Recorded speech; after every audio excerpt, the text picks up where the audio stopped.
Inside a classroom, a young guy suddenly wakes up with an expression on his face like he'd eaten shit, realizing in that moment that he'd went back in time, exactly 25 days before the college entrance exams, at the Xia Kingdom, specifically the Anqing No. 1 high school.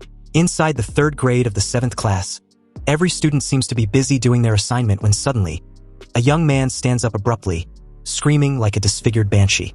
Horrified, he grabs his messed up hair and curses his rotten luck. Seriously, if he must be reincarnated, then at least let it be after he got into college. Why the hell does it has to be back in high school, and before the college entrance exams at that? I mean, who the hell is up there fucking with his plot armor? You see, since ancient times, humanity on planet Bluestar has been plagued by a catastrophe known as the Secret Realm invasion. These secret realms connect to another world, filled with terrifying monsters. Sometimes they take advantage of rifts in the realm to invade the human world. Although these terrifying monsters differ in strength, some are extremely powerful that they can destroy several nations and threaten the entirety of human civilization. To fight back, humanity developed a beast gene system, injecting beast genes to awaken a monster template and unlock genetic talents. Only such warriors can save human civilization. This caused warriors to enjoy much higher status and treatment than ordinary people. The entire Bluestar entered an era where martial strength was everything. Everything else was inferior. Only martial cultivation stands above all. As the system announced that the completion of the world traversal introduction, he was designated as the body host for traversal. And the system also initiated the process of implanting memories. He grabs his head, still reeling with the reality of being a high school student. His colleagues laughed at his expense, claiming that a loser like him still wants to take the college entrance exam. One of the class beauties, Wang Tongtong, questioned why a loser like he hasn't dropped out of school and become a common worker until his worthless life ends. Annoyed, he just stared at her. It seems that every bullied protagonist story has a lead bitch in it. Anyway, judging from the situation, it's clearly obvious that the original owner of his body didn't have a good reputation in class. Primarily because his parents had an accident in his 2nd year, which made him lose focus on training and studying. His previously decent grades took a nosedive and became a drag on the class average. Meanwhile, Wang Tongtong was pissed off at the way he had been looking in her direction. She reminded the class loser that they are in a martial arts class. So, was he looking for a fight? Hearing this outrageous claim, he was dumbfounded. He was just thinking, not trying to pick a fight. What the hell is wrong with everyone? The original owner of this body didn't study properly, and now he's the unlucky bastard suffering the consequences for his actions. Again, who the fuck is up there that changed his plot armor and made him inherit this humiliating life? Just then, the class teacher informed the students to be ready. They were about to begin the injecting of the genetic modification serum. So in this upcoming event, they need to have some confidence in themselves. Their 3 years of effort in building their physique, their training, and their martial energy had led to this moment. But as for those who had never took this matter seriously before, his words trailed off as he pushed his old glasses and stares at he in annoyance. He, on the other hand, feigns a smile and thinks the situation has to be a joke.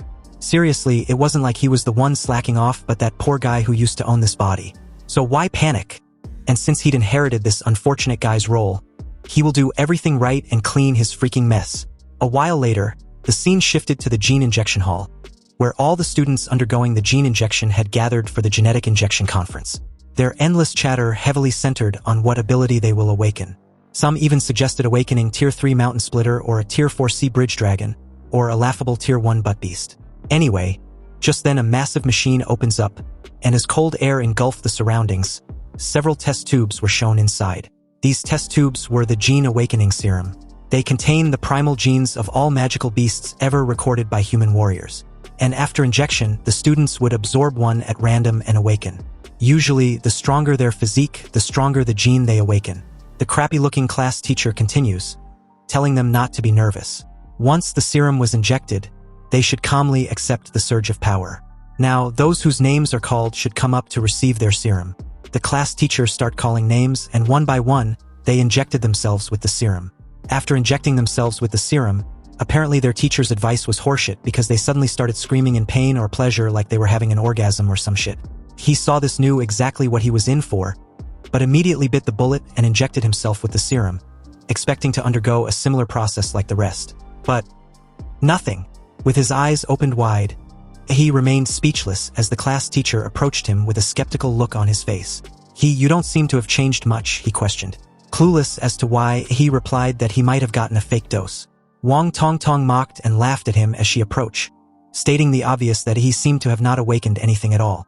She poked his irritated face and continued, commenting that a warrior who hadn't awakened was like a bird without wings. So, isn't he royally doomed? After all, this suits him just fine, right? Now he doesn't have to be a warrior. As Wang Tongtong continued her teasing session, yapping like a chatterbox, Yi found her to be extremely annoying. After all, she was also the one leading the bullying against the original owner of the body. Unexpectedly, this immense emotion suddenly burst out a strange feeling inside him. The system also detects this and informed him that he'd acquired an infinite monster template, displaying his current growth status. It had his name as the host, Grady as his overall physique, and a list of his martial skills, which was the 9th student basic chi technique, the blocking palm, and the iron body technique. Wang Tongtong saw this sudden action and questioned what the loser was doing. If he hadn't awakened, then he should stop pretending already. He even tried to warn her to stay away, but this blockhead bitch never listens. And now it was too late anyway. His body shakes violently, his eyes glowing with an immense power. Then unexpectedly, this immense power burst forth in the form of a raging beast so enormous and powerful that Wang Tongtong, who had been close to him, was trashed across the room like a freaking rag doll. However, she was not the only one, even though she suffered the full force of Yi's awakened power. All the students around had a similar experience. This unexpected display of power immediately garnered the attention of the top awakeners, Miss Lu and Li Xinyuan. The system notified Yi of awakening an A-rank template, the Mad Flame Daimola. The bloodline abilities are the Scorching Breath, the Molten Pulse, and the Spore Absorption. His advanced form is the Flame Lord, also Daimola, but it will unlock when template compatibility reaches 100%. Currently, he was at 3%. As Yi comes to terms with this information, he wondered if this power could be the golden finger the system had gave him. His impression on the students had suddenly undergone a complete 180 the moment they realized the loser of the class might have awakened something monstrous. His aura managed to blow almost everyone away, especially Wang Tongtong, who had awakened a second-tier magic beast, the Flaming Lizard. Wang Tongtong was knocked out cold, drooling all over like an infant. He apologized to everyone, stating that he'd made quite a scene awakening. Well, no shit. Nonetheless, he did warn everyone to step back, but no one listened. Anyway, who would have thought the loser of the class would make most of his classmates bow and acknowledge his monstrous potential? They were practically kissing the floor at this moment. But just then, the PA system announced that all the awakened third-year students must now proceed to the testing building to examine what kind of magical beast gene they have awakened and to test their martial arts level. At the Gene Breakthrough Detection Device, which tests the subject's magical beast gene and martial level, all the third-year students gathered to test their magical beast gene and martial level. As the holographic screen displayed every awakened information the moment they're examined, the current student on display was Li Xinyuan. He awakened a third-tier magical beast bloodline, the Swift Spine Bug. Some students commented on his lucky break. After all, he was just an average student in their class before awakening. But now, he was probably the #1 student with a strong bloodline. Strong bloodlines are really unfair. Another student, Chu Zhou, lived up to his title of being the top student of the grade. Not only was he a level 9 martial apprentice, but he even awakened the top-tier bloodline among tier 3 bloodlines, the Ice Demon Dragon. It seems this time around, the champion of Anqing City will be him. Next was Miss Lu, who was also a level 9 martial apprentice, and had awakened a stage 4 rare bloodline, the Nether Sparrow. A well-deserved ability for the top scorer of the province. If a stage 4 bloodline beast appeared in its true form, then it could destroy most of a city. Warriors would be as weak as ants before these beasts, and only grandmasters can resist them. In that moment, he noticed something peculiar. Everyone's awakened beast templates were all classified as stage 3 or stage 4. So why was his classified as A class? Just then, it was his turn to be examined, but the moment he turned towards the test tube chamber, the crowd of students were staring at him with dreamy eyes, believing he was going to be someone important one day. The girls even wanted to have his children right then and there. He knew this world really revolved around martial power, but seeing it firsthand, and directed at him, he walked into the test tube chamber with an aura of superiority and confidence. The crowd cheered him on like crazed fans. With such an insane aura after awakening, his level must be the highest with probably a huge breakthrough. Li Xinyuan just watched with a serious expression, finally noticing Yi's name. He acknowledged him to be someone to look forward to. Unexpectedly, what happened after was absolutely mind-boggling. Because Yi's data only showed basic information, a stage 3 with an unknown beast bloodline. Seeing this, A brief silence ensues as everyone tried to make sense of what they were witnessing, their surprise and shock evident. But the moment apprehension sank in, the guys laughed at Ihi like the mad joker, while the girls cringe in disgust and embarrassment for ever entertaining the idea of being with such a person. Meanwhile, Ihi calmly walked out of the test tube chamber, expecting this result. Inwardly, he knew. His martial power and beast bloodline are unique and probably immeasurable. His system template also wasn't detected, but it triggered the prompt for the infinite monster template. His template rank might be different from the rest, but this also means as long as he meets the conditions, he can draw monster templates infinitely. With this, Ihi aims to become the king of monsters. So, later that day, the awakening ceremony ended and classes was over, but inside the class teacher's office, the old guy wondered why he suddenly wants a break to study and come back for the college entrance exam. Did he honestly think he would believe that a student such as him will actually study at home? He tells him he really wants to improve. He knows he has fallen too far behind, so he has to go through special training now. If he follows everyone else's pace, then there's no hope for him. Just then, his class teacher tells him he knows this. If he wants to become a warrior, the only way is to go to college. Beijing University was something that was not easy to get into, so he should be preparing a lot. He knows he had awakened his bloodline, but his foundation was too weak. So there was no way he will pass the entrance exams with this strategy. But there was no rush.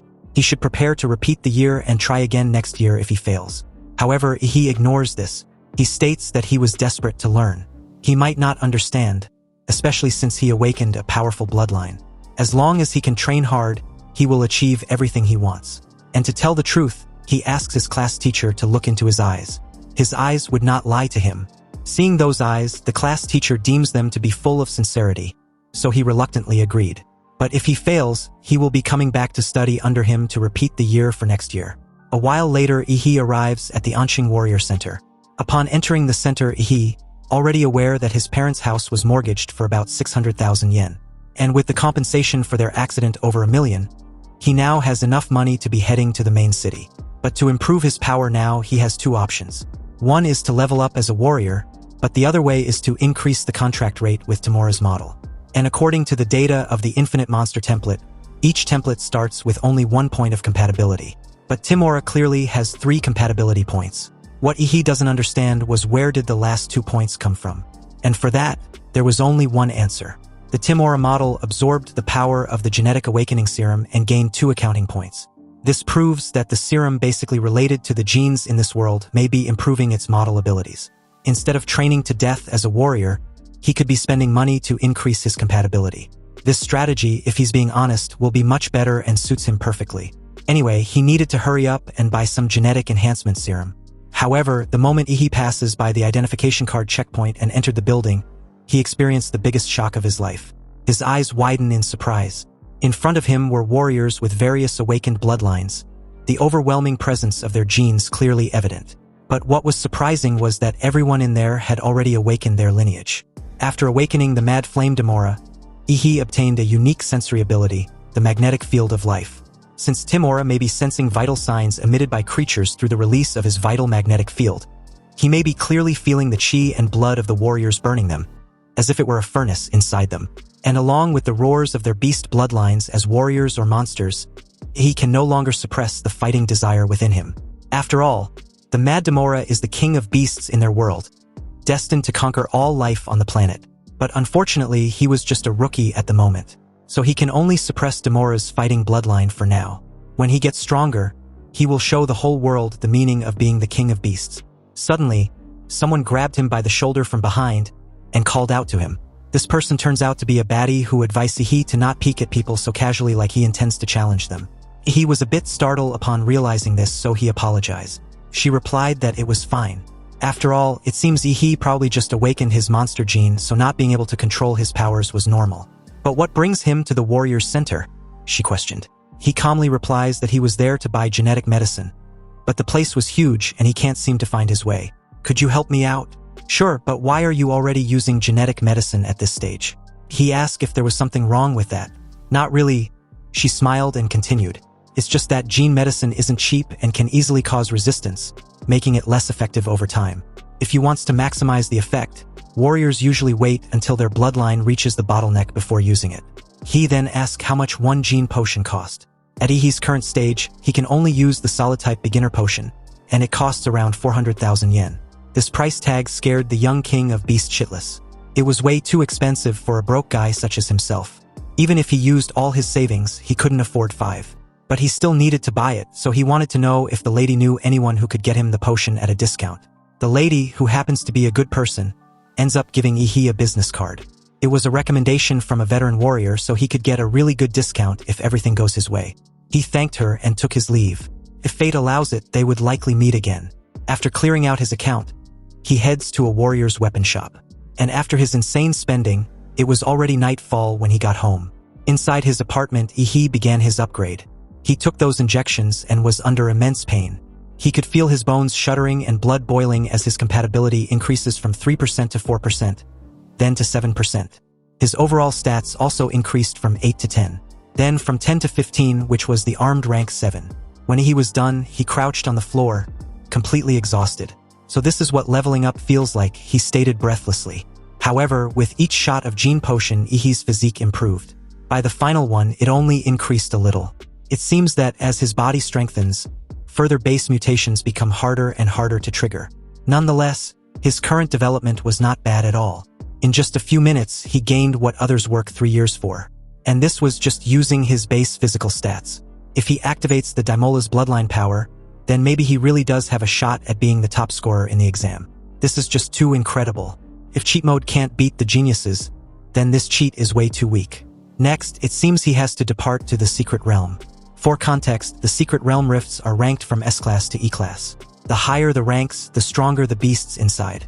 Beasts in S-class realms are completely uncontrollable by humans. If they ever invade the real world, it would be an apocalyptic disaster. Anyhow, as the scene shifted to an E-level secret realm at a third-rate location in Anqing, he realizes that there are much fewer people there than he expected. Maybe it was because the secret realm had been developed for too long. After all, it was an old secret realm, and any treasures it had already been plundered. Only a few weak beasts were left behind for the rookie warriors to train with. Knowing all this, Ihi goes to the checkpoint. He asked the lady there about his book ticket for the E-class secret realm. The lady didn't look away from whatever she was watching on her television, and simply handed Ihi a death waiver and his ticket. Without hesitation, Ihi signs the waiver and heads for the secret realm's rift. As he got close, his excitement grew stronger and stronger. In his eyes, this was the beginning of his rise to become the king of beasts. He rushed forward with joy, leaps in the air, and plunged headfirst inside. Inside, he dramatically did a superhero landing simply because why not? In this dimension, he clearly saw that the dungeon had 3 distinct stars. The Kanglan star, the Anwei star, and the Taijin star. Even though Ihi had seen the appearance of a secret realm in textbooks, it's a whole different ball game to witness it in person. To be exact, it was just simply magnificent. Unexpectedly, as Ihi was admiring the view, a mutant rabbit silently crept up behind him. It was a first-rank beast, the Bladefang rabbit. The moment it got close, it launched a fierce attack from behind. However, he had long noticed the sneaky bastard's presence, and swiftly caught the poor guy in midair by the ears. He gave a creepy smile, amused that this unfortunate beast thought he couldn't sense him. He activated his life magnetic field ability and casually crushed the poor beast's head like it was nothing. So with that kill, he ends up obtaining the core of a Bladefang rabbit. He realizes that its core was of average quality, worth around a few thousand yen. If he earns 1,000 yen within the span of mere minutes after entering this dungeon, then he's pretty efficient. Life is truly boundless for the strong. You see, ordinary people would kill themselves to work all month just to earn 3 or 4 times that amount. Anyway, collecting too many first-rank beast cores is pointless. It would be better to find at least a second-rank beasts. But who would have guessed that just as he thought of this, a second-ranked beast, the demon corpse bug, would present itself just like that? Was this beast begging to be killed, or what? Nonetheless, he would grant this bug its wish. So, inside the E-level secret realm, he unsheathed his short sword and skillfully slashed the lower abdomen of the beast. He had read the monster's encyclopedia, so he knew that comparing the monster's steel-like shell on its back to the soft armor on the abdomen, it was easier to break through the defenses of the corpse demon bug. The beast coiled its worm-like body in a circular form and spun rapidly towards Ihi. Seeing this terrifying attack, he plunged his sword on the ground and activated the technique, Hyper Beam. With an overwhelming aura, he shot the beam like a fire cannon, hitting the beast squarely on the abdomen. However, this wasn't enough to kill it, and in retaliation, it also shot out several spinning discs from its mouth. He was surprised with the attack. Managing to use its mandibles to fire projectiles was something unexpected and also meant the monster was going all out. So, with agile and nimble movements, he skillfully dodged the attack. But his outfit wasn't so lucky. He screamed like a suffocating Bart, questioning the beast if it knows how expensive the outfit was. Anyway, with his current level as a martial artist, he can't do anything to this bug. Without powerful martial techniques as support, even with deep Dantian energy and strong blood vitality, he can barely exert 50% of his strength. And that's mainly because the original owner of the body was such an academic failure. Nonetheless, he has no choice but to cheat. Done with this fight, he activated his Mad Demola, the Emperor Demon's bloodline, empowering his physique from 15 to 21. His arms managed to transform into a beast form, with lethal claws and impregnable skin. As the demon corpse bug launched forward with its wide-open mouth with razor-sharp teeth, he leaped into its mouth. And the moment he was swallowed whole, he starts tearing the beast from the inside. The monster bellowed excessively until he pierced its skin and came out from its lower abdomen. It died immediately after. Now that his overall physique had skyrocketed to level 21, he completely crushed a second-rank corpse demon bug effortlessly. However, after deactivating his transformation, he must still be expelling the excess heat from his body. This will make him feel like a jet engine. On the ground, the short sword he just bought was corroded by the corpse demon bug's venom. A 250,000 yen weapon couldn't even handle a tier 2 monster. What a scam. The quality control was terrible and deserve a bad review. Anyway, was the energy consumption from his first monster hunt too high because he was so freaking hungry? And to make this matter even worse, he didn't bring any food. His stomach growls the moment he smelled something fragrant. He even began to drool too. Staring at the green magic core of the corpse demon bug, he seems to find the aroma tempting. Oh, to hell with it. He opened his mouth wide and swallowed the huge green core in one massive gulp. Within him, the green core dissolves and immediately increased his compatibility from 7 to 7.3%. He was shocked with this increase. He spent hundreds of thousands on a genetic potion and it only increased his compatibility by 1%. However, this single green magic core increased his compatibility by 0.3%. 3 or 4 of these cores are worth the whole potion. Also, a few white magic cores from the Blade Tooth Rabbit should at least increase compatibility by 1%. Cursing, he began to tear up in regret.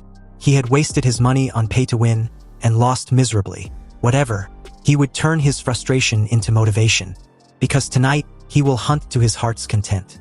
He placed 2 fingers on his forehead and activated his magnetic life field. This creates a magnetic pulse which detects everything around him within a wide range. After a few hours, it was afternoon the next day, his compatibility had increased to 9. And his overall physique had also increased to 15.8. After reaching 9% compatibility, consuming more white magic cores didn't increase the compatibility anymore. So he just had to sell them for money instead. He had a total of 20 white magic core and 4 green magic core. When the receptionist at the checkpoint saw the number of magic stones presented in front of her, she asks if he was seriously a mere high school student. To be able to collect this many magic cores was just mind-boggling. According to government's regulations, martial artists must submit 1/10 of their loot. For 1 green magic core, he needs to hand in 5 white stones. All in all, he racked up 200,000 Xia Kingdom credits. Meanwhile, the clock was ticking and with only 9 days left until the college entrance exams, the scene shifts to a D-class secret realm. Near the entrance, a team of 6 warriors discuss their mission once they head out. The driver asked the captain if they would be able to complete the Blood Jade Flower bounty mission this time around. The captain of the team, Lin He, a tier 2 martial artist, simply stated that during their last exploration, they already found the general location of the Blood Jade Flower. However, since their fellow team member, Old Chin, was injured by a monster, he won't be able to join them in the secret realm this time around. Hearing this, the young lady among them questioned if the mission was going to be a 5-people job. The guy beside her seconded her question and added that the rules state that at least 6 people were requested to enter a D-class secret realm. So what were they going to do? Captain Lin pointed behind him and told them not to worry. He contacted an agency to introduce them to a new martial artist. Of course, this new person was none other than He. He picks his nose and greets the team, introducing himself as Dadsla, a level 9 martial disciple. Since he was still a student and was not qualified to enter a D-class secret realm, he had to use an illegal agency to create a fake identity to join a team. It cost him 100,000 credits. What a fucking rip-off. The captain then turns towards He and questioned that his Dadsla name feels a bit off. He gave a disdainful look and replied that he had no choice. If he used his original name, then it would violate the copyrights. Captain Lin dropped the matter, stating that Godzilla was just a codename anyway. At Ihi's level 9 martial disciple strength, he really doesn't qualify for a Class D secret realm.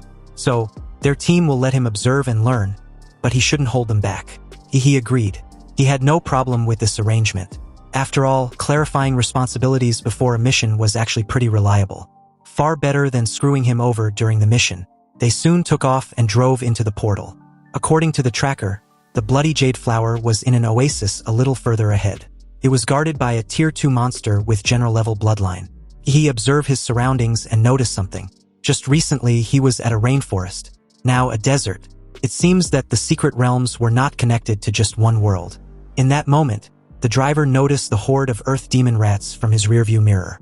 He notified the captain, adding that they seemed to have locked on their scent.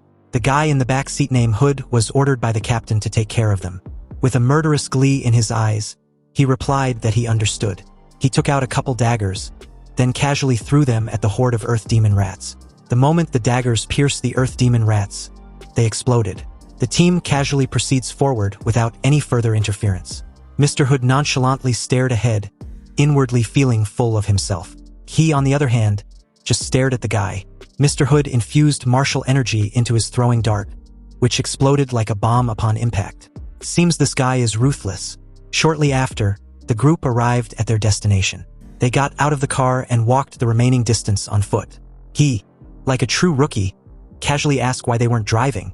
There was still some distance to the oasis.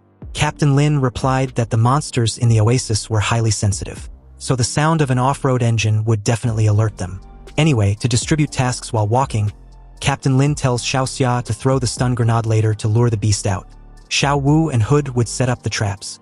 Old Lu would provide suppressive fire, and Lin He would handle the front line. Oh, and for Godzilla, he would stay still and watch. Fine by me, he answered, already bored. So, just like that, the strategy was put in play. The stun grenade contains high-level monster pheromones, making some beasts think their territory was being invaded. This will obviously attract them. Almost immediately, a Tier 2 Earth Dragon appears, roaring fiercely like a crazed animal. Seeing this, Captain Lin reminded Ihi to be careful because the monster was heading their way. Meanwhile, elsewhere, a silhouette of a mysterious guy appears at the site where Mr. Hood eliminated the horde of earth demon rats. He casually picked a dagger up and licked the blade with a sadistic glee. Back at the oasis, Captain Lin imbued his sword with martial energy and skillfully decapitated the earth dragon.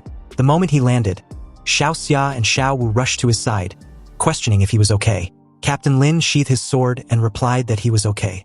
They should proceed forward as planned. But in that very moment, a massive paw suddenly loomed dangerously over its target, Captain Lin. His teammates warned him to watch out, but it was too late. The dying creature planned on taking the captain along with it. Unexpectedly, he exerted a considerable effort in his legs and leaped high in the air. In the air, he spared no effort, unleashing a terrifying hyper beam at the beast. With his current level and strength, the poor creature stood no chance. If it wasn't dead before, it was super dead now. Everyone was stunned with Ihi's sudden display of martial prowess. After all, he was just a mere martial novice, yet he had the power to shake a Tier 2 beast. Seriously, what an incredible punch. Xiao Xia, Xiao Wu, and even the captain began to fawn over him. He just casually basked in all the attention and simply acted like it wasn't a big deal. Captain Lin then thanked him for saving him. With the death of the Earth Dragon, Old Lu pulled out its soul essence and called out to the captain to take a look. Everyone's attention shifted to the great harvest they've gotten, which, to be honest, looks like a large fruit. Xiao Wu was surprised that the soul essence was worth that much. Of course, the captain stated and added that it could also greatly improve a warrior's template. It was a close call this time around, but he believes they would be able to defeat the dragon and find the blood jade flower. But in a surprising and unexpected turn of events, his lower abdomen was suddenly pierced from behind by a sharp dagger. The shady backstabbing weasel was none other than Mr. Hood. He told the captain that there was no point in thinking of such things now, he was going to die, and soon his entire team will follow. The group was shocked with this betrayal and questioned Mr. Hood what he was doing. Mr. Hood made a massive leap backward the moment the captain swung his fist behind him. He landed beside Huapeng, the bulky guy from earlier. Huapeng simply replied the group that Mr. Hood was doing what he was always meant to do, which was to strike it rich. The team was furious with the sudden appearance of Huapeng, so he questioned Xiao Wu if they know Huapeng personally. Xiao Wu informed Yi that Huapeng robs martial artists of their loot they find in the dungeons. And recently, he had set his eyes on them. Old Lu helps Captain Lin, but was surprised to know that the blade Hood used was poisoned. That damn traitor. But how did Huapeng know about the location of the oasis? Even his teammates only learned the blood jade flower's location after entering the dungeon. Just then, Yi remembered Mr. Hood's explosive daggers. Apparently, Mr. Hood not only imbued them with martial energy but intel on the oasis location as well. Mr. Hood gave a menacing smile and told Yi that he was pretty smart. With the college entrance exams right at the corner, he should have stayed in school instead of walking hand in hand with death. Yi agrees with him about the college entrance exams. After all, he's got the top scorer's title waiting for him. But about walking hand in hand with death, that's for him to decide. Mr. Hood throws a dagger, claiming he was arrogant and didn't know what was good for him. He caught the dagger in between his two fingers and counters that a bald freak like him having the balls to bark in front of him. Now that's true arrogance. Was he courting death so badly that he had lost his mind? Anyway, the situation was so noisy, so it was time to pick up the trash. And by trash, he means those two. Huapeng just grinned with glee. He finds Yi to be quite interesting. He then orders Mr. Hood to take care of Yi. To be exact, he wants his head. At that command, Mr. Hood grabs numerous daggers and throws them toward Yi within a fraction of a second. Knowing full well of the explosive nature of the daggers, he roared, and the mere shockwave of the roar shattered the explosive daggers. The next moment, Mr. Hood, known as Huda, disappeared from Yi's line of sight and appeared directly above him. The team warned Yi to be careful the moment Huda's martial technique, the mountain splitter, was locked on him. He placed 2 fingers on his forehead, stating that it was the perfect chance to test out his new skill. He shot Huda with a hyper beam that shattered his defenses completely and pierced him in the chest. The group was again surprised to see how effortlessly Yi managed to defeat Huda with just a single move. Was he really a martial novice? He blows the smoke from his finger as Huda's lifeless body falls to the ground with a dull thud. Of course, Huapeng was annoyed and surprised with Yi's gene technique, so he questioned which family he was from. Family? He repeats with a dark look. Well, if you must know, I'm from the Damanra clan. Why? Are you planning to beg for mercy? Brat, even with a gene technique, you can't possibly close this massive martial gap. With a massive bear-like roar, Huapeng activated his Tyrant Terror Black Bear bloodline, his already massive size growing 1,000 times over. As his imposing figure looms over Yi, he activated his Peak Shaker martial technique. He bend lower, and with his hyper beam, aims at Huapeng's legs. The mountain beast of a man roared in pain the moment he was shot at.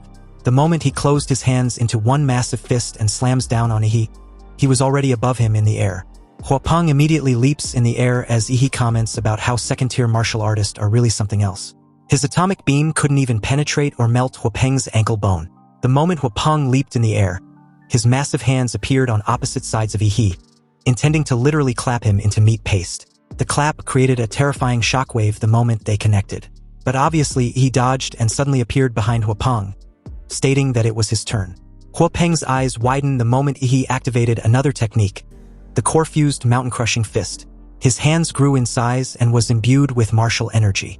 With this, numerous fists rained down on Huapeng like a tsunami. Huapeng was done for and could not even dodge a single blow. As the dust settles, he, with steaming fists, stood tall over Huapeng's body. The idiot's body was raided with countless blows. Not even his face was spared. The group stared at the scene with wide eyes, speechless at the sight. As Huapeng's disfigured face came to view, he painfully states that Yi's gene technique emits toxic gas. It was so despicable. A wicked martial artist like him will definitely be punished. He curses Yi with this fate. With an overwhelming aura, he glared at the idiot and presented him with another core-fused mountain-crushing fist. With people cursing him left, right, sideways, and center, their curses will just keep piling up and Huapeng's own will only have to wait in line. So, who the hell was he supposed to be again? The scene shifted and just like that, 9 days had passed, and the college entrance exams was about to begin in full swing. The event was taking place at the Central Sports Stadium of An City. The host of the event welcomed everyone, mainly the students. The year's General Higher Martial Arts School enrollment was about to begin, so he would like to wish everyone good luck in the competition. The college entrance exams adopts a competition system. Candidates will compete in pairs, and the winners will advance to the next round. The exams will last for 3 days with the first 2 mainly centered on additions. The students who advances will take the exams on the 3rd day. Each student will fight 3 matches in the additions, and the students who get promoted successfully will compete all the way until the top scorer of this year's college entrance examination is selected. To each student, the prospects you carry on your back are the future of humanity. So please, show your true potential during this examination for both yourself and humanity. So with that, the host officially announced the beginning of the event. In Arena 1, it was a fight between two male candidates. In Arena 4, the fight was between a male and a female fighter. But as the scene pans to Arena 6, the female candidate was missing an opponent. Apparently, the opposing candidate hadn't arrived yet. The host took a look at the list of contestants and found out that Arena 6 was a duel between Wang Tongtong and Yi He, both from Ant City No. 1 Middle School. But only Wang Tongtong was in the arena. According to the rules, if Yi He still doesn't show up after the competition begins, he will be considered as a forfeit. In the arena, Wang Tongtong stood there, smug and satisfied. She knew the Gene Conference made her lose face, a shame she'll carry for life. She was planning to humiliate Yi He with her flaming lizard, but that pathetic fool was hiding and didn't even have the balls to show up. How disappointing, the audience murmured. How pathetic. He's too scared to even show up for the college entrance exams? He's probably hiding at home, trembling. Someone like him shouldn't even be in high school. He should just go sweep the streets. At that moment, the referee blew his whistle and announced that the time was up. And City's first high school, Yi He. But before he could finish speaking, the crowd suddenly felt a powerful presence approaching from above. They all looked up and were shocked to see something heading towards Arena 6 like a meteor. Wait, is that a person? What kind of immense power could allow someone to fly like that? Just as the audience below were debating, the person suddenly landed in the arena, and the immense force caused the entire platform to shake. When the dust cleared, Wang Tongtong was still confused. But in the next moment, a foot was seconds away from warming her face. Wang Tongtong could not dodge and was immediately kicked off the arena. He watched the annoying bitch knocked out cold for the second time and muttered about his close timing. He almost had to wait and come back next year. With Wang Tongtong out of the arena, unconscious, the host loudly announced Yi He as the winner. Hearing this, Yi He scoffed at how easy it was to defeat his previous bully. The audience was amazed at what they had just witnessed, and immediately began shouting and praising Yi He for his martial prowess. One kick and his opponent was done. Also, the way he entered the arena was so cool. Is this what they call a kick from the heavens? At that moment, the system displayed that Yi He's total physique was at 226, and his compatibility was 20%. This sick fucker couldn't help but feel smug. This was all thanks to Captain Lin, who gave him the blood jade fruit. Although it took some time to improve his physique, he can relax and enjoy what's about to happen. After defeating Wang Tongtong, Yi He continued his winning streak.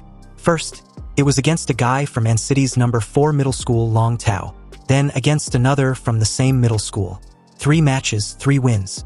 And each one ended with a single kick with no hesitation. The audience went wild, shouting like crazed fans, and even named Yi He as the one-kick Superman.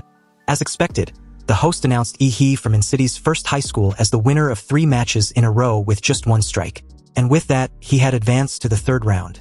In the stands, a crowd gathered around Yi He, asking for his contact information. Some even recommended their own schools, and reporters asked him about his dream university.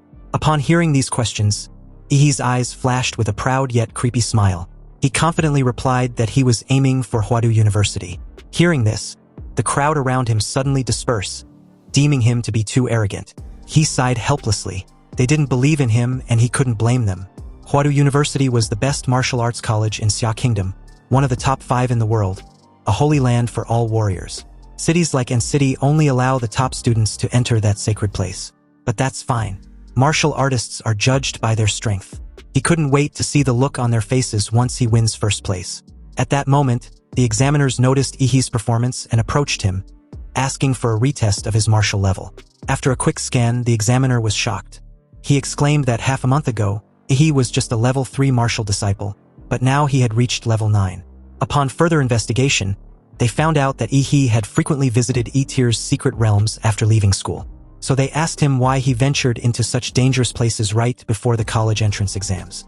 He casually explained that it was to find himself. His father left him a message before he passed away. If Yi He wants to surpass humanity, then he has to stop being afraid of death and become courageous and strong. So he had been entering secret realms, battling and breaking through his genetic locks. The examiners froze when he heard the mentioning of breaking through genetic locks. He needed to report this right away. As the examiners rushed off, he couldn't help but feel like he had somehow become a subject of intense scrutiny. Inside the waiting room, Ihi took out his phone and was surprised at the amount of live streams being conducted on the streets as interviews for parents and friends of the examinees. Sadly, there was no one who came to cheer for him personally. He was just an orphan that no one cared about. Unbeknownst to him, his class teacher was fiercely cheering for him in the comfort of his home. He stepped onto the arena once again, and this time around, his opponent was Luo Xian from the city's third high. He was a martial disciple level 8 with the bloodline of a rare second-tier monster, and both of his parents were warriors. He looked at Luo Xian with boredom and motioned for him to make the first move. Luo Xian, feeling belittled, couldn't help but feel some anger rising within him. He immediately activated his bloodline and used his martial skill, Dashing Lightning Claw, to accelerate to his top speed. His heart beat like a supercar engine, and as he ran, his body accelerated again and again.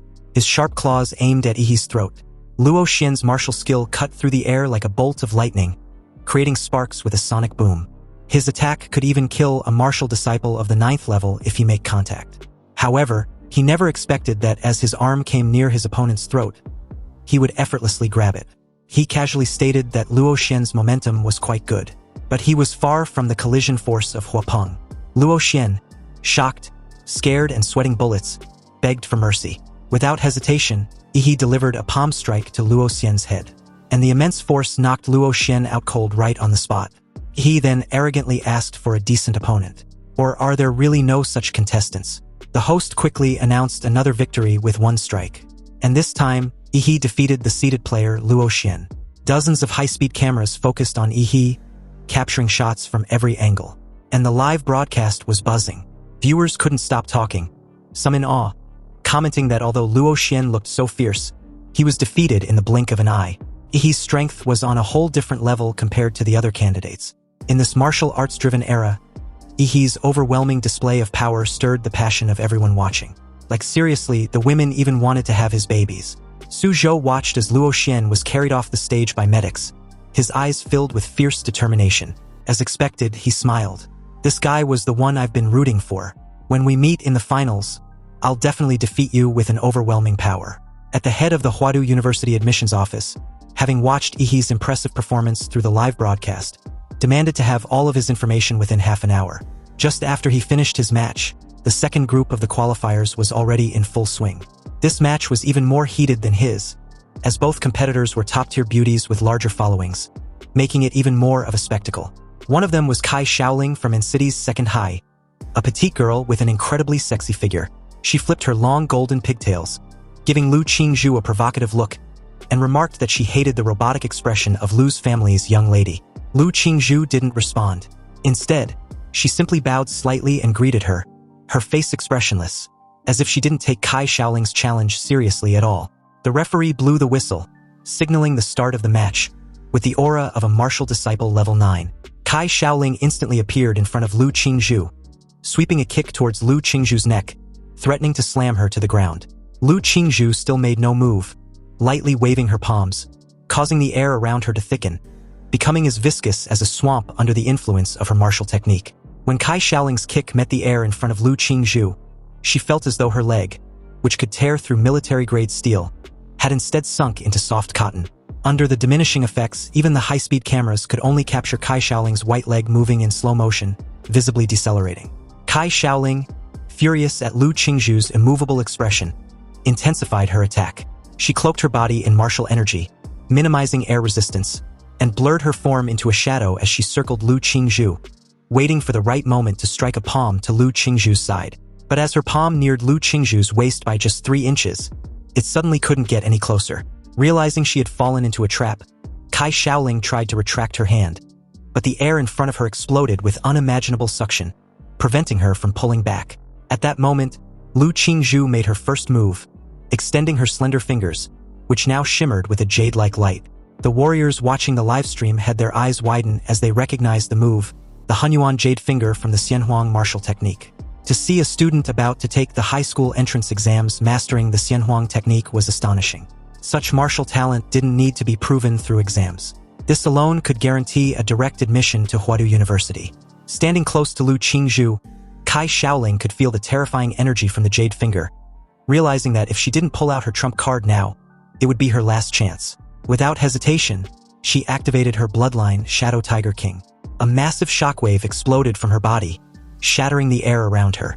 Lu Qingzhu, however, didn't choose to withstand the blow. She lightly tapped the ground with her foot, her body swiftly sliding a dozen meters to create some distance. The examiners in the stands held their breath, eyes fixed on Kai Shaoling, amazed. A king-level bloodline is hard to control, and the Shadow Tiger King is known for its brutal power. This girl's future is boundless. The awakening of the Shadow Tiger King's bloodline placed a heavy burden on Kai Shaoling's body. She exhaled hot air and struggled to speak to Lu Qingzhu, challenging her to display the Phantom Crow bloodline. Lu Qingzhu, ever the woman of few words, spoke her first line since the battle began. "This is enough." Kai Shaoling, completely enraged, shouted, "Do you think anyone below a warrior can challenge me?"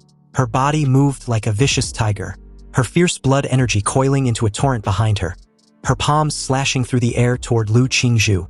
Facing the brutal strike, Lu Qingzhu softened the blow with grace, her hands moving like she was playing a piano, the invisible threads of her technique gradually reducing Kai Shaoling's force until it disappeared entirely. Kai Shaoling's attack failed, and she immediately drew on her immense blood energy, dispelling the invisible threads around Lu Qingzhu. With her small body in midair, she kicked again. Seeing this, Lu Qingzhu activated the Xianhuang technique once more, the Hunyuan Jade Finger. The jade-colored tip of her finger collided with Kai Shaoling's fierce kick, and the two powerful techniques clashed, shattering the specially made arena beneath their feet. The arena erupted in a cloud of dust. Tens of thousands of spectators watched with bated breath, waiting for the final victor. As the dust cleared, Kai Shaoling was the first to appear. She was covered in dirt, stumbling a few steps before collapsing to the ground from exhaustion. Lu Qingzhu, however, stood like an ethereal fairy, her hair slightly disheveled but otherwise pristine and composed. With just his martial skills, he completely dominated Kai Shaoling, who also had a martial disciple level 9 and a king level bloodline. Lu Qingzhu's powerful display instantly exploded the live broadcast room. Viewers were amazed by Lu Qingzhu's strength. Some even claimed she was the top scorer from its city, while others leaked that Lu Qingzhu had awakened the 4th-tier bloodline of the Phantom Crow, a talent so rare that most warriors would be unable to defeat her. After Lu Qingzhu's battle, the rest of the matches, though still exciting, seemed dull in comparison. After several rounds of elimination, the final 8 were decided. From N-City First High, it was Yi He, Lu Qingzhu, and Chu Zhou, 2 from N-City Second High, and 3 from N-City Qingfeng Private High. The finals of the top 8 were about to begin, and Yi He stepped up first to draw lots. He drew in Lot A, and as a tall, muscular giant glanced at him, he revealed his own draw, which was also from Lot A. "It seems like we're set to face off." His name was Shen Guan from Qingfeng Private High. He simply nodded and introduced himself. Shen Guan informed Yi He that they were the second match, so they should watch the first match together. He looked simple and straightforward, with hands as big as fans, pointing toward the big screen above the arena. The first match was Luo Shi from Qingfeng Private High versus Chu Zhou from N-City First High. Shen Guan casually started chatting with Yi He, stating that Luo was incredibly talented, and a repeat student who was specifically aiming for Huadi University this year. He had great mastery over his bloodline awakening, but still stood no chance against Chu Zhou. "Chu Zhou, he's from your school, and city's First High, right? So you must know him." At that moment, the host announced the first winner of the top 8 qualifiers, Chu Zhou from N-City First High. The principal of Qingfeng Private High heard the news and cursed angrily, "Damn, we lost right at the start." At this point, he asked calmly, "How does Luo Shi compare to him?" Shen Guan smiled and replied that he was a martial arts president at Qingfeng Private High's senior year level. Honestly, in terms of combat, his 2 teammates combined couldn't even match him. Then, he suddenly turned his gaze toward Yi He and stated calmly that if he's being honest, he thinks Yi He will be his biggest rival in this exam. Shen Guan had always had an extremely sensitive sense, and he feels that Yi He is like a dormant volcano with a beast hidden inside him. He points to the arena and motioned for them to go on stage. It was their turn. So with that, Yi He and Shen Guan face off in the arena. The host announced the second match of the top 8 qualifiers, Shen Guan from Qingfeng Private High and Yi He from N-City First High. As the competition for the top 8 to 4 in N-City's college entrance exams enters its peak, the fist of Shen Guan collided with Yi He's fist in an explosive impact, sending debris flying, and the solid platform under their feet exploded, forming a huge deep pit. With a reverberating boom, the sound pierced the audience's eardrums as a massive shockwave blinded their direct line of sight. Guan sneered excitedly the moment he managed to counter his attack with strength comparable to his own, or maybe even higher. And although he was having a nosebleed, there was no anger on his face, but ecstasy. He'd finally found an opponent who could compete with him in strength, and this truly excited the shit out of him. He also figured out that his nosebleed must be an ability of Ihi's bloodline. It was truly mysterious to be able to directly target an opponent's cells for destruction. But no matter, he knows how to deal with this trivial challenge. He stared at Guan with a calculative look. Guan managed to use his martial energy to create a barrier around his body, shielding himself from Ihi's nuclear radiation. His eyes glowed in delight as Guan commended his martial art. It was truly amazing. He was really a monster not to be trifled with. So in this case, he will also show him his martial arts which had been passed down from generation to generation in his Shin family. Guan activated his family's martial techniques, the Shape Wolf Fist, and followed it up with the Deer Peak. With swiftness and lethality like the venomous snake, and a defense-piercing effect comparable to the antlers of a stag, Guan's double fist moved as fast as lightning, rendering Ihi immobilized and unable to dodge. The double fist shattered Ihi's defenses and hit him squarely in the lower abdomen. Ihi was pushed back significantly as he clutched his lower abdomen and spat a mouthful of fresh blood. Ihi, previously known as the One-Kick Superman, was dealt with a powerful hit for the first time. Anyway, before he could allow himself a brief moment of respite, Guan was upon him with another powerful technique, the Bear Crash. You see, Guan's attacks are not simply physical attacks, but he had integrated his martial energy into his body, causing double the damage. And it doesn't help that all Ihi's previous opponents were all weak as shit. They had no experience fighting against a powerful adversary, and apparently so does he. Ihi raised his arms to block the attack, but was surprised when Guan's arms shockingly extended and became flexible, wrapping around him and pulling him in a tight embrace. He was half right about Guan's martial art. You see, not only can he inject martial energy into his body, but can also lock Ihi's martial energy, rendering him incapable of using martial arts for a limited duration. Guan then uses the A-Pearl technique to trash Ihi in the air across the arena. And while Ihi was in the air, Guan switched to the Tiger Pounce technique and gave Ihi a solid uppercut, then followed it up with the Eagle Dive the moment his opponent was heading for a crush landing in the arena. Seems this guy is literally a walking zoo. Anyway, Guan loudly declared his intention to win this match overwhelmingly, and under no circumstance would Ihi be able to win against him. He dives headfirst into Ihi, and shatters the arena in a bright and devastating crash as debris flew everywhere. Guan crossed his arms and laughed with satisfaction, believing he had won. With this overwhelming and relentless barrage of attacks, Guan believes he had no chance to fight back. He's definitely got the match in the bag. The medical staff outside the venue even readied themselves to move onto the arena, because the Shape Wolf Fist combination techniques the champion of Qingfeng Private High had just used would have killed even an ordinary martial artist. As the dust gradually settles, the host, clearly a dimwit and just an entertainer, was in the process of declaring Guan as the winner when suddenly, the supposed winner in question felt a terrifying presence behind him. What the hell is that? Such an enormous aura from a martial disciple. Guan turned to see the biggest shock of his life, as a massive paw, skinned with impregnable scales and lethally sharpened claws, stepped out from the dust. The words cut through the noise, praising Guan for his strength. But he was unfortunate to be matched against him. If it's any consolation, Guan is the first person to witness his current true form, his savage trace Demora bloodline awakening. Sweating bullets, Guan was petrified to see Ihi's beast embodiment. And apparently, if a high school student can display the magical embodiment of their magical beast, they can also enter Hadu University without taking an entrance exam. The host announced that he didn't expect that in the small city of Anqing, apart from Lu Qingzhu, a martial arts genius, there was also a bloodline genius. To think that Ihi's bloodline awakening was at such an overwhelming level was truly terrifying. For context, each examiner had been equipped with a monitoring headphone to monitor candidates and a range of factors inside and outside the examination room and arena. However, each examiner, especially the white-beard old guy, saw Ihi's nuclear radiation value and his eyes bulge out like they were being pulled out from their sockets. As anyone might have guessed, Ihi nuclear radiation was off the charts, sitting at 9999999. Seeing this level of nuclear radiation, the examiners were left with no choice but to immediately wrap the arena with martial energy to prevent nuclear leakage. And amidst the crowded audience, Ihi's bloodline was the center of discussion. They find it to be cool and fascinating, but no one knows what the bloodline of his magical awakened beast. What's even more shocking to them was that there was no record of his awakened bloodline in N's #1 middle school. Seriously, how could such a powerful monster be unknown? Anyway, surprising enough, he heard all these discussions due to his heightened senses and was not surprised.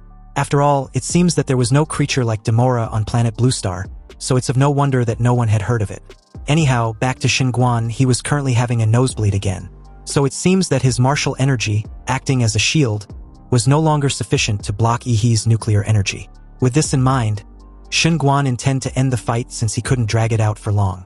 He also activated his bloodline awakening, the Golden Star Ape Demon, which encased his body with martial energy and increased his physique and overall stats. He even grew in size. He activated his Formwill Fist technique, the Snake Strike, and went on the offensive. Seeing this, he countered the attack with a strike of his own, which was a terrifying and definitely a powerful offensive attack, the Mountain Arresting Fist. But from an objective point of view, it seems like an upgrade version of Hyper Beam. Anyway, Xinguan's entire left arm was disabled, but if he hadn't released the force of the attack in time, his entire arm would have been completely shattered beyond recovery. Xinguan realized he was making such a big fuss before when he never went all out, but now that he knows he's being slapped in the face. And speaking of Yihee, this fucker was fully immersed in the fight that he'd foregone any reservation he had.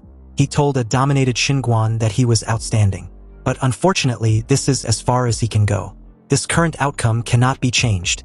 Seeing the activation of Xinguan's bloodline awakened, the host announced in delight that in the second match of the 8-4 of this year's college entrance exams, the Third Order King bloodline had appeared, and his opponent on the other side was actually an unknown powerful bloodline of a magical beast, which was obviously rare to see. Xinguan took on a stance and calmed himself. He needed to assess his current predicament with a level head. After Yihee's bloodline awakened, his strength is simply unfathomable, so a direct confrontation was not advisable, since he is no longer able to suppress his martial energy. Now he can only retreat in order to advance when an opening presents itself. On the other hand, he made a mad dash towards the big guy, informing him not to be distracted. But the moment Yihee got close to Xinguan, the big guy made a tactical retreat and at the same time, activated his Formwill Fist, the Snake Strike. His arm became flexible and moved like a snake, wrapping around Yihee's left hand. With his left hand temporarily restrained, Yihee, surprised and distracted for a fraction of a second, saw Xinguan use this narrow opening to swiftly move behind him. Xinguan informed Yihee that he's unable to budge him as he expected. However, his aim was to reposition behind him all along. And now that he had, Xinguan leaped high in the air and suddenly stumped down on Yihee with a force comparable to the weight of 1,000 tons. Although the pressure would have immobilized any other candidate, Yihee swiftly dodged the bone-crushing stump with ease. Again, Xinguan made another tactical retreat with two massive leaps backwards the moment his attack failed. Believing he'd put enough distance between himself and Yihee, Xinguan looked up at his opponent and was surprised to see that Yihee was casually watching him the whole time with his arm folded. Releasing his terrifying aura, Yihee announced that it was his turn to attack. The moment he raised his right foot, he was upon Xinguan with another Mountain Arresting Fist. Xinguan surprisingly got on his knees the moment Yihee was about to strike, and admitted defeat. He respectfully surrendered, leaving Yihee speechless. He was shocked with this outcome. He was all fired up, ready for his turn, but Xinguan was surrendering now. What is he going to do now that he's all riled up? Damn, this is so uncomfortable. Sighing heavily, he lets out a fiery breath and stated that holding back his energy really makes him so freaking uncomfortable. Nonetheless, according to the rules, once one party surrenders, the other party has no right to attack. The host declared Yihee as the winner, and the crowd cheered excitedly like crazed fans, claiming he was awesome and cool. In the comments section on almost all media platforms, Yihee and Xinguan's match was the trending topic of discussion. Xinguan was being humiliated as fans comparing his demeanor before the match and after the match. At the same time, Yihee's popularity and fanbase increased exponentially. A chat group was even established by his fans with full video of his matches in the college entrance exams. His fans had unanimously declared their big brother Yi as the top scorer of this year's college entrance exams. And not even Chu Zhou or Lu Qingzhu would be a match for him. At this moment, the principal of Qingfeng Private High was trembling all over with pent-up anger. After all, he'd placed all his hopes on Xinguan the moment Luo Shi lost. So, the moment Xinguan showed his face, he spared no time expressing his displeasure. How can Xinguan admit defeat? Did he know how much money they've spent on training him? Such an ungrateful bastard. If he doesn't pay off the debt, he shouldn't even think about going to college. Xinguan calmly approached the principal and placed his injured hand on his shoulder. When the principal asked what Xinguan was doing, he simply replied that he couldn't take Yihee's punch, so he admitted defeat in order not to hurt his already injured body. If he hadn't done that, was the principal going to take that punch for him? And as for the kindness Qingfeng Private High had shown him, he will slowly repay it in the future. But the principal should please refrain from threatening a warrior who was significantly stronger than him. The subtle threat shut the fat old bastard up real quick. Sweating bullets and trembling from fear, he stated that Xinguan had a point. Anyway, after a fierce competition, the top 4 of the year's college entrance exams was decided. They were Yihee, Lu Qingzhu, Chuzhou, and some nobody no one cared about. Meanwhile, the principal of An City's number 1 middle school was in Cloud 9, fanning himself with an expression of a creepy old fucker. He admits old Lu had worked hard in the school for so many years, so it was time he got promoted. The draw for the semifinals took place, and Yihee drew first slot again. Unexpectedly, Lu Qingzhu also drew the other first slot as well, meaning she was matched up against Yihee, while Chuzhou was matched up against the nobody. The first match of the college entrance exams semifinals was an internal battle for An City's number 1 middle school, deemed as the strongest battle in the history of An City's college entrance exams. The most anticipated showdown since the exams started. The goddess Lu versus the supposed one-punch Superman. Some fans believe that the goddess Lu has a better chance of winning, because apparently, the intel revealed so far was that she had mastered 2 mysterious royal martial arts. So, just by having them, she crushed Kai Shaoling, who had a 3rd-level king bloodline and the awakening of her 4th-level Netherbird bloodline which had not been revealed yet. Meanwhile, Xinguan also had a 3rd-order king bloodline, and Yihee was forced to awaken his bloodline by Xinguan. Although Yihee's bloodline seemed to be very powerful, it is estimated that he also has a 4th-level bloodline. However, he cannot compare with their goddess, who also had a 4th-level bloodline and superb martial arts background. A while later, the awaited time finally arrived. The arena was set, and the crowd at the venue erupted in excitement. He and Lu Qingzhu stepped on the arena, and the referee spared no time starting the match. The moment the match officially began, a cloud of dust and steam cast around Yihee, encasing him completely. This briefly covered the entire arena, blocking Lu Qingzhu's direct line of sight. But the moment she stared up ahead, she was surprised to see a silhouette of a terrifying presence encased by the dusty smoke and steam. Steeling herself, she hopes Yihee is strong enough. The audience, clearly obstructed by the thick steam covering almost the entire arena, wondered what was going on. They couldn't see Yihee, and could barely make out the silhouette of Lu Qingzhu. So technically speaking, in that current moment, they couldn't see anything and could only rely on the host to help grasp the situation of the battle. Anyway, the host kept the engagement high and anticipation palpable, questioning how Lu Qingzhu, the talented young miss from the Lu family, would deal with Yihee, the dark horse in this year's college entrance exams. With this amount of steam, could it be that the dark horse Yihee had awakened his bloodline again? They can only wait and see. But apparently, it turns out that Yihee had only directly entered the state of blood awakening to burn out this amount of steam. And the reason for this was to hinder Lu Qingzhu's direct line of sight, and by just a little more time to assess his battle strategy more in depth. And besides, he knew Lu Qingzhu wouldn't make the first move anyway, so this works in his favor. He had studied the battle video between Lu Qingzhu and Kai Shaoling, and had formulated a battle strategy based on it. He was obviously aware that Lu Qingzhu's martial arts skills were far superior to his. With her magical martial arts skills, no matter how strong his power was, he can't hurt her. She was the kind of martial arts genius that had a very high combat IQ. So the longer the battle lasts, the more disadvantageous it will be for him. Seems Yihee has to go all out right from the start. Activating his mountain-arresting fist, a sonic boom occurred on the spot as Yihee made a mad dash forward, and was upon Lu Qingzhu with a massive glowing fist. The attack was so obvious that Lu Qingzhu, ever calm and vigilant, evenly spread her hands and stirred the airflow in front of her, as if trying to absorb the fist that was coming at her. She believed that since Yihee was taking the initiative to make the first move to attack, then she will use her martial arts to defend and counterattack.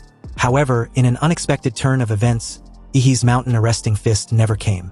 Rather, he skillfully twisted his hips together with his waist the moment he deactivated the skill and landed abruptly, closing the distance between himself and Lu Qingzhu. Then, he used his martial energy to create Demora's thick tail behind him and swung it flexibly like a steel whip, bursting the air and striking Lu Qingzhu's lower body from the side. What the hell? He actually cheated me. In all her years fighting since she was a child, Lu Qingzhu had never encountered an opponent who had clearly committed to using a fist to strike, but changes abruptly and ended up using a steel whip. You see, when masters fight, changes often occur within a few critical seconds. Now, Lu Qingzhu's rhythm was disrupted, so she backflipped a couple times to put some distance between herself and Yi. However, Yi was not going to waste such a good opportunity when his opponent had clearly lost her rhythm.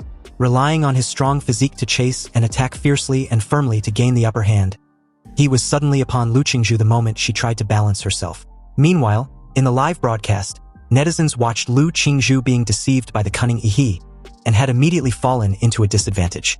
Some began to scold Yi for being unethical, but there were others that still supported Yi's actions.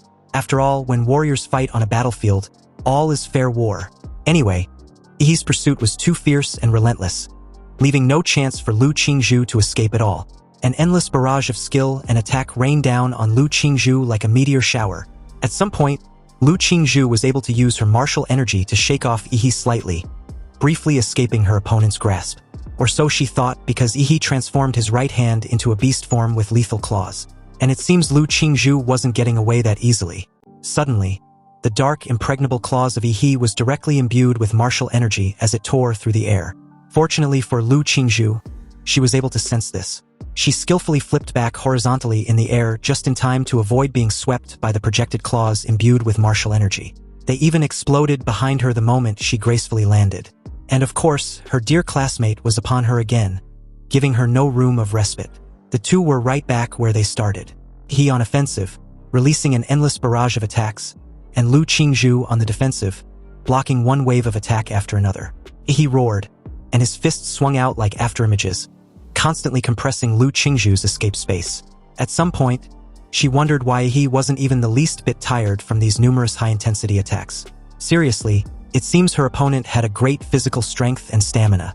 You see, Lu Qingzhu had mastered two mysterious royal martial arts, one of which was the defensive Lu family secret art, the floating shadow, and the other was the Hunyuan Jade Finger, which was more offensive.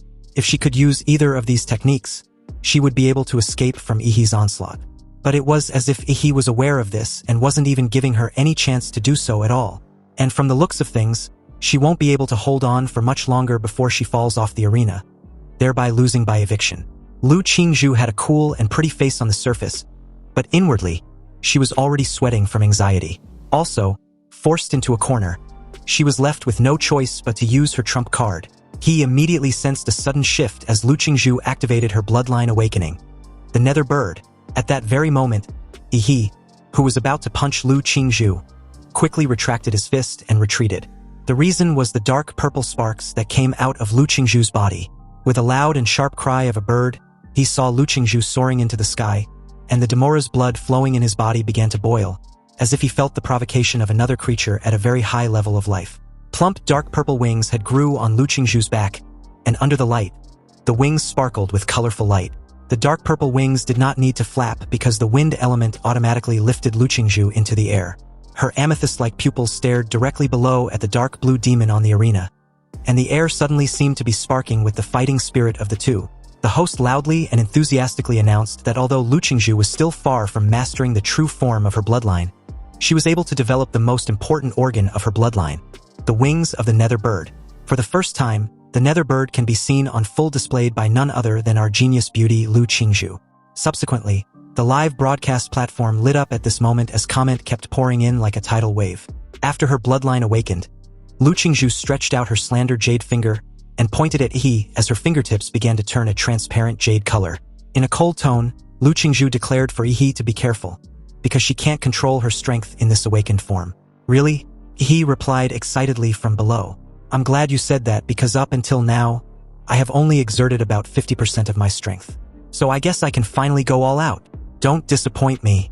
Accompanied by a strong wind that swept across the entire arena, Lu Qingzhu was behind Yi in an instant like a bolt of lightning. He even smelled a faint and beautiful fragrance before he even registered Lu Qingzhu's presence behind him. Lu Qingzhu activated her mysterious royal martial art, the Hunyuan Jade Finger. He immediately turned and activated his atomic blast fist. A crystal blue light shone on his fist, and this was the skill Yi used to combine Demora's atomic reaction ability with martial arts.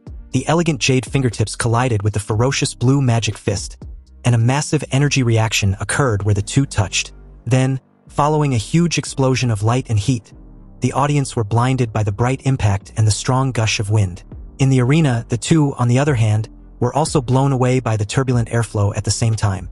Lu Qingzhu's dark purple wings flapped, and the wind elements automatically gathered together, offsetting the impact of being blown away by the airflow. Lu Qingzhu used this force to break through the smoke and dust, and was about to head straight for Yi when she suddenly felt a fatal threat. Shocked and surprised, her pupils suddenly shrank, because on opposite end of the arena, a sudden protruding vertebrae had appeared on Yi's back, and immediately began to lit up one after another in a dazzling sequence. Every time a vertebra lit up, it meant that a horrible atomic reaction was beginning to occur, and was gradually gathering at a single point in Yi's mouth. The immediate space around Yi was heavily charged with atomic energy, as blue thunderous sparks emitted on his protruding vertebrae like lightning, illuminating the massive stadium with a blue glow. In that very moment, instead of the immeasurable nuclear radiation being leaked everywhere like previously, it was rather controlled and gathering rapidly in the mouth of the undisputed king of all monsters. Lu Qingzhu was momentarily frozen in place the moment she felt this enormous energy fluctuation aimed directly at her. This was not good, and to make matters even worse, it was impossible to completely dodge this impending attack. And it seems the radiation around Yi was too massive to get close. Leaving the airspace of the stadium was not an option either, since it counts as stepping off the arena. The audience wondered what was going on as the host announced excitedly that apparently, Yi's magical beast form looks to be gathering power, and the protruding spine on his back also seems to be where this huge stored power was generating from, and was finally being transmitted to his mouth bit by bit. All the vertebrae on Yi's back inevitably flashed a blue light as Yi's wide-opened mouth showed a blue atomic light emitting a breath of destruction that was brewing in his throat. This unfathomable nuclear energy beam was Demora's atomic breath, and just like that, a dazzling blue particle beam spurted out from Yi's mouth. This terrifying torrent of nuclear energy created instantly submerged his opponent Lu Qingzhu. Already feeling the fatal threat of the nuclear attack, Lu Qingzhu still chose to bore the full force of it, or to be exact, angle majority of the energy away from her. She decisively folded her wings, wrapping herself tightly and activating her latent ability Awakening. Suddenly, the blood power of the nether bird was stimulated by Lu Qingzhu in the very moment of life and death, and the countless dark purple feathers sparkled and reflected light like crystals. This was the nether bird's feather deflection. The blue particle beam collided with the dark purple feathers, and like being refracted by a mirror, a thick condensed beam was refracted by the countless feathers into several small rays of light and reflected out. The light was centered on the dark badminton transformed by Lu Qingzhu, reflecting in all directions, and had already shot out of the arena. The examiners wanted to stop it, but it was too late. The audience saw this and was immediately washed in horror. They dreaded their fate because there was no way they could survive the numerous reflected beams. Fortunately for them, in that precise moment, a golden martial energy enveloped the entire arena, and all the beams that was directed outside the arena disappeared as if it was digested the moment it came into contact with the golden martial energy. This power act of neutralizing the countless beams was from City's mayor, Huang Qing. The audience and examiners wanted to greet the mayor, but he gave them a stern look to signal them not to do so. He told everyone to watch carefully. The strongest champion in the history of City will be born today. With enthusiasm, the host announced to the audience that they were fortunate to be protected by Mayor Huang, and with his presence, they can be assured that nothing unexpected like what just happened would repeat. Anyway, after about what seemed like 15 seconds, the atomic breath finally ended.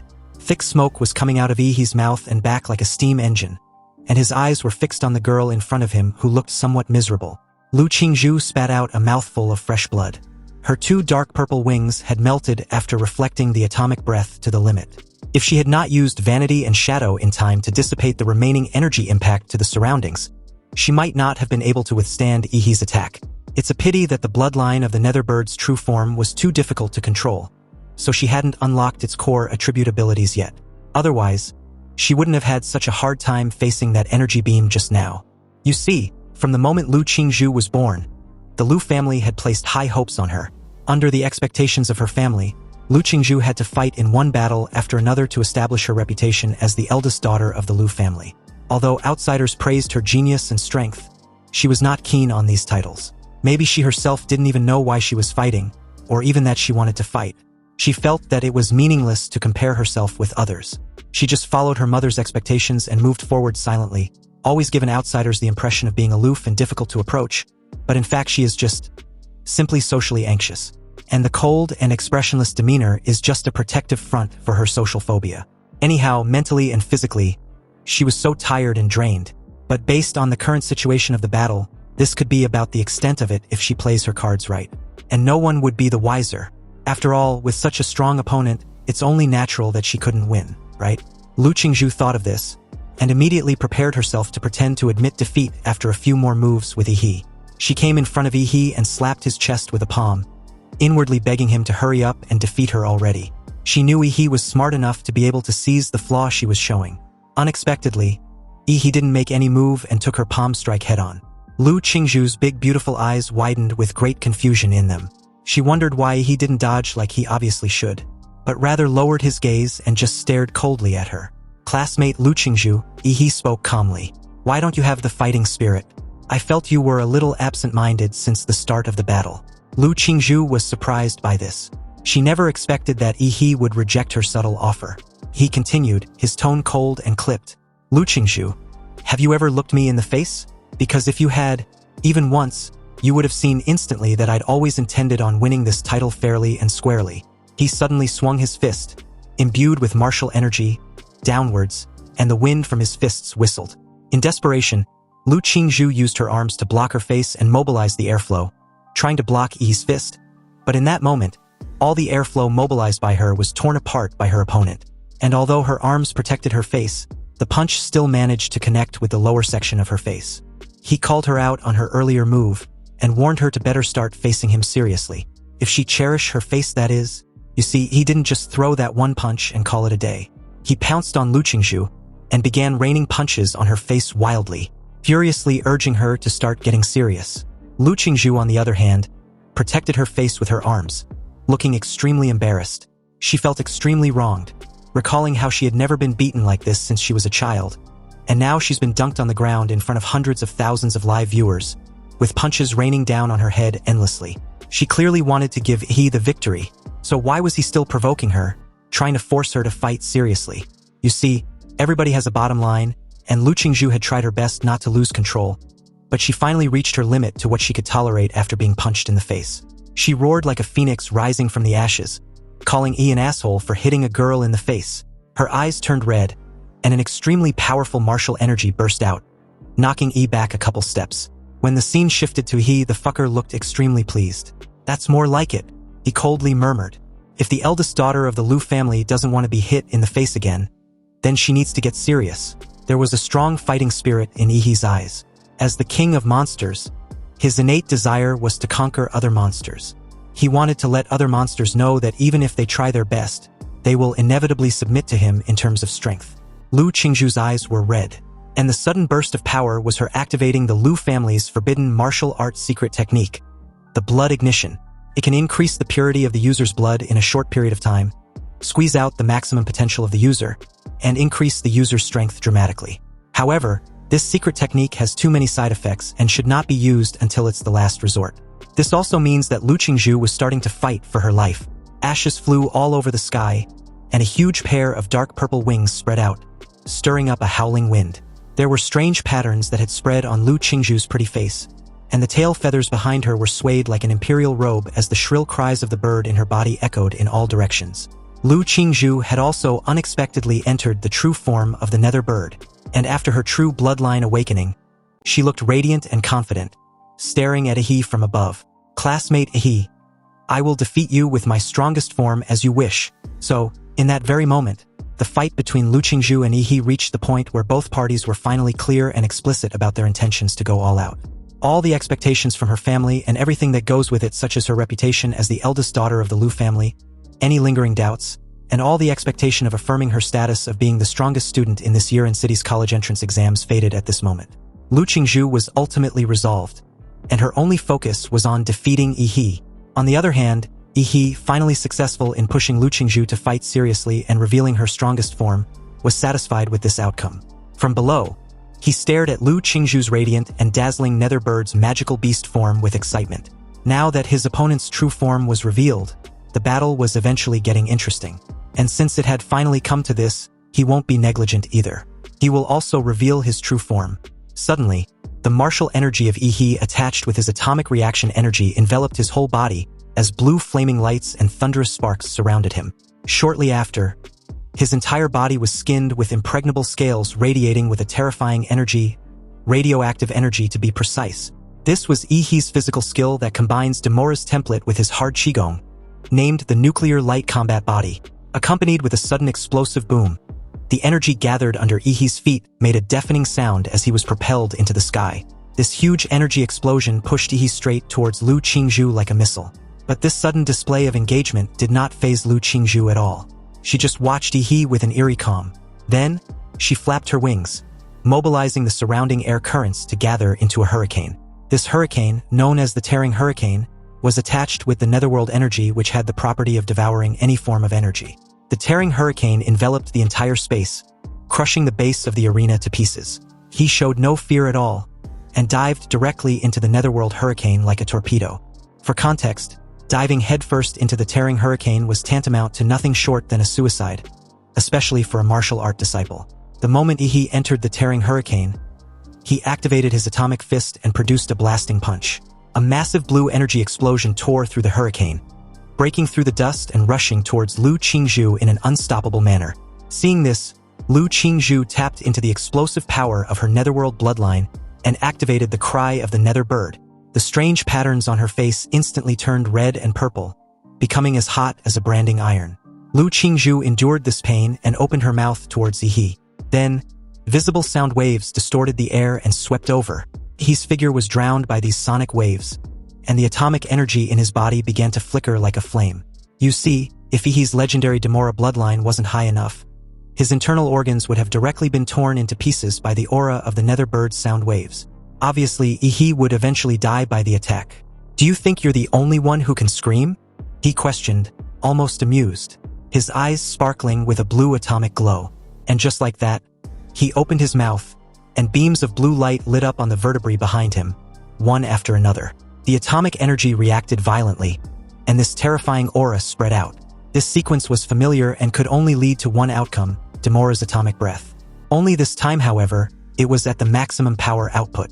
Seeing this, Lu Qingzhu also felt the pressure but was not overwhelmed like previously. There was determination in her beautiful eyes. Already accustomed with this move, she neither backed down nor tried to use her strongest defense. Rather, she decided to use the strongest defensive move in her family, deeming the strongest offense as the best defense. Placing her middle and index finger on her forehead, a familiar jade color shimmered brightly on the tip of her fingers. It was evident at this point that Lu Qingzhu wants to confront Yi head-on.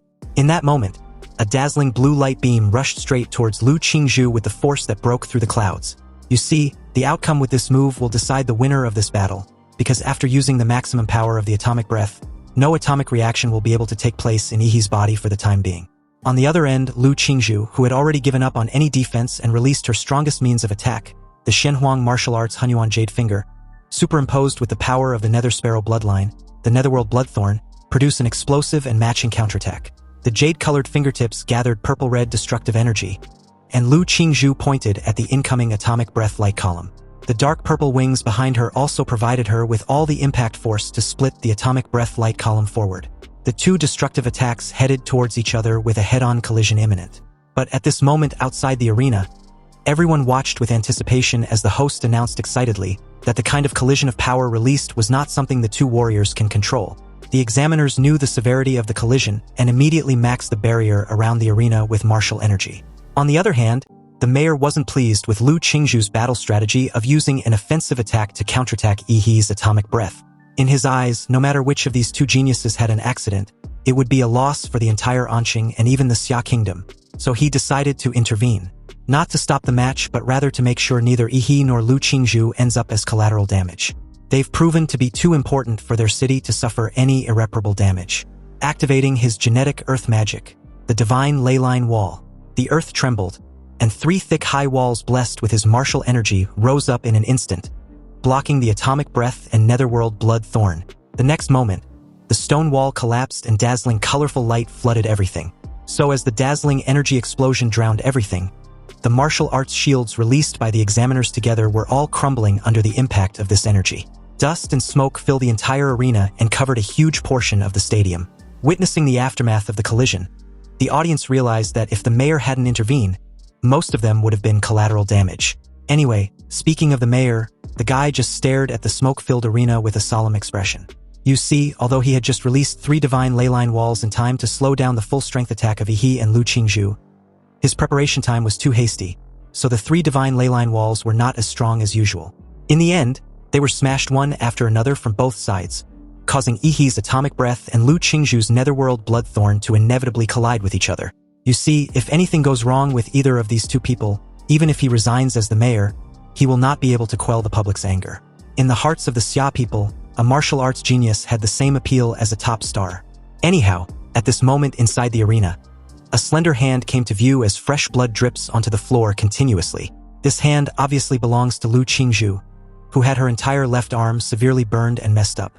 She looked very miserable, crouching on the ground with her wings utterly burnt off. The martial power of her magical beast's true body had also been exhausted, so no more transformation for the time being. But even after all this, Lu Qingzhu didn't want to give up. She urged on, trying to will herself to still continue fighting. And just as she was about to get up, he came out from the dusty smoke, his sudden presence towering over her crouching form. If you don't get rid of the nuclear radiation in your body, you will be crippled in the future. Lu Qingzhu was silent for a moment. She recalled vividly that her move clearly hit her opponent, but why was Yi unharmed in any significant way? She finally spoke after a brief silence, wanting to know why he kept pushing her. She didn't even want to fight him to this extent, so why did Yi have to force her to fight seriously? Yi squatted down and looked at her directly in the eye. Do you really not want to fight me? Or are you just being rebellious and not wanting to admit your competitive spirit? When you were fighting so hard just now, I could feel your desire to win. Lu Qingzhu was speechless when she heard this, but when she thought things over during her recollection of the battle, she realized that Yi was right. She was thinking about defeating him just moments ago. That's why she even gave up on defending and used all her strength to attack. But then she suddenly wondered what was wrong with her. She obviously hated fighting and wanted to lose to Yi as soon as possible. But when she was fighting just a while ago, she felt it, a shift, an exhilarating feeling of fighting not for anyone but just for herself. Her wondering thoughts were cut short as Yi placed a hand on her left shoulder. This unexpected contact suddenly made Lu Qingzhu blush like a cherry tomato. He informed her of the reason she lost decisively. Apparently, she had too many distracting thoughts when she was fighting, and that's a recipe for failure against powerful opponents. He absorbed all the nuclear radiation in Lu Qingzhu's body, and then stood up. As she stared at her healed arm in confusion, he gave her a side comment, stating that she was still the strongest opponent he had ever met. So he hopes the next time they compete, if fate allows it, she would give it her all from the start so they can have the purest battle. This statement obviously deepens her blush even more. In that moment, Lu Qingzhu saw Yi under a different lens. The smoke and dust dissipated at this moment, and all cameras focused on the center of the arena. Under the watchful eyes of the crowd, Yi stood proudly. The referee waited for a moment, and after seeing the current state of Lu Qingzhu, he declared Yi as the winner. And with that, the first match of the semifinals came to an end. In the next battle, Chu Zhou won without any suspense, and advanced to the final with Yi. Obviously, the final, being the last battle and the supposed biggest climax of the N-City's college entrance examination, will determine who will be awarded the title of N-City's top scorer. But to be honest, the biggest beneficiary had undoubtedly become N-City's #1 middle school, with the grand finale of the college entrance exams consisting of only its students. The dark horse from N-City's #1 middle school, Yi, against the talented apex of the same N-City's #1 middle school, Chu Zhou. In the live stream for viewers, the hundreds of thousands of people watching at this moment with great excitement and anticipation had skyrocketed to tens of millions. And although the finals had no suspense like the semifinals between Yi and Lu Qingzhu, this was primarily because Yi was just too OP, and not necessarily that Chu Zhou was not talented enough. Anyway, an opponent like Yi, who had defeated Lu Qingzhu, no one was optimistic about Chu Zhou. But Chu Zhou did not let this affect his fighting spirit. He was a pure warrior with a firm warrior's heart. When he first awakened, he was admired by thousands of people, but he never allowed such fame to get to his head. Now that he wasn't the favorite with no attention centered on him, he wasn't discouraged either. Because in terms of willpower, Chu Zhou believes he was much stronger than Lu Qingzhu, thereby could match Yi. At the referee's command, the final battle officially began. "Come at me with everything you've got." He showed his white teeth, his eyes shimmering with evident delight. Even though Yi defeated the supposed strongest candidate, Lu Qingzhu, he would not be careless when facing Chu Zhou, because according to his observation, Chu Zhou's combat IQ was likely to be the highest among this year's candidates. "Please enlighten me," Chu Zhou stated calmly and placed his hands together, then slowly opened them, and a cold ice sword condensed in his palms. This activation was the power of his bloodline, the ice sculpture. Chu Zhou covered his body with a layer of frost martial energy that isolated the surrounding nuclear radiation, which showed that he had also carefully studied Yihee's fighting style. He came prepared. With his eyes fully focused, he took the 7-star steps. Then suddenly, his body left behind unpredictable afterimages, and he moved towards Yihee. The moment a loud whoosh sounded, hundreds of swords stabbed at Yihee from all directions. He just stood there, too lazy and unbothered to try to directly pursue the real Chu Zhou among his countless clones. He had his own way to break through these numerous illusory images. His fists were clenched tightly and his arm muscles became as hard as steel bars. But the most amazing thing was the blue atomic and martial energy radiating all over his arm in waves. The crystal blue light made the bulging veins on his arms clearly visible. Activating his explosive fist, he punched the floor in an explosive manner. The ground was shaken and a blue energy exploded forth, and with a deafening boom, the 10-meter radius around him was covered by nuclear energy. Chu Zhou was forced to retreat. What a monster! Chu Zhou looked at the dented arena that looked like it had been bombarded by cannonballs, feeling extremely fearful. With his defensive abilities, he couldn't possibly fight Yihee head-on. In other words, is there really any warrior of the same age who can fight Yihee in hand-to-hand combat? Even Shen Guan, the monster of Qingfeng Private High who specialized in physical strength, had no choice but to admit defeat and surrender when facing Yihee whose bloodline had awakened. At this moment, Chu Zhou decided to use his long-ranged attack to consume Yihee since he couldn't fight him in a close combat. Chu Zhou activated his bloodline awakening, the Ice Element Dragon. Dragon scales as crystal clear as ice grew out of Chu Zhou's body. His eyes turned into golden vertical pupils, and a pair of obsidian-like horns grew out of his head. With the power of his bloodline, he activated a skill, Ice Pulse. Suddenly, a violent cold current blew across the arena, and large pieces of ice spikes gathered into an ice tsunami that was dozens of meters high, rushing towards Yihee. You see, the Ice Dragon status among the third-tier magical beasts is not as high as the king-level bloodlines of the Shadow Tiger King and the Venus Ape Demon. But in Chu Zhou's hands, it is even stronger than the blood power of Kai Shaoling and Shen Guan. The audience and examiners were surprised. With this strong bloodline power, a wave of ice submerged the entire arena, and the entire stadium, which was shrouded in the hot summer sun, suddenly dropped to below zero temperature. The live stream that had just been constantly displaying how awesome Yihee was, suddenly became completely silent, and his haters cheered excitedly, claiming Chu Zhou to be so handsome and condemning Yihee as the devil. Chu Zhou gasped slightly. The sudden burst of such a strong icy force took quite a toll on his body. Even though Yihee was frozen by the thick ice pulse, he did not breathe a sigh of relief. He wasn't naive enough to think Yihee would be defeated so easily by him. But at this moment, a barrage of comments suddenly floated across the live stream the moment the iceberg started to melt, and Yihee's wide-open mouth showed a blue atomic light emitting a breath of destruction that was brewing in his throat. Then the next moment, a bright blue beam of energy penetrated the iceberg and shot straight towards Chu Zhou. Chu Zhou, who had been on guard the whole time, was shocked with widened eyes. He couldn't believe how it was possible for Yihee to break through such thick icebergs so easily and quickly. He instantly pushed himself away and manipulated the ground to raise an icicle imbue with martial energy to serve as a barrier. When the blue energy beam hit the thick icicle, a deafening explosion occurred. But luckily enough, Yihee activated his atomic breath mainly to break out the iceberg he was trapped in, so it wasn't nearly enough as the previous instances. Nonetheless, it's too exaggerated. Yihee's abilities were truly the most dangerous anyone had ever invigilated. Nuclear radiations, nuclear explosions, nuclear lasers. Can a high school graduate really handle all these abilities? The melted ice was evaporated by the high-energy heat from Yihee's body as he took a step forward, clad in his usual nuclear light battle body. The atomic reaction in Yihee's body accelerated, and his body was covered with a layer of dazzling blue flames. Any ice vaporized into mist when it approached within 5 meters of him. It seems that I have restrained you very much. Yihee strode towards Chu Zhou, leaving a melting footprint on the ground with every step. No matter how Chu Zhou activated his ice-attributed blood to attack, it was of no avail.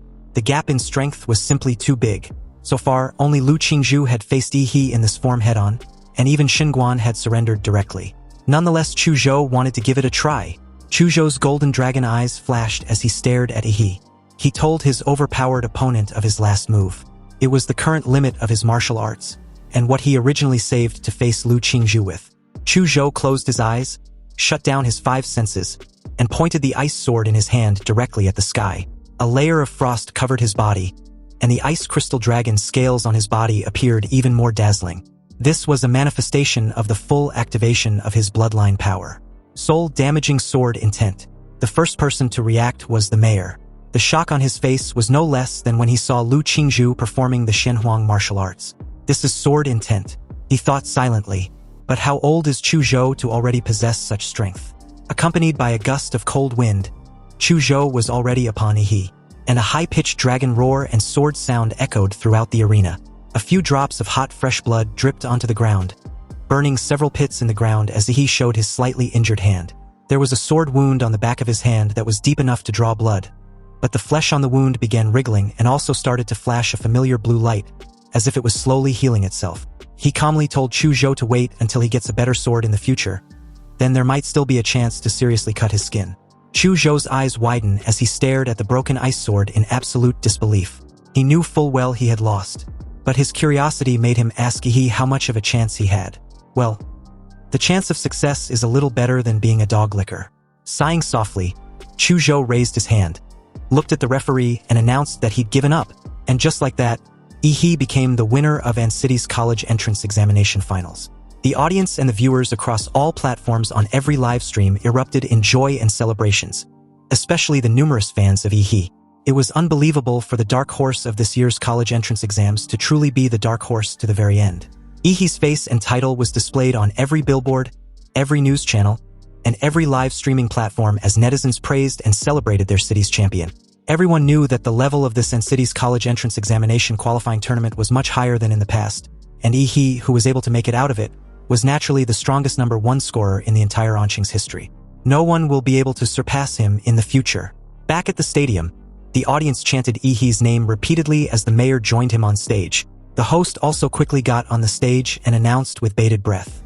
To all the viewers who followed the 24th college entrance examination in Anqing on site and through the live broadcast, after 3 days of bloody battles, our Anqing city's top scorer in the college entrance examination has finally been born. He is Yi from An City's number 1 middle school. Student Yi, I heard that your strength is the result of catching up from behind and accumulating strength over time. Now that you have won the top spot, do you have anything to say? He was beyond stupefied. He thought the host was indeed a cultured person. He can even describe his cheating in such a subtle way. First of all, I want to thank my teacher. He was the one who did not give up on me and encouraged me when I was at my lowest point. That's what gave me the fighting spirit. At this moment elsewhere, the head teacher who was watching Yi's speech through the live broadcast began to shed tears, thinking that he was really unworthy of Yi's praise. He was really derelict in his duty by not noticing this monster until just before the college entrance exams.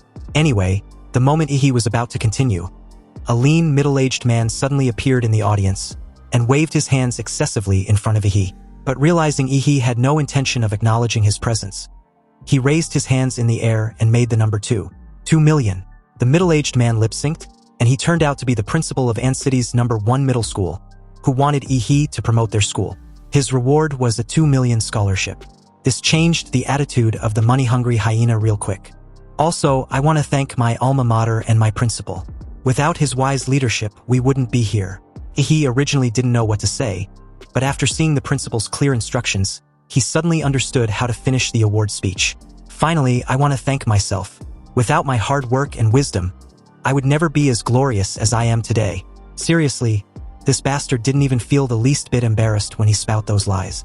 Unexpectedly, in that very moment, the system also congratulated him for winning the title of champion. He will be rewarded with a random template ability. His eyes widened. It turns out that this template also had an achievement system. He wanted to check his new template ability right away, but he also knew the awards ceremony was going on, and with tens of thousands of eyes staring at him, he would have no way of studying it carefully. It seems he could only wait until later. After that, the mayor gave a summary and announced how smoothly the college entrance examination was held and how it ended successfully.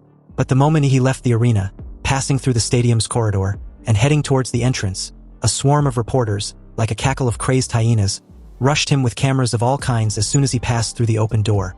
Student Yi, do you feel any pressure in winning the first prize? How did you grow so fast in just half a year? Are you going to Huadu University? He screamed desperately for the reporters to stop chasing him. He had to pee. But a sleazy-looking guy made his way beside him and shoved his phone in his face. Smirking. Student Yi, quick question. Between Lu Qingzhu and Kai Shaoling, who's prettier? Or do you prefer Xinguan? Or maybe Chu Zhou? He said nothing and bolted even faster. He didn't have time to waste with these reporters and their weird fan service interviews. After finally ditching the frenzy media, he made his way inside an empty basketball court, his eyes full of excitement with this new system's development. Seriously, who would have known that Yi was not limited to just one template, but more can be drawn through the system rewards? This is just too freaking insane. Just then, a man in a black windbreaker came to him and interrupted his amazing reverie. Student Yi, congratulations on winning the top spot. He jolted in surprise, wondering if the guy was a reporter. The man took off his hat in a respectful gesture and smiled knowingly. Don't get me wrong, I'm not a reporter. I'm from the imperial capital, so let's talk about something more classified, something like the issue of genetic lock. He immediately became nervous when he heard this. He knew that he hadn't unlocked any so-called genetic lock. All his abilities came from the monster template. Did this guy know of his abilities? Who exactly was he? As Yi remained silent, the guy then asked if he'd heard of the term genetic lock from his father. He replied calmly that he had. You see, according to the memory from the original host, this is indeed the case. But from the little memory he obtained after the traversal, that term had only come up once from his supposedly ordinary father. The guy pulled an envelope from his bag and asked Yi if he was curious about how his father, an ordinary taxi driver, knew the word that was completely inconsistent with his profession. He raised an eyebrow. Could it be that there was a big secret? Or was there another expert? The guy handed Yi the envelope and stated that due to his special status, the imperial capital had authorized a restricted document for him. He opened the envelope, and his eyes widened the moment he began to read through. Project Prometheus, the research institute which was once a giant in the field of biological genes on Blue Star, was wanted and blocked by various countries due to a certain incident. Therefore, a large number of core researchers were forced to hide their identities and disappear in the city. Apparently, it was said that genetic lock technology was once a key project of Prometheus. After reading through the document, Yi's expression was full of disdain. He understood what the man in the windbreaker meant. Apparently, these guys believe Yi's ordinary father was a senior researcher at Prometheus.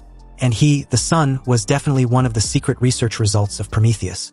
The guy in the windbreaker assured Yi not to worry. The country will not make things difficult for him. He specifically came there just to let Yi know the situation. After all, as the person involved, he had the right to know. The guy clearly feared Yi might panic and do something reckless. As a key prospect in the cultivation program of the country, his safety was their top priority from here on out. He just stared at the guy, deadpan. Seriously, if he tells this guy that he was calmer than even him right now, would he believe him? Then his attitude suddenly shifted, feeling all smug like he's been burdened with an enormous duty rather than an enormous convenience. Damn, it's so annoying being famous and important these days, isn't it? When one becomes famous, they get more attention and invite more trouble. Society was really all about status. Anyway, with that, the guy took his leave first and left the basketball court. The moment the guy left, this shameless money-hungry hyena rubbed his hands in delight. Now that he had made a lot of money in this college entrance exams, everything seems to be heading in the right direction. Not only did he get a ticket to Huadu University, but he also received a $2 million scholarship from the principal and an additional $800,000 bonus. However, the most important thing was of course being able to draw a new template ability. Although he knew that a template as powerful as the legendary Madflame Demora was hard to come by, he still looked forward to the new template. He spared no time initializing the beginning of his new template ability. A swirling dark purple vortex appeared in front of him, and the roars of countless monsters were heard from it, like a cursed void full of ancient beasts. He stared in awe, slack-jawed. A moment later, he understood what template he had drawn the second the result appeared. A chaotic sound of footsteps shook the earth as a D-rank Colossus-type humanoid template came to view, with its bloodline ability being giantification. A 60-meter colossal titan with an ultra-heated steam. Its evolutionary path was an immutable humanoid and the current compatibility was 1%. He wasn't particularly pleased when he read through the colossal humanoid template, simply because it paled in comparison to Demora's A-rank template. But then his eyes widened as a realization hit him like a thunderclap. You see, it just might be possible that the abilities between templates can be superimposed. So if the colossal humanoid template was superimposed with Demora's template, what would be the result? Holy shit, the implication was too incredible to even imagine. But one thing was clear, he wouldn't just be on top of all monsters but the true undisputed king of every monster in existence. And the first real hybrid. Meanwhile, as the scene shifted elsewhere inside a dimly lit villa with an auspicious setting, we're introduced to Hualong, a massive-looking guy who is currently on the phone with someone who happens to be a business friend of his. The person at the other end asks if Hualong had some personal matters to deal with and would not accept any more tasks for the time being. That's right, cancel everything on my schedule. Hualong hung up the call, took a deep breath as he repeatedly tapped the redwood table in front of him rhythmically. But the only sound in the room was the faint audio from a television broadcast. A dent soon formed on the redwood table where his finger struck. You see, Hualong's younger brother had been missing for over half a month, and the search team sent to investigate returned empty-handed. Not even a corpse was found, but they did find some residue at the place where his brother's signal last appeared. After testing, it was found that there was a small amount of nuclear radiation. As an experienced hunter of forbidden secret realms, Hualong didn't need any confirmation. His brother was dead. Worse, the scene had also been cleaned up. No trace, no mistake. Hualong's gaze was locked on the television screen, and as it replayed the footage of Yihee's battle with Lu Qingzhu, specifically the moment Yihee unleashed his atomic breath beam, Hualong knew. He just had the gut feeling, and on top of that, the only known warrior with a nuclear radiation ability was Yihee. Hualong closed his eyes regrettably, weighed down with sorrow and guilt. He repeatedly told his younger brother to quit with the underground involvement in society, but he didn't listen to his advice. And now he'd failed their mother. Hualong promised their mother that he would take care of him before she passed away. The moment Hualong opened his eyes, his entire demeanor and facial expression had transformed into something grotesque. He stared at a motion picture of Yihee being declared as the winner and acknowledged as a rare genius in An City. It's obvious that Huadu University would be vying for him. However, it's too bad that they would not be able to witness his enrollment. Early the next day, Yihee was just about to head into a secret realm to test the new template along with some other theories when he received a delivery. A handwritten letter from Chu Zhou.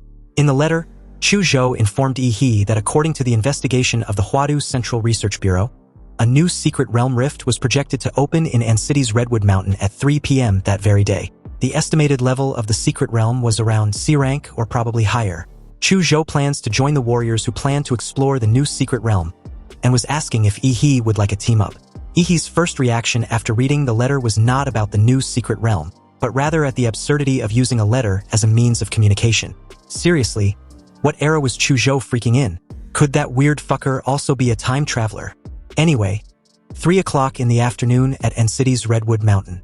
The once sparsely populated Mangrove Mountain finally welcomed the most visitors it's ever had in its history. Thousands of warriors had gathered at the Mangrove Mountain, including many powerful warriors and organizations with a long-standing reputation.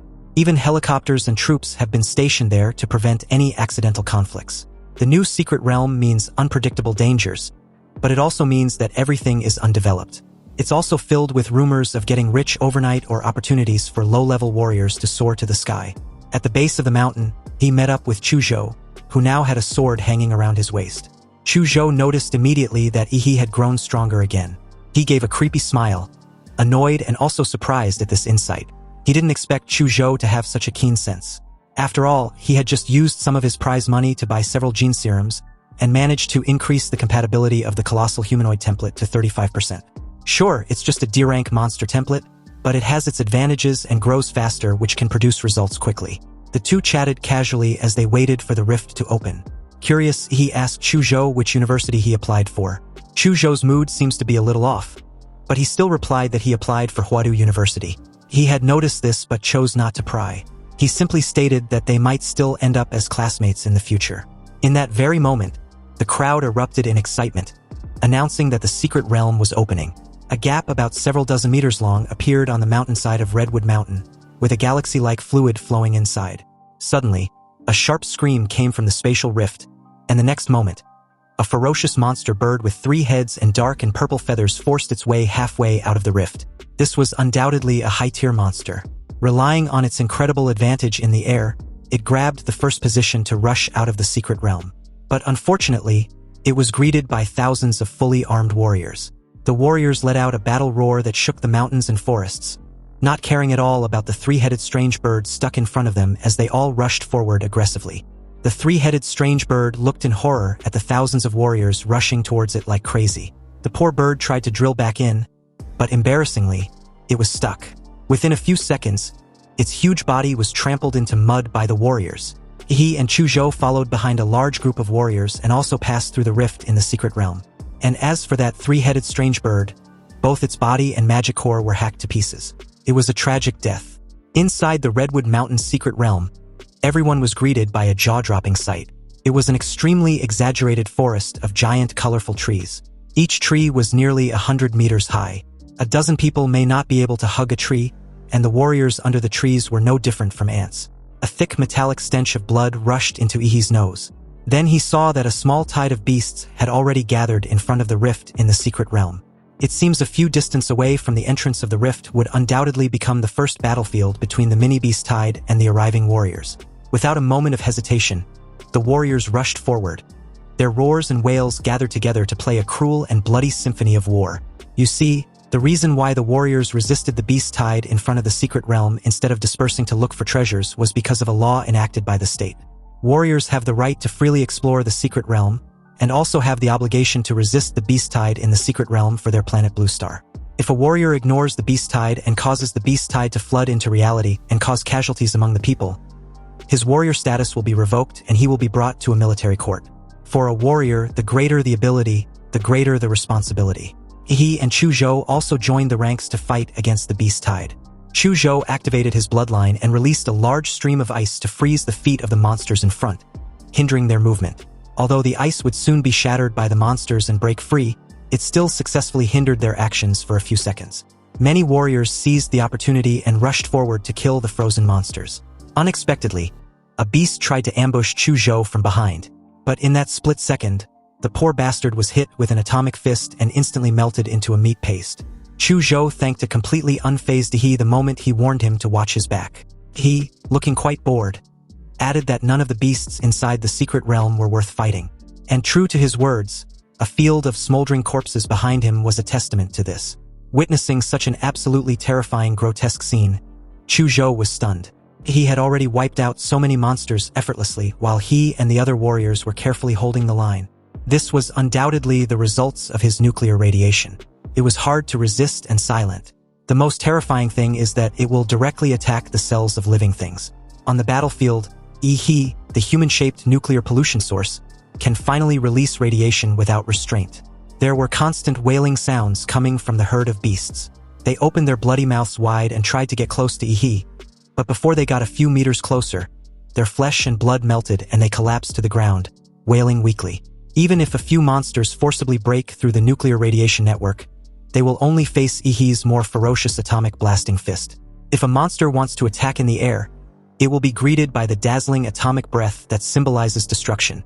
The only difference between a monster dying from these two moves and one dying from nuclear radiation is that it dies more quickly without having to endure the pain of slow withering. He was just absolutely terrifying. He was like the god of death on the battlefield. Wherever he goes, life within that vicinity begin to rot and die. His fighting style even made the rest of the warriors extremely frightened. They secretly felt lucky that Ihi was one of them. He, on the other hand, looked at the magic cores that could not even fill several bags, and couldn't help but smile, revealing the joy of a farmer's good harvest. But that smile frightened the surrounding warriors even more, and they felt goosebumps all over their bodies. Without counting Ihi's various moves derived from atomic reactions, not many warriors would want to make an enemy of him just with his deadly nuclear radiation field. In other battlefields not far away, the warriors who were fighting with monsters looked back and found the others behind resting leisurely. A curious warrior cursed in amazement, wondering why the fight behind them ended so quickly. Was there a high-level warrior among them? No, another calmly replied. Obviously, among them was Ancity's top scorer in the college entrance exams. The top scorer in the college entrance exams? Isn't that a martial artist? How could a martial artist possibly kill so many monsters? Apparently, the curious warrior missed the live broadcast of the college entrance exams, deeming it uninteresting. Seriously, what was so special about a fight between high school students? Hearing this, the other called him a foolish idiot, because that high school student can effortlessly beat 10 of him. You see, a beast tide can be formed because there were several lord-level monsters leading them. As long as these lord-level monsters were beheaded, the beast tide will disperse. Currently, about 10 high-level warriors had joined forces to go deep into the beast tide to search for lord-level monsters and carry out a decapitation operation. As for the other monsters in the beast tide, although their average strength was weaker, Their numbers were endless. As the battle dragged on endlessly, the warriors began to show signs of fatigue, so they decided to drive the monsters towards their champion. It's unclear who came up with this idea, but the warriors quickly reached a strategy to use Ihi's nuclear radiation field to fight against the beast tide. More and more magical beasts were led to Ihi's location, including some high-level magical beasts with extremely terrifying strength. He did not need to take the initiative to attack. He just needed to stay under the protection of the warriors and continuously release lethal amount of nuclear radiation to attack the beast tide. As for the nuclear radiation that managed to breach the martial energy of the warriors and accidentally made contact, Ihi easily absorbed them. With Ihi as the core on the battlefield, every warrior in his vicinity gathered around him, and together, they resisted the invading monsters. And although there were also some highly intelligent beasts among the tide, they discovered Ihi's peculiarity and could only guide other monsters to attack continuously in an effort to overwhelm their enemy. For a moment, the fighting intensity on the battlefield escalated rapidly, and it was unknown how long this intense battle lasted, until a flare flashed in the air, signaling the successful decapitation operation of the leaders of the beast tide. The eyes of the warriors, which had been numb from fighting, finally lit up. They won, and the beast tide was beginning to retreat.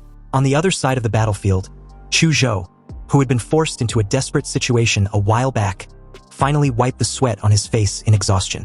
Chu Zhou breathed a sigh of relief. He knew that the fight against the first wave of beasts in the Redwood Mountain secret realm had been won.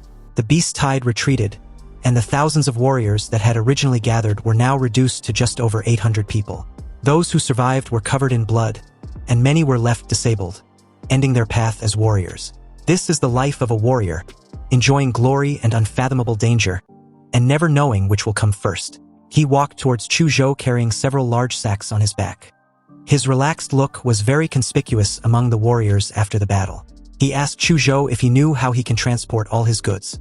You see, during the beast's tide retreat, he slowly came to the side of each magical beast that died of nuclear radiation and dug out their magic cores.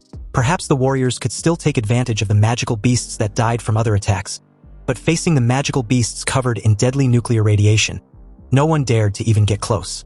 Anyway, Ihi, feeling somewhat helpless, dropped the several large sacks filled with magic cores on the ground the moment Chu Zhou handed him a silver-black ring.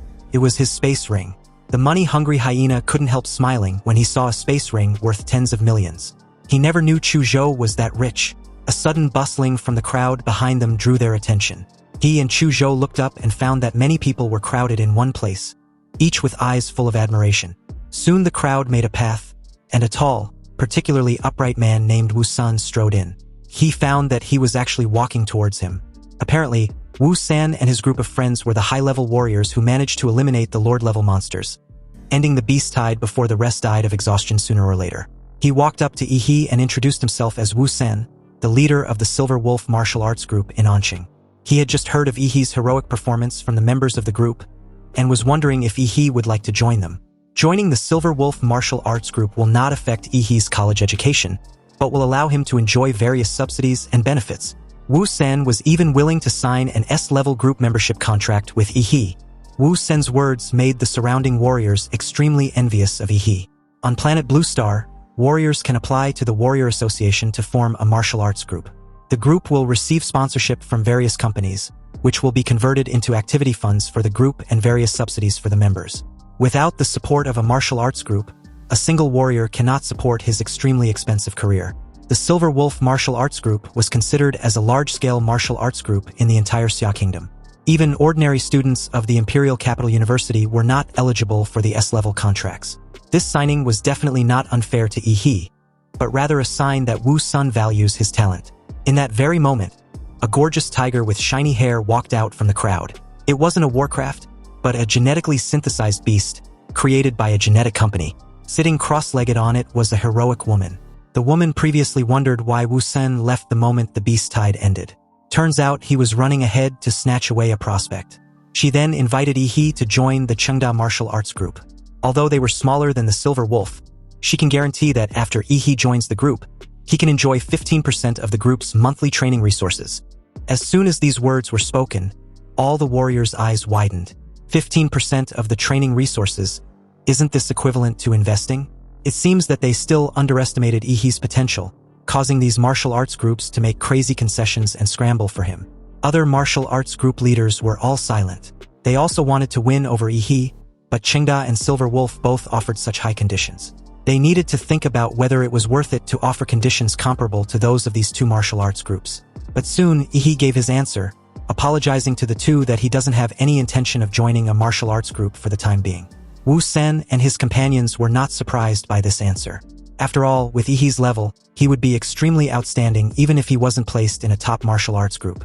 They regarded winning him over this time as a way to establish a good relationship. Several people came forward and extended the same courtesy. And after a few brief greetings, they all left. During this period, Chu Zhou was also invited by Wu San and others. He was also offered an S-level contract, but just like Yi, he declined. The Beast Tide crisis ended, and many warriors left one after another, starting the stage of free exploration.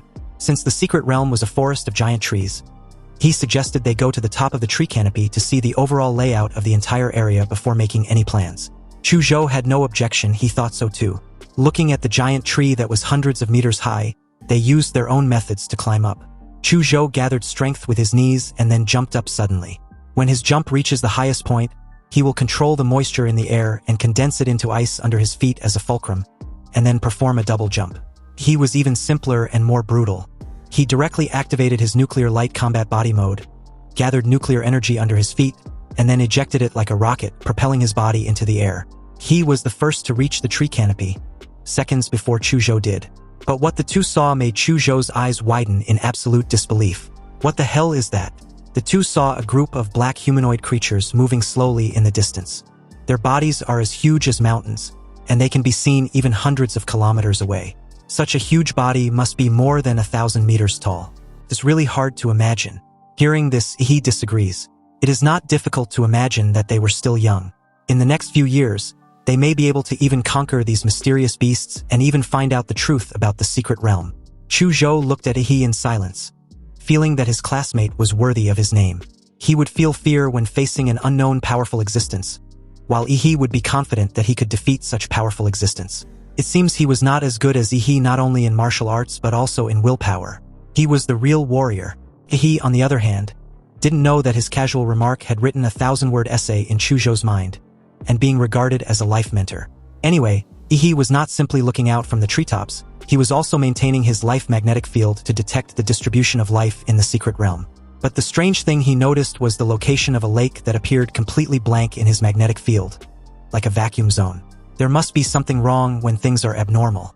Where there's smoke, there's definitely fire. And the bigger the wind and waves, the more valuable the fish. He pointed a finger southeast and told Chu Zhou to take a look. There was a lake there, so they needed to go take a look. He decisively took Chu Zhou to the lake to go all in. The two of them quickly passed through the giant tree forest and came to the edge of the lake. When they arrived, 3 people had already gathered there, one of whom was an acquaintance of Yi. He was surprised to see Huang Yuli, who joked about his sudden appearance with a chuckle. Well, isn't this our top scorer? Huang Yuli didn't expect the high school student she helped weeks ago to be so powerful. She sponsored Yi with a discounted warrior business card when he debuted. And although it wasn't a big help, he always remembered it. The teammate beside her, a tattooed bald guy, also joked when he found out Yuli knew the little top scorer of An City. Exactly, hurry up and introduce him to us, the other teammate in glasses added. After all, this top scorer was quite impressive when he was fighting against the Beast Tide a while ago. Huang Yuli briefly recounted the story of Yi's first entry into the Warrior Center, which made the other 2 teammates marvel at the wonder of fate. A young man who was met by chance would surprise everyone half a month later. Curious, Yi asked how long Huang Yuli had been there. She replied that they just arrived not long ago, and 2 of her teammates who were good at swimming went down to the lake to explore the way. But just as Huang Yuli finished saying this, a figure rushed to the surface of the water. He was a teammate of Huang Yuli and the others. Yu Yang said to everyone with evident excitement, "Jackpot! We've hit the jackpot, guys, we're gonna be rich." Hearing this, Huang Yuli asked Yu Yang to explain what he just said more clearly. How did they strike it big? Yu Yang explained that there's a ruin under the lake. Upon hearing this, the entire team, especially Huang Yuli, was extremely excited. But with the exception of Yi, everyone understood what Yu Yang had just explained. He nudged Chu Zhou's arm and asked him to explain. In the secret realm, there are some mysterious buildings that are suspected to be left by a civilization in the secret world. They were collectively called ruins by experts. The ruins contain technologies or artifacts left behind by a civilization in the secret realm. Chu Zhou paused, and then continued. It is said that the theoretical basis of our modern human martial arts and many genetic technologies come from these ruins. Perhaps Yu Yang was too excited, because he realized that two outsiders, Yi and Chu Zhou, were also present after he told his teammates this information. Yu Yang secretly regretted having leaked the news without surveying his surroundings. He immediately stared at the two with hostile eyes. Chu Zhou sensed the murderous intent as Yu Yang placed a hand on the sword at his waist. People die for money every day, so it is not uncommon for them to kill each other in front of ruins where interests are important. Anyway, just as Yu Yang was about to engage, Huang Yuli angrily shouted, stopping the idiot. He placed an elbow on Chu Zhou's shoulder as the two stared at Yu Yang with a mocking look. Huang Yuli explained that Yi and Chu Zhou were the first and second in City's college entrance exams. Their strength far exceeds that of most ordinary warriors, so it would be better to have them join for the raid. This made Yu Yang ask how they were going to divide the spoils. Hearing this, he was unbothered. As external aid, the two of them will be allocated according to their effort. The more they contribute, the more loot they get. Yu Yang's eyes flickered, and seeing that the remaining two teammates agreed, he didn't say anything more. After all, he was in an extraordinary position now and was destined to be a big shot in the future, so it was better not to make enemies with him if possible. Finally, Yu Yang led the way as everyone followed him into the lake. Relying on a warrior's powerful lung capacity, the six of them dived 30 meters to the bottom of the lake. Yu Yang found the mark left before and led everyone to a cave at the bottom of the lake. There was a hidden secret passage in the cave. When everyone surfaced from the water, they found themselves in an underground cave. After Yu Yang got ashore, he muttered in confusion. This is really strange. Where is that guy Li Wei? Wasn't he asked to stay here? Maybe he found some treasure and left first. The tattooed guy stated a little angrily, obviously thinking that Li Wei was very unfair. Yu Yang took out the walkie-talkie and called Li Wei several times, but there was no response. Yu Yang had a bad feeling that something had happened. But then Huang Yuli asked calmly, after you guys came to this underground cave, did you explore whether there are any signs of monster activities? No, Yu Yang replied. Li Wei and I released all the monster bait bombs, but not a single monster hair appeared. The other female teammate was shaken. This underground cave seems very dangerous, and Li Wei was also missing. Maybe they shouldn't continue exploring. This annoyed Yu Yang, who shouted in response. We must explore. If we dare not take the wealth and glory in front of us, then we will be low-level warriors all our lives. Those who are afraid of death should get out now while they still can. Due to this, no one present withdrew, and even the female teammate who had just proposed the withdrawal remained silent. As Yu Yang said, if the mountain of gold was right in front of them, it would be against human nature not to grab it. In that case, the group proceed forward. Yu Yang led the way for everyone. Because of Li Wei's loss of contact, the group was now very silent, always on guard against possible dangers. Yu Yang took out an ultraviolet flashlight and shone it on the ground. The marks he and Li Wei had left in advance were clearly visible under the ultraviolet flashlight. The group gradually went deeper into the underground cave, and the road became narrower and narrower until only one person could pass through. He walked in the narrow tunnel with his eyes flickering. He turned his head to meet Chu Zhou's eyes and began to speak in lip language. Chu Zhou, something is wrong. Yeah, I noticed too, the time doesn't match. They both noticed something was wrong because it was so obvious. Huang Yuli said that their team had just arrived at the lake not long ago, about 10 minutes at most. But Yu Yang and Li Wei were able to find this cave at the bottom of such a huge lake, and through the underground cave, they found such a hidden route leading to the ruins. It's just like having a map perspective in a game.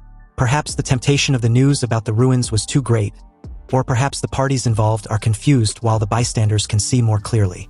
Faced with their former teammates, experienced warriors like Huang Yuli did not notice anything unusual. This is obviously a scam.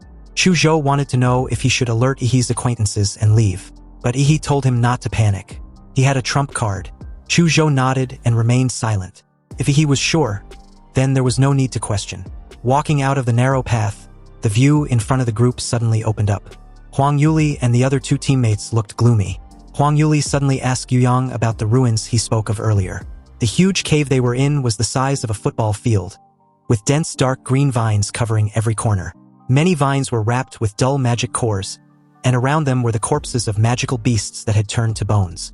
No wonder we didn't see many aquatic monsters when we were diving. It turns out that they had already been devoured by a top predator. Suddenly, the other teammate screamed. At the location where she pointed was a dried corpse pierced by vines hanging in the air. And judging from the clothes the corpse was wearing, it was Li Wei. Huang Yuli and her female teammate were trembling with widened eyes. And Yu Yang did not answer Huang Yuli's earlier question about the ruins. He suddenly knelt on the ground, holding his head, and talking to himself neurotically. Yu Yang seemed to have regained his last bit of sanity. He suddenly turned around and looked at everyone, murmuring something incoherently about Li Wei's death, the vines catching up to him, his escape, and a whole bunch of nonsense. But the next moment, his head began to swell up, and seconds after, it exploded like fireworks, and several vines swayed from the gap in his head like the tentacles of a devil. A split second after that, a dazzling blue light beam submerged Yu Yang's upper body, and those strange vines were also destroyed by the atomic energy. Who would have thought that a monster could be so intelligent? After hunting two warriors, it actually parasitized the brain of one of them and used him as bait to lure more prey. He looked at the dark green vines that were slowly moving in the entire cave with cold eyes. With a crackling sound, a huge rock entangled with vines fell from above like a freaking meteor and collapsed behind them, blocking their retreat. Chu Zhou looked at these terrifying vines and finally remembered that he had read information about this kind of monster in a book. It was a second-order king-level magical beast species, the ghost demon vine. Upon hearing this, Huang Yuli and the two other teammates paused in their breathing, trembling with fear. The king-level blood species cannot be estimated by ordinary levels. This level was simply not something that a few first-level warriors like them can fight against. He grinned, revealing his white teeth. He didn't care what level it was. Everyone would just have to watch how he hacks it to pieces. But just as he was about to enter Colossal Titan mode, a loud boom sounded from behind. The collapsed passage behind them was blasted open, and a mysterious warrior with terrifying blood energy swept over. The blood energy on his body even distorted the surrounding air, leaving a long trail of bloody smoke. With this much chi and blood smoke, he was an 8th-level warrior. You see, originally, Huolong had no plans to come to the secret realm of Redwood Mountain. But when he heard that a certain someone in the secret realm was using terrifying nuclear radiation capabilities to help the warriors resist the beast tide, he immediately realized that this person was Yi. After arriving at the secret realm, it was very easy to find his target's trace.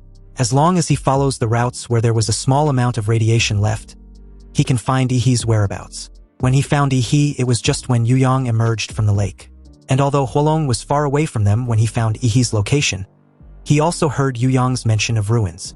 Huolong's breathing became a little rapid, so he chose to stay put for the time being, waiting for Yi and the others to enter the bottom of the lake and find the ruins before taking action. In the secret world, warriors killing each other often occurs. And because it was difficult to obtain evidence, the government often turns a blind eye. So this was the perfect opportunity to kill his brother's murderer and City's top scorer without worrying about the Xia Kingdom's retribution. If he can take some valuable items from the ruins with him, then he will definitely flee to a country that is strong enough to shelter him if trouble arrives.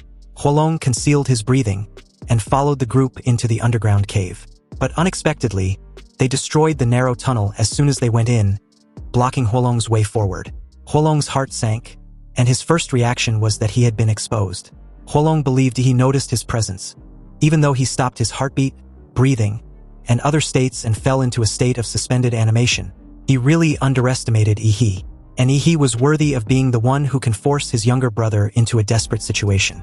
He, on the other hand, had just noticed Huolong's presence, and was even confused that the mysterious 8th-level warrior was in search of him. Why was this freaking uncle pining for him? He didn't even know the guy. He just rushed in all of a sudden and monologued some gibberish like they knew each other. The strange thing was that he seemed to feel that this mysterious warrior glanced at him with resentment. But it must be an illusion, right? Huolong directly burst out with the blood and energy of an 8th-level warrior, and had already broken through the collapsed tunnel, bulldozing his way out and declaring that he should prepare to die. Huolong launched in Yi's direction, his roar like the sound of thunder. In the air, he soon realized that something was wrong. The supposed ruins in front of him was clearly the cave of a powerful monster. You see, the demonic vine hunts its prey based on its life breath. And at this moment, Huolong's life breath was the strongest, so he became the demonic vine's primary target. A thunderous boom sounded, and the entire cave at the bottom of the lake was shaking as if there was an earthquake. Countless vines shattered the rock layers and rushed towards Huolong. Huolong looked at Yi unwillingly. Cursing, Huolong questioned Yi if this was also his plan.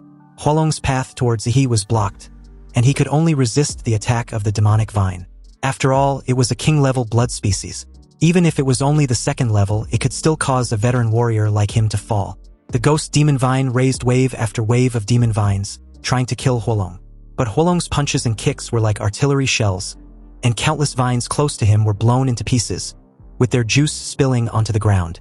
Although it seemed that Huolong had the upper hand, the greatest characteristic of the demon vine was that it absorbed qi, blood, and martial arts and released nerve toxins. Huolong could feel that his condition was declining, while the demonic vine was growing endlessly. If the battle lasted a long time, he would definitely be defeated there. Huang Yuli, clearly alarmed, informed the group that the cave was about to collapse because of the fight. But she was immediately told to get out of the way. A dark blue rough skin had grown on Ihi's body, with crystal blue light flowing through the cracks on his skin. He opened his mouth, and the protruding vertebrae on his back lit up with blue light one after the other. Then, accompanied by a thunderous boom, the maximum power of the atomic breath was released, and a torrent of blue light that seemed to break through everything broke through the rock formation above everyone, shot into the lake above the rock formation, and then rushed out of the lake and shot into the sky. A large amount of lake water poured into the cave from the gap above, and the passage leading to the outside world was surprisingly opened by Ihi. He told Huang Yuli and her teammates to escape first. Hearing this, they did not hesitate and did as they were told. After all, among them, Ihi, although not an official martial artist, was the strongest. If he did not stay behind to cover the retreat, the others would not be able to do so. "Don't even think about running away," Huolong shouted loudly, and all the martial energy burst out of his body, shattering all the demon vines within a radius of dozens of meters. He stomped the ground, and a wave of air exploded behind him, and he rushed towards Ihi like a missile. Chuzhou, who had been on guard the whole time, drew his sword at the first opportunity, and the power of his bloodline burst out, pouring all the cold air into this sword made of cold attribute material with a martial energy transmission rate of up to 82%. He activated his soul-damaging sword intent, and an extremely sharp sword energy cut a vacuum zone in the air, and a thick layer of ice condensed wherever the sword energy passed. Huolong threw a punch, and his fist rubbed against the air to create a flame, and his raging blood made the flame appear blood red. The blood flame fist and the icy sword intent collided, causing a large amount of water mist to scatter. He knew that Chuzhou's sword could not stop the opponent. After all, the gap in martial arts was too big, so he rushed into the water mist right after him, activated his nuclear light combat body, and the terrifying atomic energy gathered on his fist. The dazzling blue light illuminated the entire underground cave as Ihi activated his atomic explosive fist. Huolong, who was caught off guard by Ihi's punch, flew backwards and smashed into the stone wall. Huolong spat out a mouthful of fresh blood and crawled out from the stone wall. After receiving Chuzhou's strongest sword and Ihi's charged punch, except for the burns on his skin, he still exuded a powerful aura. High-level warriors have their skin, flesh, and bones tempered, and even their internal organs have been tempered in every way. Their entire body has long since turned into an incredibly tough killing machine. He told Chuzhou to leave first. After Chuzhou swung his sword, his momentum weakened. He knew that he could no longer help Ihi, so he decisively withdrew so as not to cause him any trouble. Not long after Chuzhou left, the cave began to collapse on a large scale. Countless rocks fell down, revealing the thick ghost vines inside. Meanwhile, Huang Yuli and the others stood on the shore, watching the lake become turbid, and the sound of the ground collapsing continued to echo at the bottom of the lake. It was obvious that the demon vine had gone completely crazy, and it was stirring up the entire lake bottom into a mess. Huang Yuli was relieved when Chuzhou also came ashore, but she found that Ihi did not follow Chuzhou. "Where's Ihi?" Chuzhou looked at the bottom of the lake and didn't say anything. At this moment, a brilliant blue lightning flashed across the lake, illuminating the entire surface. And the moment Ihi bit his palm, fine blue electric current burst out from the wound. Huolong felt something was wrong, so he sprinted towards Ihi with all his strength, trying to interrupt him. But it was too late. With a deafening boom, a dazzling blue lightning burst out from Ihi's body, and Huolong was directly submerged by the countless blue lightning. His muscles, which were as hard as an alloy, began to carbonize the moment they touched the lightning. Similar to an Attack on Titan transformation type shit, every Titan transformer transforms by biting their palm. And during the transformation, huge energy will burst out of their body, usually released in the form of lightning. Since the Colossal Titan was the largest after transformation, the energy released by the transformer was also the largest during the process. Therefore, one of the strategic attributes of the Colossal Titan is to be used as a small human nuclear bomb. With a roar like a giant beast, he turned into a dazzling blue ball of lightning, and then the lightning exploded, submerging everything in a terrifying energy explosion. Chu Zhou and the rest watched the terrifying blue energy current in the lake explode out of the water, and hurriedly moved away from the lake to avoid being accidentally injured. A large amount of water vapor rose, and the raging blue lightning stopped only after half of the lake water evaporated. Chu Zhou and the rest vaguely saw a huge figure flash by in the mist, but soon the huge black shadow disappeared, which made them wonder if they had seen it wrong. Just as they were on guard, a naked Yi rushed ashore and asked Chu Zhou for some clothes. Chu Zhou took out a dark leather pants and a tank top from his space ring and threw it to Yi. Fully clothed, Chu Zhou asked Yi about the sudden explosion just now. Yi explained that it was that mysterious warrior. He actually carried a plasma bomb and died together with the demon vine. Plasma bomb? Isn't that a military contraband? What kind of person has access to that thing? And I feel that the explosion just now seems to be more powerful than a plasma bomb. Chu Zhou stated skeptically. Although many things seemed to be out of place after the mysterious warrior appeared, and everyone did not have much time to think about these things, Chu Zhou, on the other hand, was as rational as ever, pointing out that the massive lightning and the giant in the smoke didn't seem like a plasma bomb. He kept insisting that it was a plasma bomb, and Chu Zhou saw wrong. He was relieved when Chu Zhou nodded and tactfully didn't delve into the matter further. Everyone has their own secrets, including himself and Yi. Also, it would be bad if Chu Zhou learns of his monster template abilities. He was already a little heavy-handed, and Huolong was crushed by him. He lost the corpse, but fortunately, he got the magic core of the ghost demon vine. Anyway, after they had just escaped death, Huang Yuli and her two teammates were very tired and had already planned to leave that secret place. She apologized to Yi for not only following them for nothing, but also troubled him to save them. They will compensate him when he leaves the secret realm. He told her not to be so polite. He will just consider this trouble as repaying the favor she did for him. However, if she gives him any compensation regardless, then won't he always owe her a favor? Huang Yuli smiled heartily and said no more about the matter. She waved goodbye to Yi and left with her two teammates. In the next 2 days, Yi and Chu Zhou continued to explore the secret realm. With the powerful perception of the life magnetic field, Yi and Chu Zhou found many spiritual medicines. Although they did not find any magical and rare spiritual medicines like the blood jade fruit, it was still a fruitful harvest. By the 3rd day, Yi and Chu Zhou felt that they had reaped enough harvest and was ready to leave the Redwood Mountains secret realm. In the end, the spoils that the two of them had found were divided, with Yi taking the lion's share. After the two came out of the rift of the secret realm, they were slightly shocked to see the current appearance of Mangrove Mountain. The Redwood Mountain, which was once a barren mountain, has been completely transformed. All the trees and boulders on the entire mountain were razed to the ground and replaced with a steel jungle made of concrete and steel bars, which housed a hospital, an auction, an arsenal, and even a hot spring hotel. Even a temporary airport was built far away from the Red Tree Mountain. When night falls, the bustling lights of the entire Mangrove Mountain can probably be seen in the atmosphere. Xia country's infrastructure capabilities were truly terrifying. He and Chu Zhou couldn't help but admire this incredible development. Anyway, a while later, Yi went to the Secret Realm Appraisal Office, prepared to appraise his harvest this time, and handed over 1/10 of the harvest as tax. He summoned a large sack from his space ring and threw it on the table. Seeing Yi's rough movements, the staff immediately reprimanded him. If anything inside the office is damaged because of him, it will not benefit him in any way. He scratched the back of his head and apologized. He had too many things in his hands. And if he didn't take them out quickly, he's afraid she won't be able to finish the appraisal before noon. The staff simply told Yi to rest assured. Every person in there was a professional. Hearing this, Yi took out another large sack from the space ring and placed it on the ground with care. Then came the 3rd sack, the 4th sack, the 5th sack. The lady looked as pale as death when Yi kept pulling sack after sack like he freaking owned the Redwood secret realm. Was he moving goods? For about 3 minutes, she finally couldn't help it and asked Yi if he was done. She breathed a sigh of relief when Yi replied that he was, but then he added that he was done moving the sacks. But there were still a lot of spiritual medicines left to take out. When the lady heard this, she quickly moved Yi to the Spiritual Medicine Appraisal Center. This was because the identification process of spiritual medicine was much more complicated and time-consuming than that of magic cores. It seemed she and the rest of the staff would have to work overtime today. The staff were stunned when they saw the magical medicine spread all over a table. Was Yi from the wholesale market? When did rare elixirs become as plentiful as cabbages? In order to identify the spiritual medicine that Yi brought out, all the appraisers in the entire appraisal institute halted their work and made the identification of Yi's spiritual medicine a priority. Anyway, while the appraisal institute marveled at the rarity of some magical medicines, He just stared with an expression of indifference.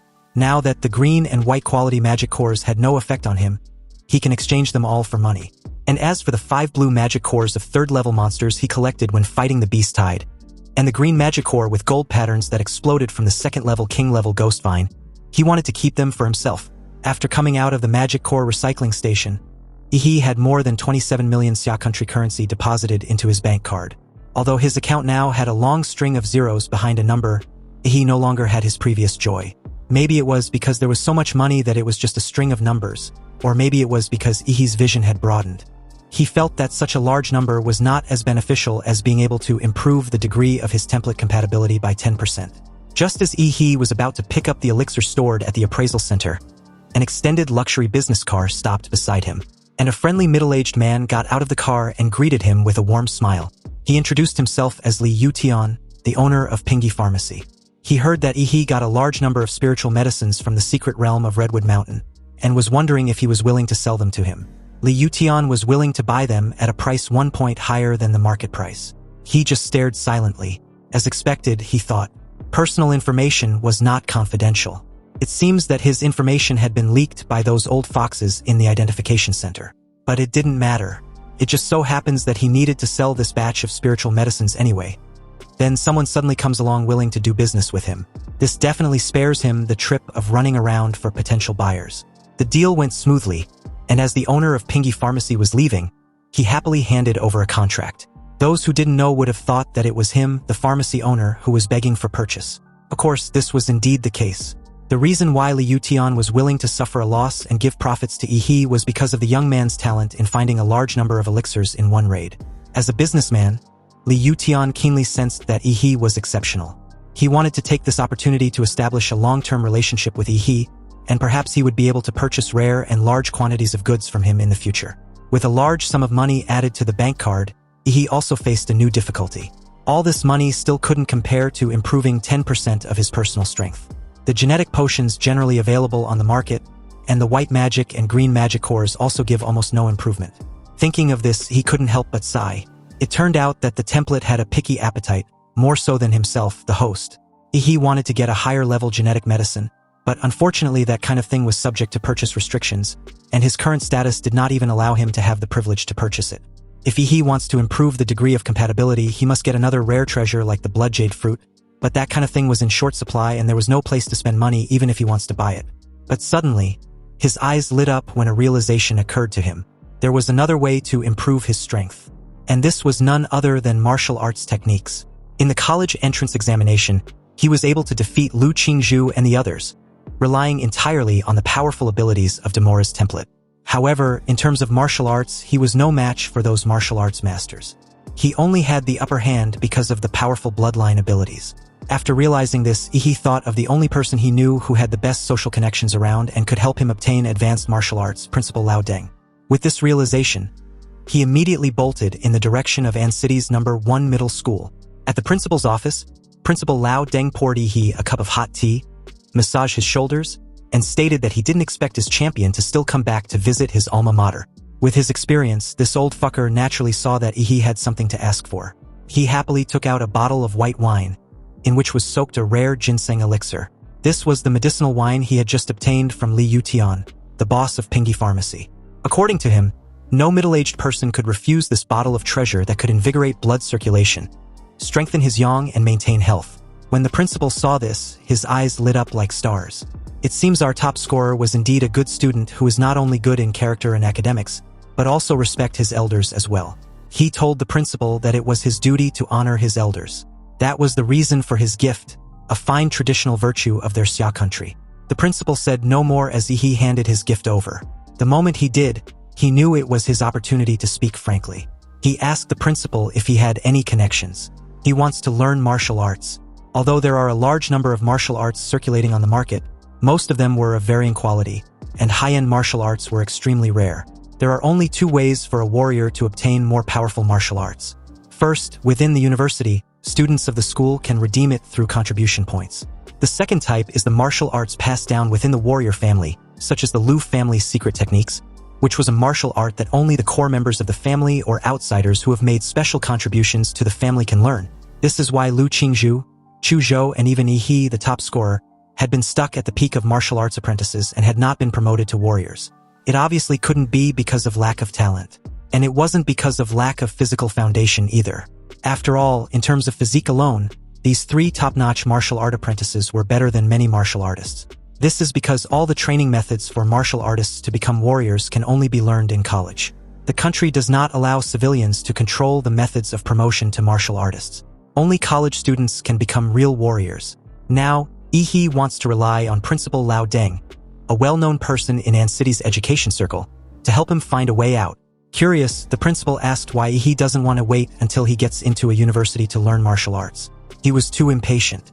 He already applied to Huadu University, which he was 100% certain to get accepted. He gave the principal his most sincere signature move and stated that he really wants to improve.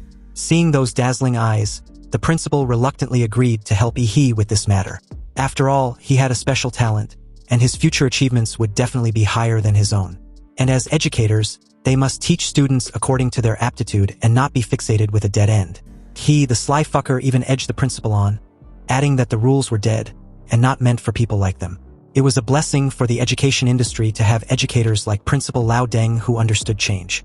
Hearing all this praise, the principal was in cloud 9. The next day at noon, Yi He, who had just exited the shower after training, received a call from the principal. The principal had arranged everything for him, so he just needed to head there now. He thanked the principal, but when he asked which martial arts family he had asked for, his eyes widened in absolute disbelief. Apparently, the Lu family was willing to teach him their family's secret techniques. This was wonderful but suspicious. How could the Lu family be willing to teach their family's secret techniques after Lu Qingzhu, the jewel in their family's crown, had been defeated by him in front of hundreds of thousands of spectators? Was the principal teaming up with the Lu family to cheat him? He had many doubts, but he decided to go anyway. The Lu family had a leased manor on the outskirts of An City as their family land. Meanwhile, a while later at the outskirts of An City, Lu Chengjie, a guy in a slick dark glasses and a leather jacket, leaned over and drove a black modified motorcycle which cost about 2 million yuan. Its engine was comparable to that of a supercar which released a buzzing sound on the entire street. Behind him was a blonde girl hugging his waist tightly, her hair blown behind her by the strong wind. Feeling an unprecedented stimulation, she hugged Lu Chengjie even tighter and praised him endlessly about how awesome he was. With the beautiful woman praising him, Lu Chengjie felt even more proud. But just when he was about to brag, a figure suddenly appeared almost directly beside him and easily freaked the shit out of him. This person turned out to be none other than Yi He, who advised Lu Chengjie to not be distracted when driving at high speed. If he drove in an unsafe manner and something terrible happens, his loved ones will be the one in tears. He said this while pedaling his little yellow bicycle beside Lu Chengjie. Lu Chengjie felt insulted that a broke biker dared to compare himself to him. He twisted his motorcycle's handle tightly, and the steel beast under him roared furiously. In a flash, Lu Chengjie left Yi He behind and gave him the middle finger. No matter what Yi He's status was, he was not worthy of being on par with him. Again, the blonde girl behind him praised him for being so manly. He just watched expressionlessly as they gradually widened the gap. Suddenly, the two heard a buzzing sound behind them, which even drowned out the sound of the motorcycle. A blue light streak appeared in the rearview mirror, and upon closer inspection, it was Yi He riding his bicycle. He only activated the nuclear light combat body mode in his legs, and the blue light like a rocket's tail flame pushed him past by the two in a flash. Lu Chengjie, like his girlfriend, stared with an embarrassed expression, wondering when a shared bicycle became so fast. It was even faster than a freaking airplane. He arrived at the entrance of Lu's manor, and as he stared at the castle-like building, he wasn't surprised, although he did admit the place looked magnificent. The setting of the entire Lu family manor was centered on the Lu family castle, with various garden landscapes built in circles around it.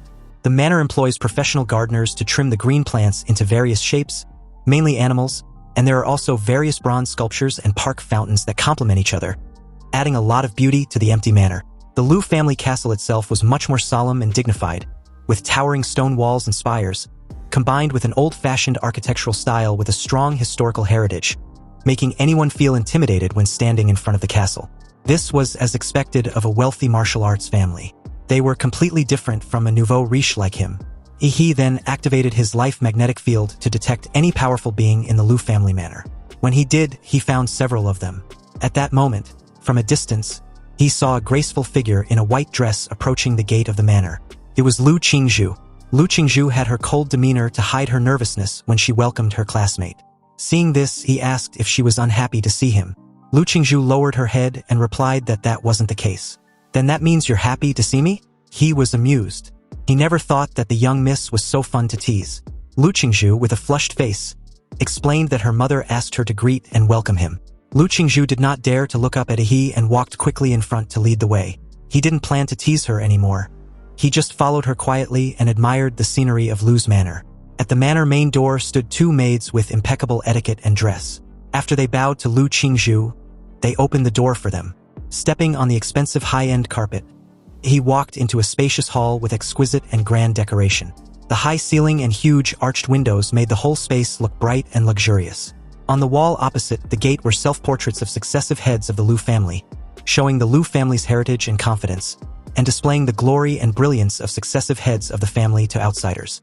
Lu Qingzhu raised her head and announced to her mother that he had arrived. The crisp sound of high heels clicking on the floor was heard. He looked up and saw a beautiful woman with mature charm, dignity and grace slowly walking down the stairs. The beauty of Lu Qingzhu's mother has not faded with the passage of time. Instead, like aged red wine, her temperament has become more fragrant and charming. He held his breath and shouted Prime Minister Cao Cao's name in his heart, stating that he finally understands. Back on the day the college entrance examination ended, at the Lu family's manor, Lu Qingzhu returned home, thinking she would be scolded by her strict mother. She was prepared to accept the punishment. But unexpectedly, her mother just called her to the manor's study over a cup of tea immediately after arrival. Qin Lan personally brewed a cup of tea for her daughter. Her every move was impeccable in etiquette. Lu Qingzhu, nervous as hell, was about to apologize, but her mother cut her off with a raised hand, revealing a lazy and elegant temperament. She told her daughter that there was no need for her to be nervous. She watched the live broadcast of the battle between her and the boy named Yi, and she performed very well. Yi's strength was such that even if he was in the Imperial Capital College entrance examination, he would still be a dark horse. She doesn't have to blame herself. Lu Qingzhu remained silent. She just lowered her head and didn't even take a seat or take a sip of the tea place in front of her. Qin Lan let her daughter be, but continued after a brief pause. "In your generation, you are the only one who can shoulder the heavy responsibility of the Lu family. Your younger brother's ability is limited and he cannot inherit the Lu family. But you are a girl after all, and you are so beautiful." Qin Lan raised Lu Qingzhu's beautiful face. "Your father passed away early, and now our Lu family has no master to back us up. So our family power has no choice but to retreat to this small city of Anqing. If a big family asks for a marriage alliance with you, we have no right to refuse. This also means that the Lu family will be annexed, and the century-old foundation will be handed over to others. He seems like a very good boy, with outstanding talent, a simple family background, and a bright future. From what I have observed, he is definitely not an ambitious person. I want to pair the two of you together. What do you think?" Lu Qingzhu's eyes widened at the thought of this, and her mother looked directly into her eyes with her aggressive phoenix eyes. But before Lu Qingzhu could say anything, Qin Lan added that she didn't have to answer now, but should just try to get along with Yi first. Back to the present, Qin Lan walked down the stairs and officially welcomed Yi to the Lu family. He greeted politely with a serious expression, trying hard to suppress the wayward thoughts that emerged in his mind. He presented a gift, but Qin Lan just stared expressionlessly. "I heard from Principal Lao Deng that you want to learn some advanced martial arts." He replied that she was correct. Without hesitation, Qin Lan added that her daughter will show him the way. He was a little surprised. He didn't expect Qin Lan to be so generous. Qin Lan walked down the remaining stairs, took the gift but didn't even bother to look or know what it was. She simply stated that her daughter will take Yi to the Lu family's martial arts pavilion. Since the martial arts in the pavilion were not allowed to be taken out, he will only have one day to study inside. There were 3 sets of Shenhuang martial arts deep in the martial arts pavilion. Whether Yi can learn them depends on his ability. When Yi heard that he could also learn Shenhuang martial arts, he was once again surprised. He thought that learning some slightly more advanced martial arts would be enough, but he didn't expect Qin Lan to give him the right to learn the Shenhuang martial arts. He didn't know whether to say that Principal Lao Deng had a lot of face, or that Qin Lan was too generous, or was investing in him. After all, there are so many benefits, it can't be without reason. Nonetheless, the cake was already in front of him, and he couldn't refuse to eat it. Even if there was a knife hidden in the cake, he had to lick the cream clean first. "Got it, madam." Then he would like to thank the Lu family. He thanked the Lu family instead of Qin Lan herself. The meaning of this could be very different. It meant that Yi had made a promise to the Lu family. If the Lu family needs him in the future, he will fulfill his promise. Qinlan was very satisfied with Yi's clever answer, and the more she looked at Yi, the more she liked him. Yi, on the other hand, saw the way Qinlan suddenly looked at him and felt like he'd done something wrong. After saying goodbye to Qinlan, Lu Qingzhu took Yi out of the manor to a very long corridor to the martial arts pavilion. On the way, the two were alone together again, and Lu Qingzhu couldn't help but remember the subtle look her mother gave her. He, completely oblivious to this, discovered that Lu Qingzhu seemed to have become even more shy. Lu Qingzhu, why do I feel like you're trying to avoid me? Lu Qingzhu denies this, but when he suddenly walked quickly to her side and met her eyes, Lu Qingzhu panicked like a frightened deer and hurriedly took a half step back. You see, Lu Qingzhu had never been so close to a boy before, but in that brief moment, she could even feel his warm breath on her right cheek, which made her lovely face suddenly heats up, carrying no trace of the coldness of the flower on the mountain top that she once was. She asked why he was getting so close. He followed Lu Qingzhu and came to an underground stone chamber. In front of them was an ancient, thick, and rough surface of a large stone door. He could feel that the material of these stones was definitely not ordinary. Seeing Yi's curiosity, Lu Qingzhu took the initiative to explain. The stone door was made of the power transformation stone, a special stone excavated from the secret realm. It can dissolve the attack power of the Xuanwu master level without breaking. Of course, when Yi heard this, he asked whether he can punch it. Lu Qingzhu didn't expect Yi to say such a strange thing after hearing of the power transformation stone. Shouldn't Yi be marveling at the magic of this stone? The moment she told Yi he could try, he clenched his fists, and with every cell in his body violently generating atomic energy. The familiar dazzling blue light covered the fist. Seeing this, Lu Qingzhu's pretty face sank, recalling the horrible memories about that blue glowing punching technique, and simply turned her head away. With a reverberating boom, the fist tore through the air and slammed into the stone wall. The violent air wave blew Lu Qingzhu's white skirt to the side. Unexpectedly, the blue energy impact did not explode. Instead, it was completely absorbed by the stone wall and turned into ripples on the water, dissolving in circles, unscathed. He clearly felt his strongest and fiercest punch. But the moment it touched the stone wall, it was like punching the sea and sinking into a quagmire. More than 90% of the power was absorbed. It was rare to see he also experiencing moments of failure, and Lu Qingzhu found this funny. She covered the corners of her mouth, which had curled up subconsciously. She opened the stone wall, welcoming Yi inside. With brisk steps, Yi entered the Lu family's martial arts pavilion. All the martial arts inside were displayed in the form of copies on shelves. They looked like they were arranged in rows, which was dazzling and impressive. Lu Qingzhu explained that the martial arts inside were divided into body movement, defense, horizontal training, swordsmanship, and a lot more. If Yi wants to learn any of them, he should just use an ID card to access it. Lu Qingzhu handed Yi a black and gold card. He then asked of the Shenhuang martial arts. They were in the small stone chamber at the deepest part of the martial arts pavilion. She replied calmly. Also, he needs to swipe his card to enter. But you won't be able to comprehend the Shenhuang martial arts in just one day. You can only learn the basics at most, she continued, pointing a finger towards something else. I think that my mother giving you access to Shenhuang martial arts may not necessarily be good for you. I can pick out a few martial arts books for you that are second only to Shenhuang martial arts and suitable for you. Hearing this, he couldn't help teasing her again. Are you thinking for my sake? Due to this teasing session, Lu Qingzhu didn't want to talk to this classmate of hers anymore. He assured her not to worry her pretty little head. He knows what he wants. If he wants to learn something, he naturally has to learn the strongest one. So, if the Shenhuang martial arts were placed in front of him and he doesn't have the courage to learn it, then shouldn't he just go home and continue to work hard on the template compatibility? Moreover, Qinlan opened up the learning rights of Shenhuang martial arts for him, which was both an investment and a test. If he couldn't pass this level or didn't dare to take the risk, he would probably never have the chance to be invited to Lu's manor again. Seeing Yi's persistence, Lu Qingzhu said no more. You see, the secret room that stores Shenhuang martial arts was even more secure. So the kind of black-quality power-transforming stone of extremely rare was used. And in order to raise the materials for building this black power-transforming stone wall, Lu Qingzhu's great-grandfather's generation has been collecting them. Lu Qingzhu spoke more frequently, which was unusual. She obviously seemed to be very proud of the history of her family. The black stone door opened, and 3 safes appeared in front of Yi. Each safe was strong enough to withstand tank bombardment. Once the wrong password was entered 5 times, the original copy of the Shenhuang martial arts inside would be automatically destroyed. Yi saw the names of two familiar martial arts, Floating Shadow and Hunyuan Jade Finger, which were exactly the two that Lu Qingzhu mastered.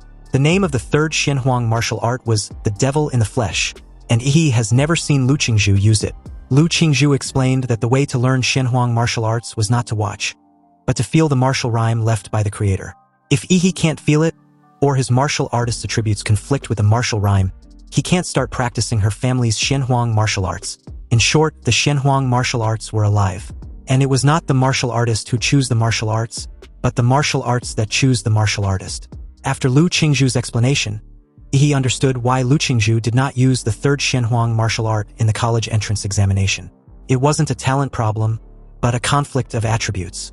How can a beautiful girl like Lu Qingzhu be compatible with the rough martial arts called the Devil in the Flesh? But Yi, on the other hand, was very suitable for this direct and violent Xianhuang martial arts. He chose the Devil in the Flesh. Lu Qingzhu cracked the code for him, and the safe opened, revealing a bronze statue of a muscular and ferocious man. The whole statue was lifelike, and every muscle was vivid. He discovered that in the gaps between the statue's muscles, there were evil ghosts wailing and crying. This statue of a virile man who was supposed to suppress ghosts displayed the murderous aura to the fullest. After the statue appeared, he seemed to hear the wailing of evil ghosts. It seems the Xianhuang martial arts was not a book, but a statue. Not only statues, but also paintings or utensils. Basically anything can be the carrier of martial rhyme. This is one of the mysterious arts of the martial master. Lu Qingzhu continued yearningly. Only martial masters can condense the martial arts rhythm and attach it to objects to pass on the mantle to future generations.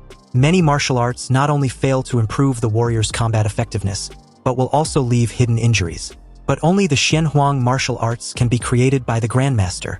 High threshold also means high quality. Lu Qingzhu walked out of the secret room and left the space to Yi.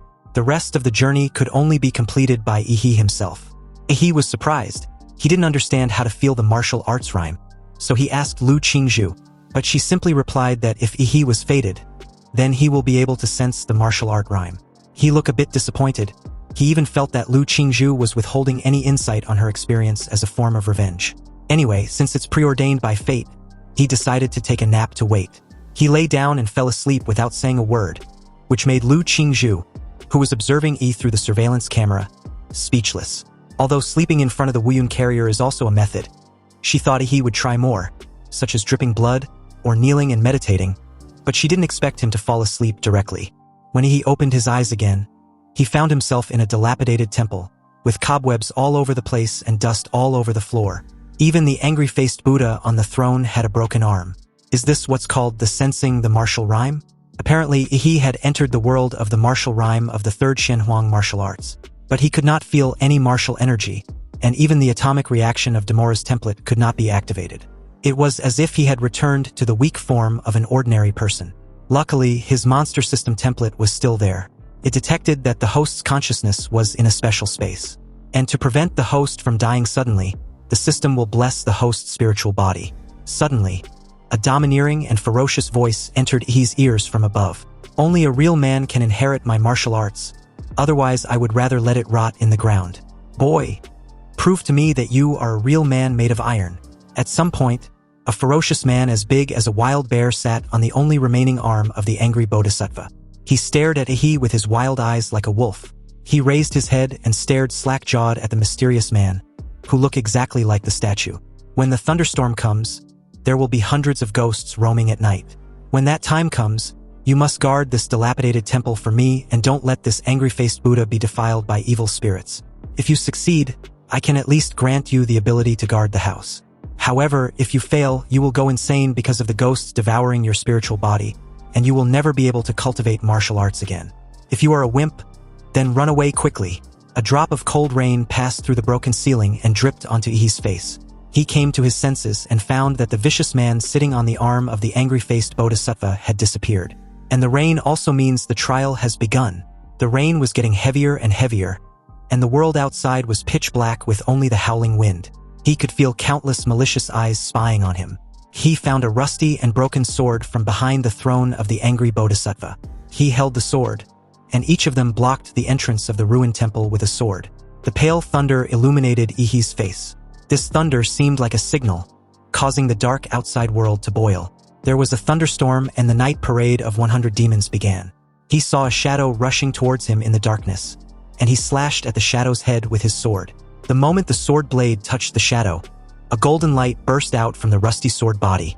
The shadow screamed miserably and turned into ashes. As expected, the trial would not allow a warrior to fight against hundreds of ghosts unarmed. There must be hidden props. He became excited and no longer retreated to the ruined temple. Instead, he took the initiative to attack, swinging his sword directly towards the darkness outside. Behind Ihi, the vicious man appeared again. He looked at Ihi with disdain as he rushed out of the ruined temple with a sword in his hand. The hundreds of ghosts in this Wuyun trial are the occupants of my evil spirit. How dare a mere martial artist break out of the protection of the ruined temple? He is really courting death. It seems that the person who came to the trial this time is another fool. The martial artists are really getting worse with each generation. The vicious man sighed. Just as he was about to head down to collect Ihi's body, he suddenly stopped, his eyes full of disbelief.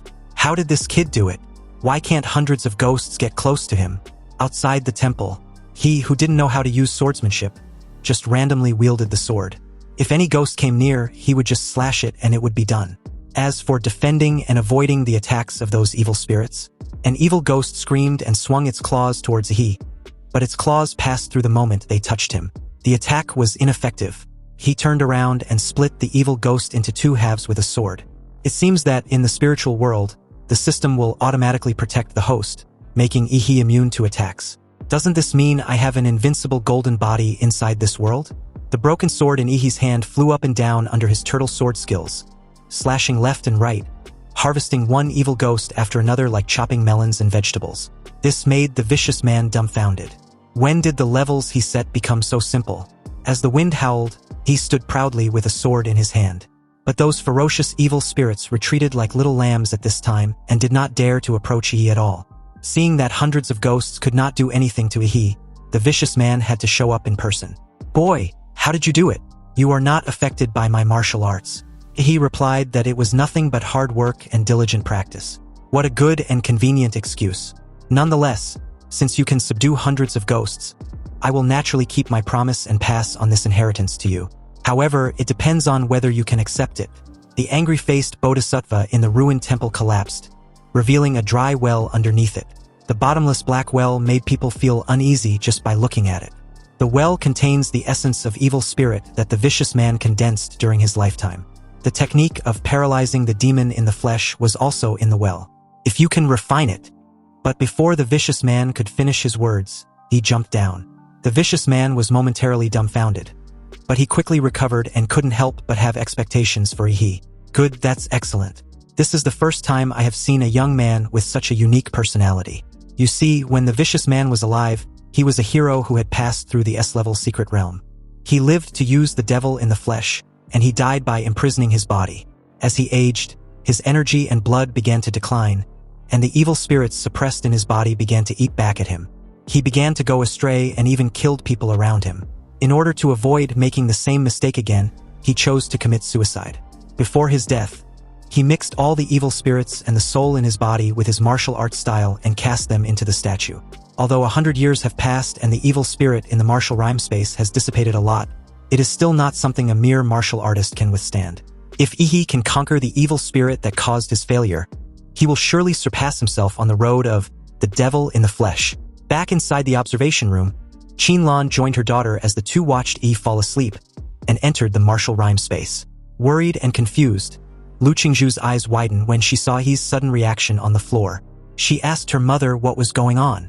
After Yi fell asleep, Lu Qingzhu could still see a smug smile on his face, as if he was doing something happy in his dream. Now, the statue of the muscular man suppressing ghosts suddenly cracked out of thin air, and he felt as if he was pricked by a needle. His body began to tremble uncontrollably, and traces of blood even seeped out of his pores. Qinlan was not surprised by this situation. She took a deep puff of the cigarette in her hand and then exhaled. A pair of charming phoenix eyes hidden behind her hair appeared mysterious and profound. This third Shenhuang martial art was acquired by Lu Qingzhu's grandfather by chance in his later years. He had tried to practice before, but he didn't expect that with his grandmaster level of cultivation, he would be directly repelled by the martial arts in the statue and even suffered internal injuries. Since then, No one in the Lu family has been able to successfully practice this martial art. Since the power is extraordinary, the way to obtain the power must be unbearable for ordinary people. If he wants to wear the crown, he must bear its weight.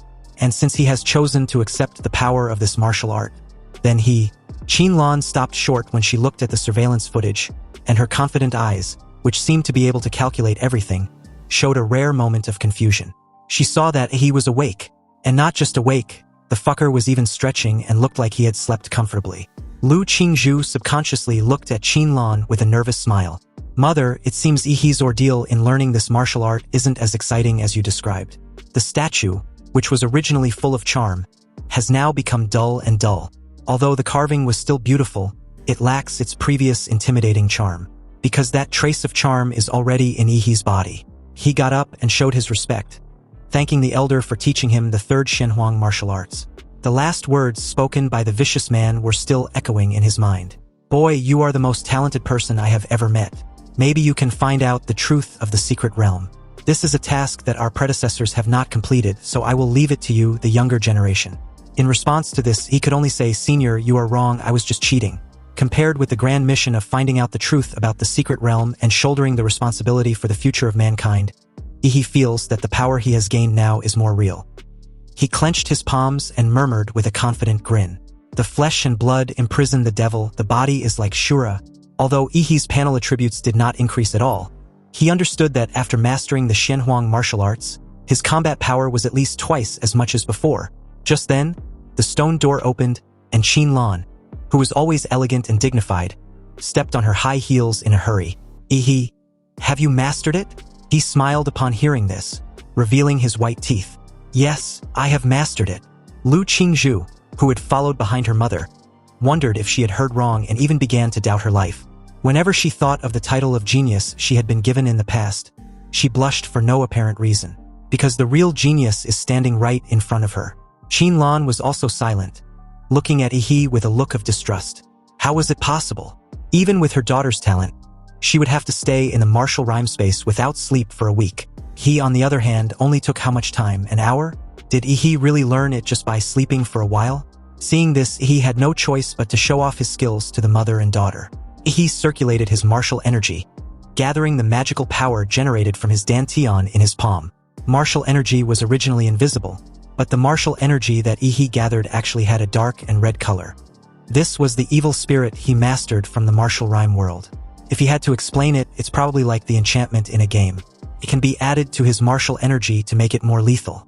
Activating a new technique, the mountain blocking fist. Yi's back was tensed like a big bow, and he exerted strength from his core, and punched out with his fist wrapped in black and red murderous energy. The airflow exploded, releasing the screams that sounded like the wailing of evil spirits. The pupils of Lu Qingzhu, a martial arts genius, shrank slightly. She could feel the extremely high purity from the punch and the strong aftershock. She also seemed to have heard a ghost-like howl. Could that be the evil spirit Yi mentioned? Unexpectedly, Qinlan looked at Yi with a puzzled look in her eyes. Although she had taken a liking to this young man during the college entrance exams, she did not expect that she still underestimated him. He felt very embarrassed when he felt Qinlan's fiery gaze. Madam, he thought nervously, your daughter was still by your side. Can you be more reserved? I don't want to be called Prime Minister. Classmate Yi, since you have already mastered one Shenhuang martial art, would you like to learn the other two? You still have the rest of the day to learn. Lu Qingzhu didn't think too much about Yi's stunning performance. At most, she was a little discouraged because she seemed to be inferior to Yi in every way. Her mind was still very pure. Upon hearing this, Qinlan closed her eyes and held her head helplessly. Was my dear daughter really stupid, or was she just pretending to be stupid? You said you didn't want to be with Yi, so why are you just offering the entire family property to him? Although Qinlan was investing in Yi, she was also prepared to take him in as her worthy son-in-law. How can her daughter give away all the Lu family's assets when Yi was not even a member of the Lu family? Qinlan felt a headache when she thought of her earlier exchange with Yi, regretting the arrangement to let him learn any martial arts within a day. Who knew that this guy would learn so quickly? She really underestimated Yi's ability. He replied Lu Qingzhu that there was no need. One Shenhuang martial arts book was enough for him to digest for a long time. He won't learn other martial arts for now. He respectfully told Qinlan about his desire to leave. He had some things to deal with at home. Alright, my daughter can send you off. She touched her chin and continued thoughtfully. I heard from the housekeeper that you came here on a shared bike. Can you drive? If you can, then pick a car from the garage for the journey back home. It will be convenient for you. He thought that Qinlan was really a generous person. Was she giving him a luxury car as another investment gift? When he thought about it, the black motorcycle under the guy who was carrying the blonde girl was both cool and handsome. He asked if there was a motorcycle. Of course. Does student He like to ride motorcycles? It seems you have the same hobby as my troublesome son. I wish my son could be as good as you. Qinlan replied leisurely, then called the housekeeper and asked her to take out the best motorcycle in Lu Chengjia's collection. And speaking of Lu Chengjia, he was currently taking a walk around the manor's garden when he learned from Aunt Hong, the housekeeper, that his mother had invited a son-in-law to come over. Lu Chengjia wanted to know who the person was. His sister was both talented and beautiful. She was a genius beauty that only appears once in 100 years in N City. Not everyone can match her. Then he suddenly got pissed off remembering his encounter with Yi. His day got ruined because he scared away the blonde girl. According to Lu Chengjia, he better pray he doesn't cross path with him again. Suddenly something whizzed past him. Lu Chengjia was stunned for a moment, then reacted. Wasn't that guy the same person who was riding the shared bike? What the hell is he doing riding on my motorbike? During nightfall, inside Yi's apartment, Yi decided to dip the piece of magic core in a sauce before swallowing it. The monster core he swallowed last time didn't taste good, so this time he decided to add sauce to enhance the flavor. The rolling heat filled his limbs and bones. Then Yi summoned the system template.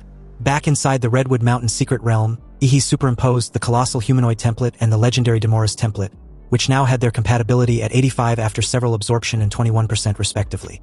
He used the supergiant humanoid for the first time and it was about 50 meters tall. Although compared with ordinary monsters, it can be called a behemoth.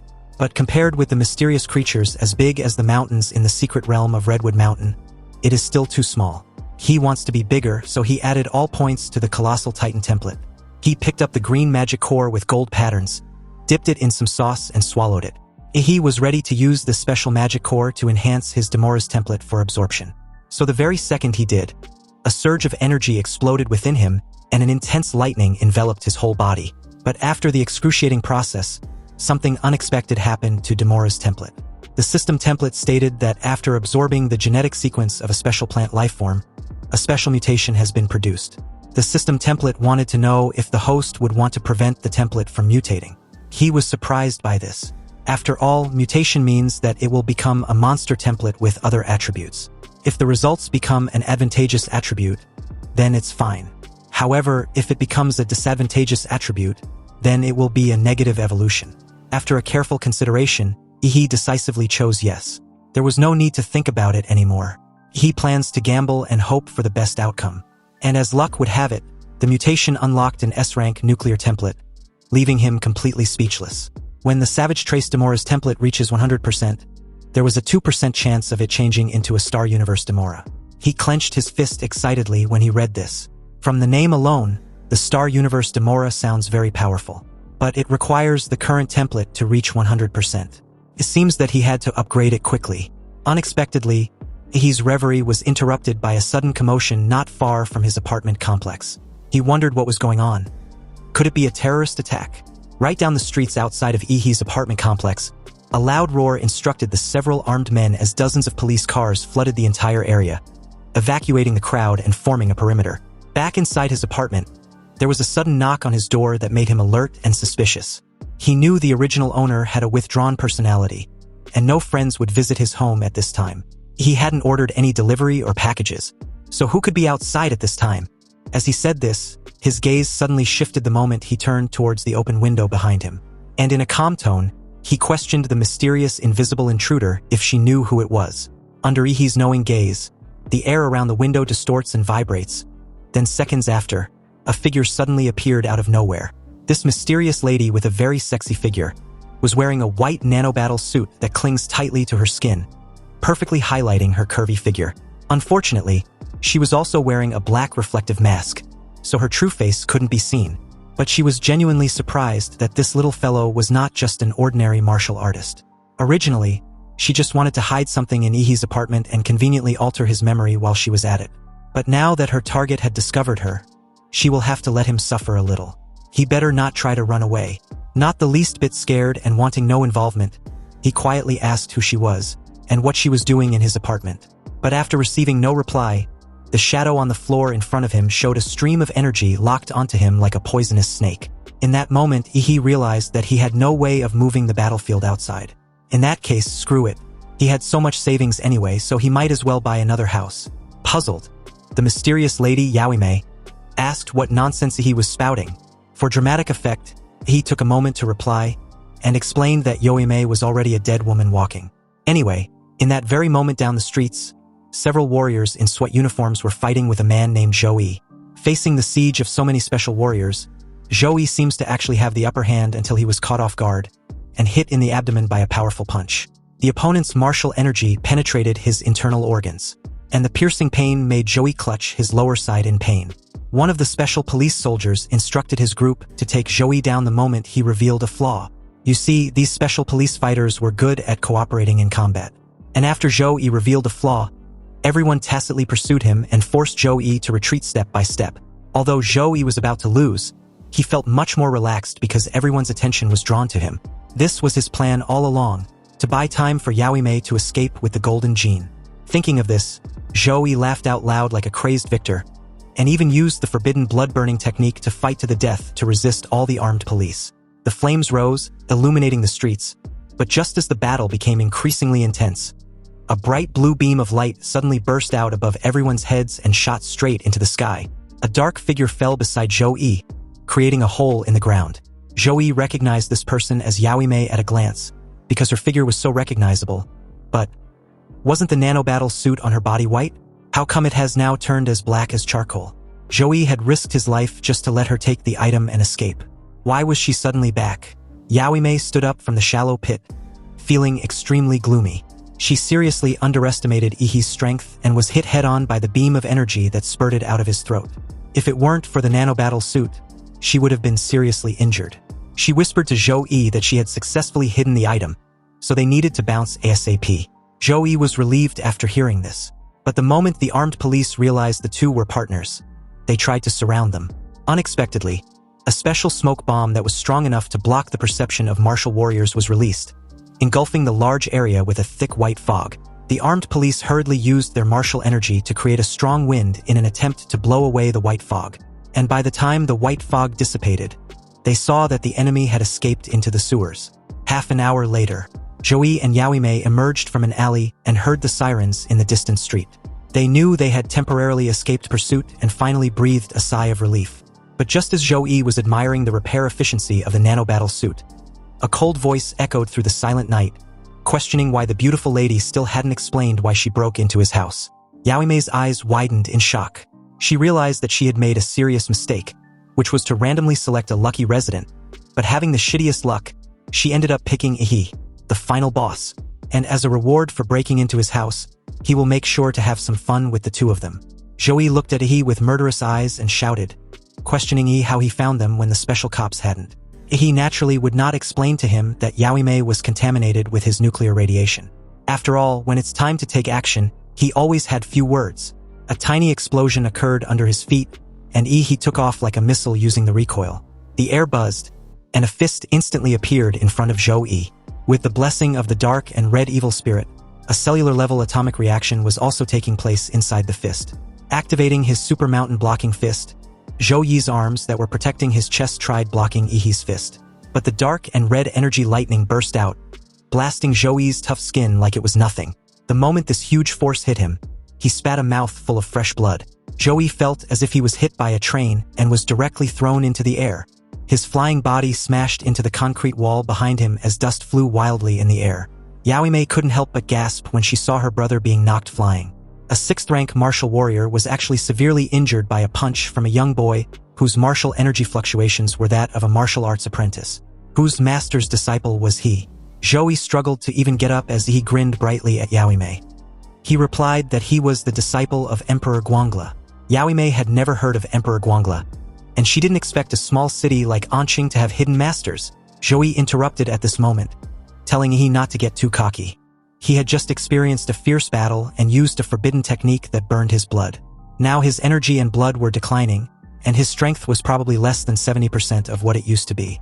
Nonetheless, He was not someone a mere martial apprentice like he can handle, although he doesn't know which master's genius disciple he was. Geniuses had always died early since ancient times because they are all too arrogant and inflexible. Joey activated his 5 steps to form and stomped his foot heavily on the ground. His soles dug deep into the cold, hard floor as he took 5 steps forward. With each step, Joey's momentum would rise to a higher level, and the surging blood and energy gathered behind him turned into a blood and energy smoke. Under the dimly lit night sky, Joey's skin was stained with a layer of steel-like silver color, and a thick-looking silver horn grew on his forehead. This was the true form of his bloodline, the iron-crowned rhino. Seeing Joey trying to fight to the death, Ihi's face twisted into a menacing smile, and the cells in his body began to undergo nuclear fusion. Now that's more like it. However, the next second, Yaoime, believing she was the true attacker, and thought Ihi would never expect her to use the stealth ability of her nanobattle suit to attack him from behind, launched forward. But in the air, she was shot and hit in the abdomen with an atomic beam from Ihi without even looking behind. She was blasted away as Ihi casually warned her to stay out of his way. Seeing his companion's sneak attack fail, Joey was annoyed that his useless sister couldn't even succeed in a simple ambush. He roared and rushed towards Ihi like a runaway train. He also experienced a miniature explosion under his feet, which propelled him straight towards Joey. When the two fists collided, the air shook into distorted ripples visible to the naked eye. The atomic energy lightning blessed by Ihi's evil spirit struck Joey's silver skin, leaving only dark marks, not even a flesh wound. He was shocked that Joey's defense ability had increased to an astonishing degree. But Joey just gave a menacing grin. His iron-crowned rhinoceros true demon beast form can easily withstand even tank bombardment. What does Ihi have that can break through his defense? Also, not only had his defense power increased, but the attack power had surged even more. He tried to create some distance, but the moment Joey saw this, he didn't miss this opportunity and approached Ihi again in a close combat. Joey's eyes were still filled with ecstasy, and the spontaneous pleasure of being able to kill a genius did not hinder his fighting acumen. Although he had the upper hand, he also clearly remembered the blue beam of light that severely injured Yaoime. And as the scene pans to a broader view, the head-on collision never came.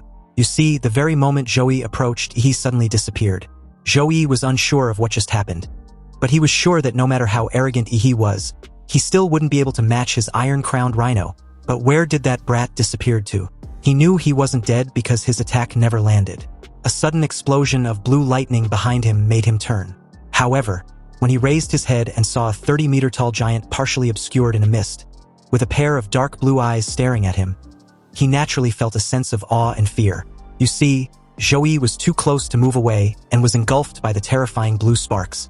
The blue plasma energy ball enveloped an area of dozens of meters, evaporating everything. Fortunately, they were in a deserted urban area full of unfinished buildings and there were almost no people. After the explosion, white water vapor rose. And although Joey was in a mess, he successfully blocked Ihi's self-explosion just now. The silver skin on his body became a little dull, which was a sign of overdrawn blood power. If he was not a warrior good at defense, he might have died in the explosion just now. At this moment, Joey suddenly felt a sense of being spied on.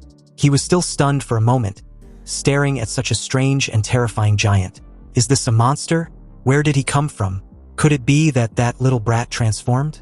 At this moment, the giant moved, and a large hand with exposed flesh, fascia, and burning blue blood flowing in its veins pushed aside the mist to grab Joey directly. Joey's body, which had experienced countless battles, felt the threat and jumped up, dodging as if by muscle memory. But the giant's other fist had already broken through the mist and was heading towards him. Joey was unable to dodge in midair, so he gritted his teeth and used the forbidden blood-burning technique again, madly squeezing the power of his blood, causing the silver skin on his body to glow again as he was smashed down with tremendous force. The earth shook and the wind blew away everything. The giant punched Joey deep into the ground. However, this was only the giant's first punch. More punches were about to rain down like a meteor shower, completely destroying Joey with these extremely brutal punches. Joey was flattened by the giant's terrifying power, but due to the toughness of the silver armor on his body, the terrifying impact force was actually transmitted to his internal organs. Joey felt his bones wailing, his internal organs collapsing, and his soul was being knocked out of his body if the punches don't freaking stop. Meanwhile, on Ihi's system panel, he could see a string of data indicating that his colossal giant overall physical fitness had risen from 23.8 to 29.4. Yaoime, who was struggling to get up, trembled all over when she saw this scene. Zhou, a dignified 6th-rank warrior, was actually being beaten like a sandbag in front of a giant who seemed to be he. Yao Mei felt extremely stupid at this moment. Seriously, why the hell did she provoke such a monster? She couldn't let her companion die just like that. She had a brief contact with Yi, but he still managed to track them down through some means. So even if she abandoned Zhou, she would not be able to escape from Yi's clutches. She can only fight to the death. While Zhou was resisting the giant's punches, Yao Mei rushed to the top of a tall building and jumped down holding a thin yellow thread in her hand, her eyes fully focused. She came to the giant's throat, and with the molecular yellow line pulled from the nanosuit which had enough strength to cut through high-grade alloys, she immediately wrapped it several times around the giant's throat. Although the giant in front of her, who was suspected to have been transformed by Yi through some kind of genetic technique, was powerful, but the weaknesses of the human body must not have changed. There was a flash of blood, and to Yao Mei's surprise, the giant did not resist at all and let her cut his throat. A large amount of burning blood gushed out like a fountain, forming a small pool of blood on the ground. Yao Mei got up and let out a sigh of relief, believing it was over. She looked into the giant's dark blue pupils, which were bigger than a lantern, and there seemed to be a teasing expression in there. The giant opened his mouth and a blue light of destruction brewed in his throat. The humming sound of gradually increasing energy sounded in Yao Mei's ears, and the last image in her memory was an endless expanse of brilliant blue beam. Then accompanied with a thunderous boom, the atomic breath engulfed Yao Mei's slender body, then penetrated a building, leaving a brilliant blue mark in the air. After the exhalation ended, what's left of the giant's head, together with the huge body with exposed muscle fibers, emitted an enormous amounts of hot air like a steam engine and gradually disappeared in the endless heat. He walked out of what's left of the giant's head. The flesh and blood threads that were stuck on his body also emitted a large amount of hot air. With his hands leisurely in his pockets, he stared down at Zhou indifferently, who was currently covered in blood. It was Zhou's turn to take a permanent nap. Zhou slowly raised his head, coughing and trembling helplessly. He opened his mouth and spat out a mouthful of fresh blood at He. He was truly a monster. He simply replied that it was only fair that those who kill should be prepared to be killed. Both of them heard the sound of sirens approaching in the distance. He's fight just now was so loud that the patrolling police had definitely been noticed. But just when he was about to finish off Zhou, the already dying bastard wanted to drag He with him. He told He that Yao Mei, the woman he just killed, hid something in his room. It's called the Golden Gene, and it now belongs to He, along with all the troubles it carries. He should run because he will face endless pursuit. The fucker had to have the last laugh, promising to be waiting for in hell. This annoyed He. He raised his foot and bashed Zhou's head in the concrete wall, putting an end to his nonsense. And about running away, when has he ever done such a thing? With the cops nearing the site, he efficiently dealt with Zhou's body, turned around and disappeared into the night. Not long after his departure, the cops arrived and witnessed the charred streets that looked like they had been bombed, especially the huge hole in the building that was created by Yi's atomic breath. He returned home not long after. He sent a message to Qinlan first, inquiring how the police questioning went. Qinlan replied that everything was fine at present. Things has been a bit unstable recently, so Yi should just stay calm and wait until Huadu University starts.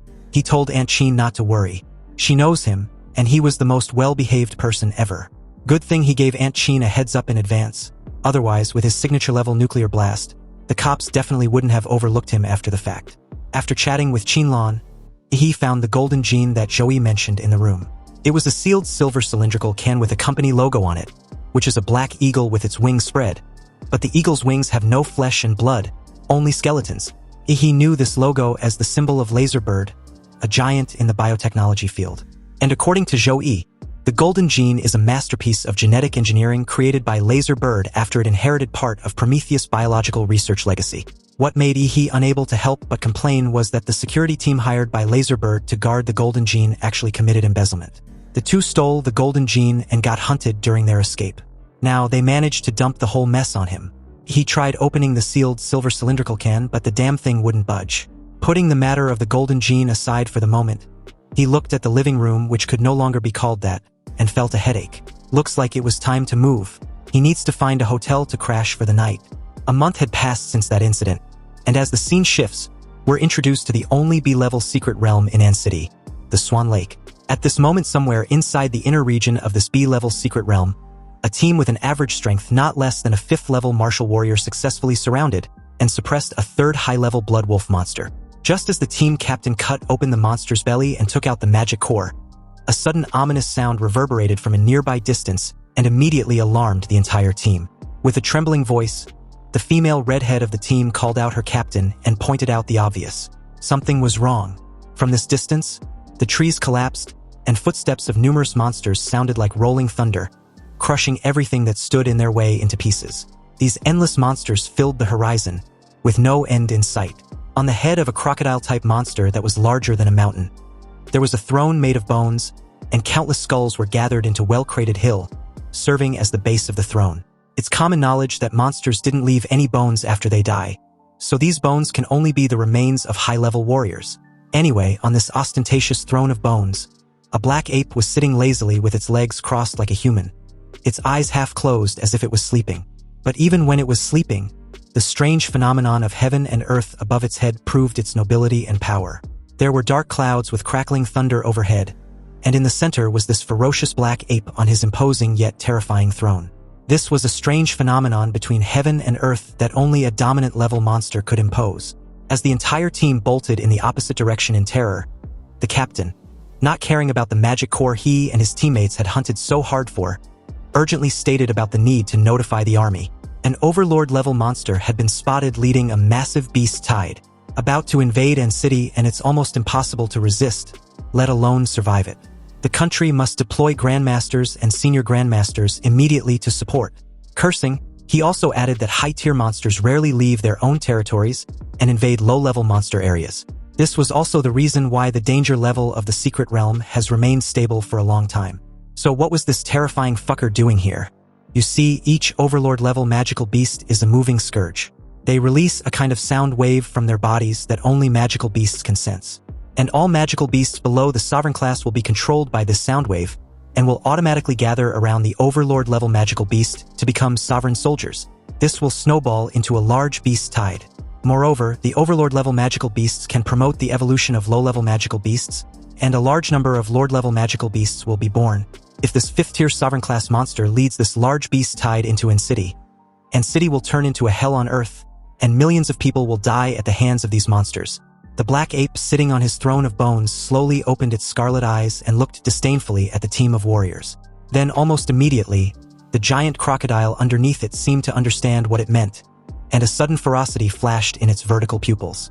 The crocodile opened its mouth as if chanting silently, releasing an enormous sonic colorful waves that seemed to engulf everything. The mud and rocks within 100 meters radius rolled and gathered in the air in a spiral shape, constantly compressing, and finally turned into a 10-meter-sized stone cone, which shot out like a missile. The air wave exploded, and an entire mountaintop was pierced through by these stone cones. The team of warriors that discovered the beast tide was submerged in the bombardment of stone cones like they've encountered a meteor shower. When the dust cleared, a radio communicator was still held at arm's length from a broken hand, and a signal of overlord incursion was successfully sent out. The black ape also stood up from the throne of bones at this time, and spoke in human language as it gave the order to charge full speed ahead. The surging tide of beasts responded to the overlord's voice, letting out loud and bloodthirsty roars.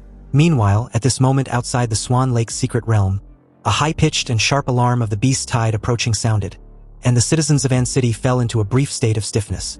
The citizens knew what this meant, but they had only heard about the beast invasion in a certain country or place in the news.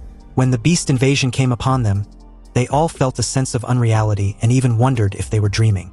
But soon, the mayor's voice was heard over the city's radio. A massive beast tide from the B-level secret realm of Swan Lake is about to invade An City. This incursion is expected to break through and reach the city in 20 minutes. Currently, the army has been transferred to the front line to resist the beast tide. The mayor called on all warriors in An City to come to support. This broadcast completely awakened the citizens. Countless people wanted to drive, take high-speed trains or planes to escape from An City, throwing the entire city in chaos. Armed police were deployed to maintain order, and government agencies operated at full capacity to stabilize the people's hearts and order An City to the greatest extent possible. As for the means of transportation to escape An City, currently only students and children can take it. They were the hope of the future. If An City really falls, then every future in the city will be placed on them. When these children grow up, They will avenge their hometown and the souls of their mothers and fathers.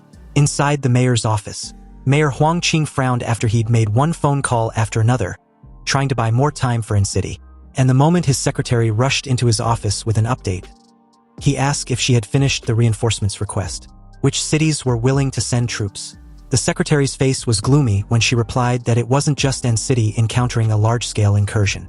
There have been beast invasion warnings in many places across the country, and they were now unable to take care of themselves. And the fortunate cities that were not experiencing beast incursions had started building fortifications to guard against the possible beast disasters. With a slightly trembling voice, the mayor then asked of the imperial capital. He wanted to know if any Grandmaster warrior or above was sent over to support them. Even just one will do. But that seemed like a pipe dream because an S-level secret realm has appeared in Guanshan City, the neighboring city of the imperial capital. All warriors in the imperial capital were deployed to Guanshan City to curb the expansion of the S-level secret realm. Mayor Huang slumped in his chair. His keen political sense made him realize that the entire Xia kingdom was caught in a huge net.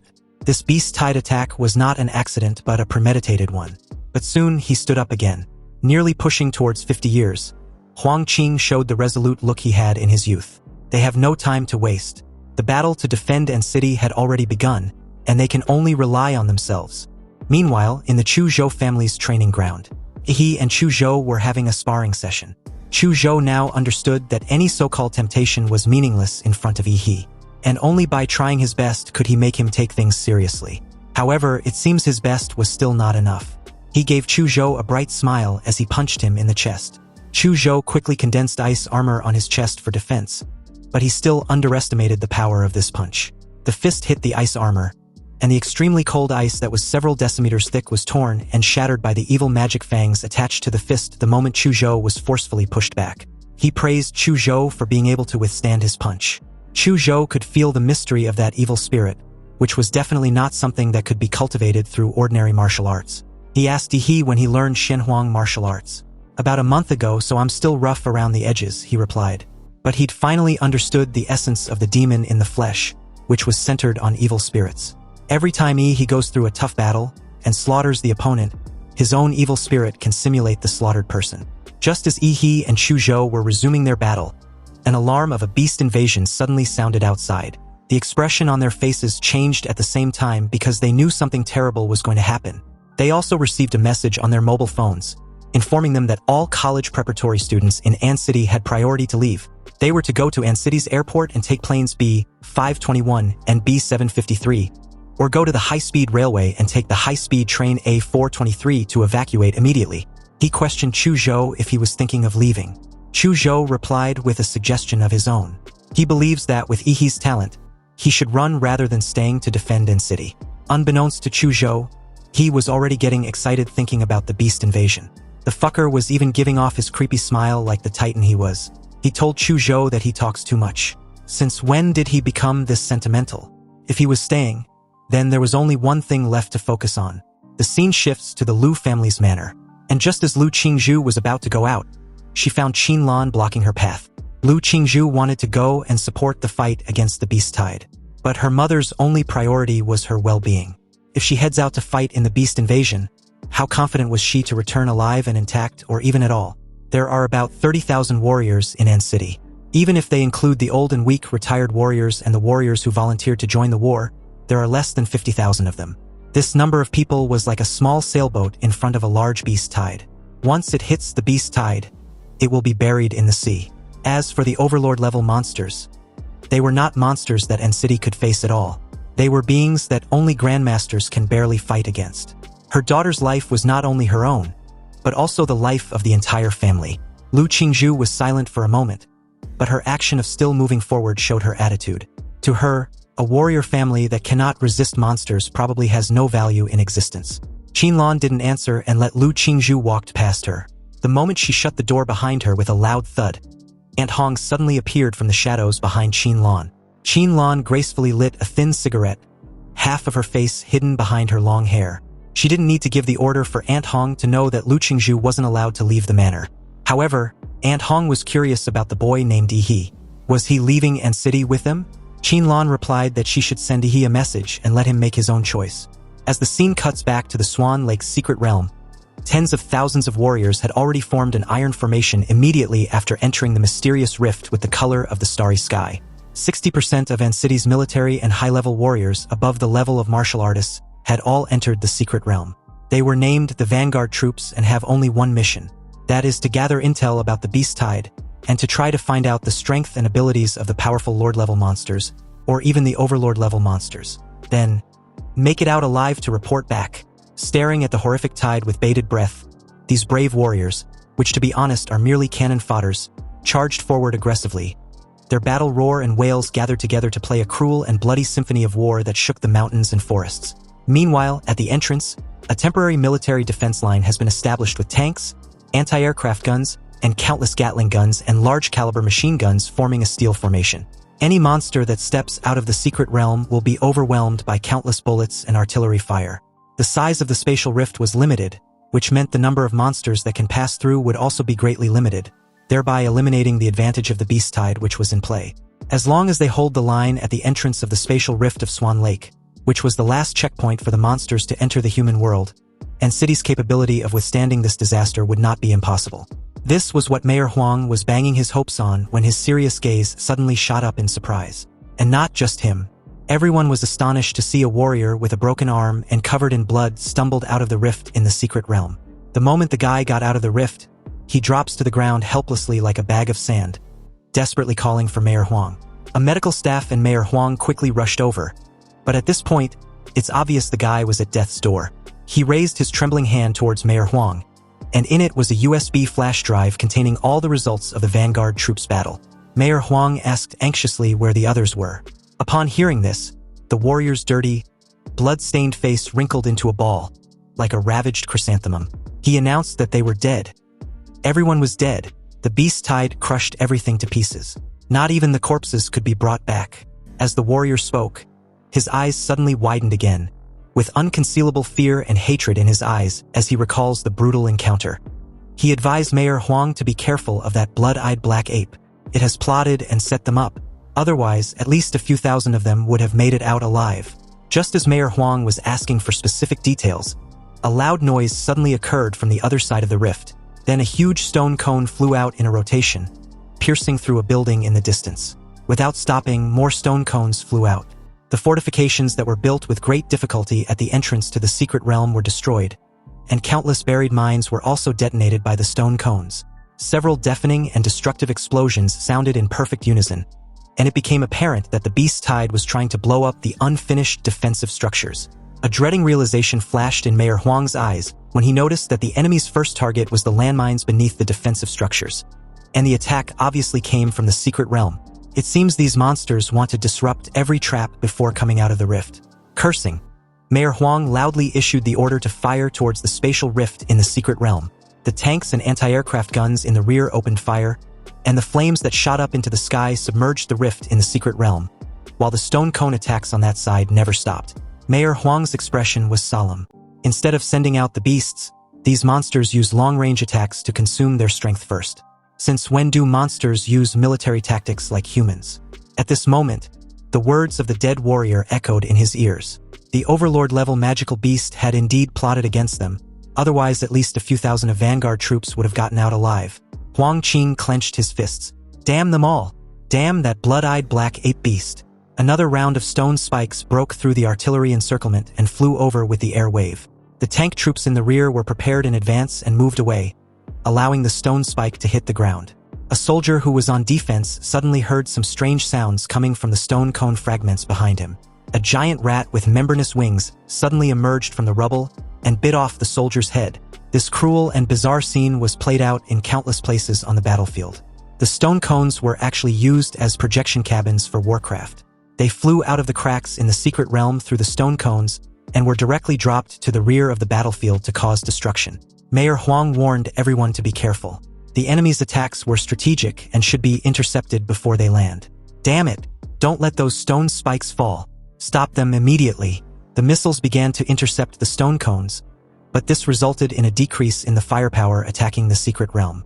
The tank troops fell into a brief chaos, and the warrior troops began to provide support, but the monsters had no desire to fight. They quickly hid and fled, focusing on destroying various military equipment, causing the gunpowder network surrounding the cracks in the secret realm to be sharply reduced. In the secret realm, the blood-red pupils of the black ape revealed a very cunning human-like expression. In a condescending demeanor, this ugly fucker knew time was almost up and relish every second of it. In a few moments, the humans would no longer be able to resist his beast tide. So, in a commanding tone, it ordered its soldiers to flatten the humans and their piece of land until there was nothing left standing. A white-haired giant gorilla king of lord level, with the size of a small building, rushed out first, and the group of beasts behind it followed closely, all charging towards the rift in the secret realm. A bone-chilling roar resounded through the sky, and the white-haired giant gorilla king, together with an overwhelming magical beasts, rushed out despite the bombardment of several shells, pounded his ground with his fists, and howled to the sky. With the white-haired giant ape king attracting firepower, the large number of magical beasts took advantage of this fact, quickly drilled out of the rift in the secret realm, and fled in all directions. Meanwhile, on the rooftop of a tall building, he looked at the battlefield below and realized that humans were beginning to lose control of the situation. After today, he wondered what will become of N City. He looked at the once prosperous city and sighed. Although he had only traveled here for a few months, he had grown fond of N City and would not allow a bunch of fucking monsters to destroy the good life he fought to build. Without thinking anymore, he roared and jumped directly from the tall building, running vertically downwards with his feet on the wall of the building.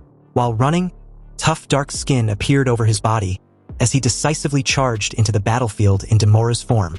And with that, the scene shifted to elsewhere within the city.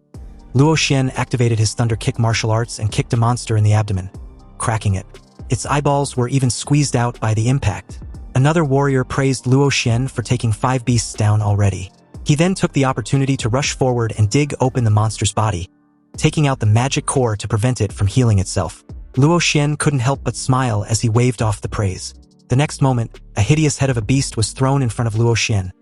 Then a petite figure walked over, placed a foot on the monster's severed head and teased Luo Xian for showing off after just killing low-level monsters. The petite figure was none other than Kai Shaoling. She continued her teasing session with a smile, adding that if Luo Xian was seriously calling himself the number 1 in An City's third high, then he was a joke. Luo Xian wanted to refute her, but also knew he probably couldn't beat her if it comes down to it. So in order not to embarrass himself, he could only be angry for a while. Suddenly, everyone felt the temperature drop sharply, and even white frost appeared on the ground. A lonely and cold young man with impeccable styled hair despite his battles walked over. Kai Shaoling was horrified when she saw the blue magic core in Chu Zhou's hand. He actually killed a third-tier beast alone. And what's even surprising was his presence. Kai Shaoling didn't expect to see Chu Zhou on the battlefield. He didn't choose to evacuate. Chu Zhou did not answer the question about killing a third-level monster alone. He felt ashamed of showing off such an achievement, especially since this achievement meant nothing when compared with Yi's. Chu Zhou answered in a nonchalant manner, as if he didn't take death seriously at all. Their parents were warriors, and they were on the battlefield fighting against the beast tide. So as their children, how could they run? But just as the three were having a brief conversation, Luo Xian, with a slight trembling of his fingers revealing his nervousness and shock, pointed towards something in the sky and told the rest to watch out. Chu Zhou suddenly looked up behind him and saw a tank falling from the sky. As the entire zone got overrun with countless various beasts, leaving corpses and destruction in their wake, Luo Xian, in the exact moment of alerting the group, wondered what freaking monster dropped a fucking tank in their direction. The temperature dropped sharply as Chu Zhou silently unsheathed his sword, and in a swift motion, he coolly slashed the falling tank in two with a single strike, his blade drawing a half-moon in the air as each half falls on opposite side beside him with a reverberating boom. Kai Shaoling's eyes widened when she looked behind at the real culprit who launched the tank. Dreading an encounter with this magical beast, she thought it was the lord-level monster that first rushed out of the secret realm. And how the hell did it manage to rush to their rear front? You see, a few meters away was a 20-meter-tall white gorilla, supporting itself on the ground with its arms as it moved forward. With every step forward, the three felt the ground shaking. Chu Zhou corrected Kai Shaoling, informing her that the beast wasn't a lord. Its size and pressure was different. Also, she needed to calm down. Luo Xian suggested they retreat first. Even if the white gorilla was not a 4th-level lord, it was at least a 3rd-level rare magical beast.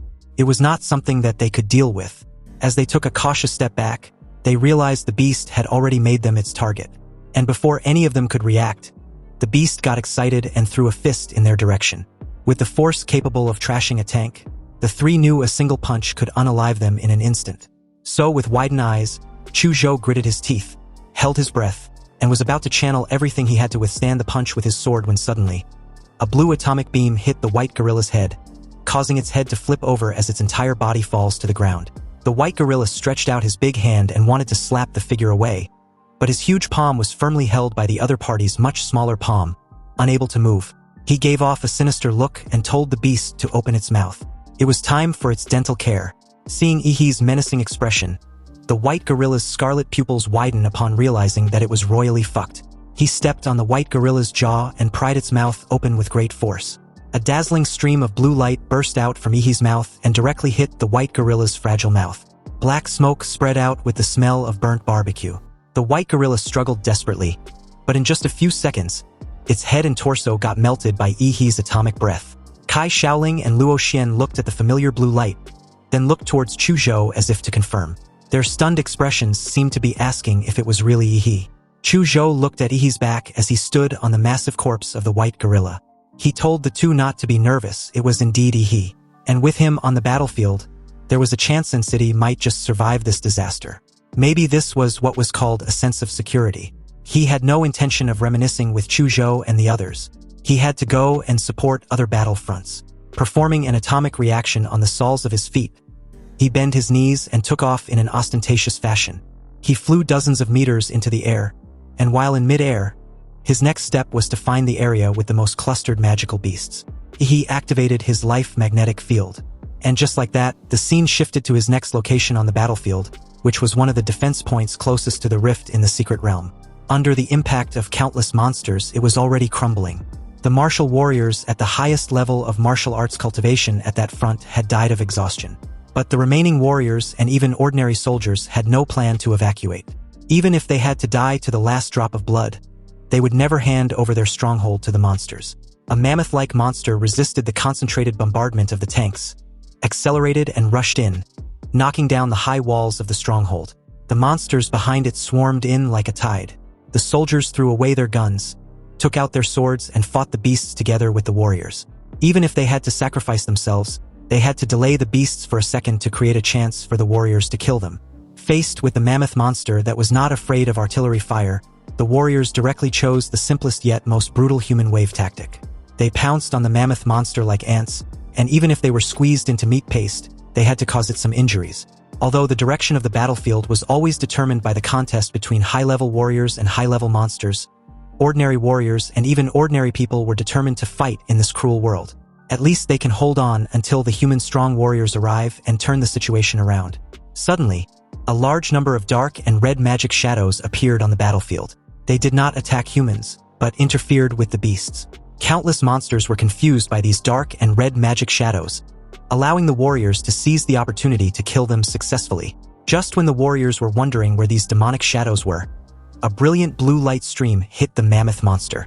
The mammoth monster, which had been resisting the artillery fire silently, let out a painful wail for the first time. When the atomic breath ended, the mammoth monster's huge body collapsed onto the ground, and its invulnerable skin and flesh actually melted to form a burnt blood mark deep enough to see the bone. As the remaining low-level monsters could do nothing but stare at the incoming threat with evident hostility, Ihi activated a new skill named Thunderfang Cleave. He created a blue explosive airflow under his feet and plunged downward like a missile. A sonic boom sounded as Ihi tore through the sky and crashed into the monsters below with a destructive power so massive that not a single beast in that vicinity survived. Meanwhile, on other battlefronts elsewhere, the warriors were dumbfounded when they saw the beasts temporarily giving up on besieging their stronghold and were moving towards a location. What was going on? A female warrior informed the rest that it was because of their city's top scorer, Ihi. Reports says he had entered the battlefield, and the beasts were swarming him from every direction. Upon hearing this, the guy realized that the monsters were being called for reinforcements in order to besiege Ihi. And although Ihi might be strong, he was still a kid at the end of the day, and their city's last hope. The guy bolted in Ihi's location, addressing everyone that they can't let Ihi be killed by the hands of those beasts like other masters from the past. They must protect their top scorer at all cost. Meanwhile, as the scene cuts back to Ihi, all the magical beasts within a few dozen meters of him began to lose their flesh and blood, and their bones also began to rot away. Even if they were not dead, they had lost their fighting ability and became lambs to be slaughtered. Ihi had unexpectedly turned into a perfect killing machine, a walking radioactive disaster. His every move was a large-scale energy bombardment, and the atomic reaction in his body, which was equivalent to a controlled nuclear fusion, gave him an endless supply of power and made him never tired. The Beast Tide wanted to kill Ihi by sheer numbers, but this only led to them being slaughtered. Ihi was already at the center of the Beast Tide, and as countless dark and red magic shadows burst out of his body and began to sweep across the beast herd, all the monsters rushed at him from every direction.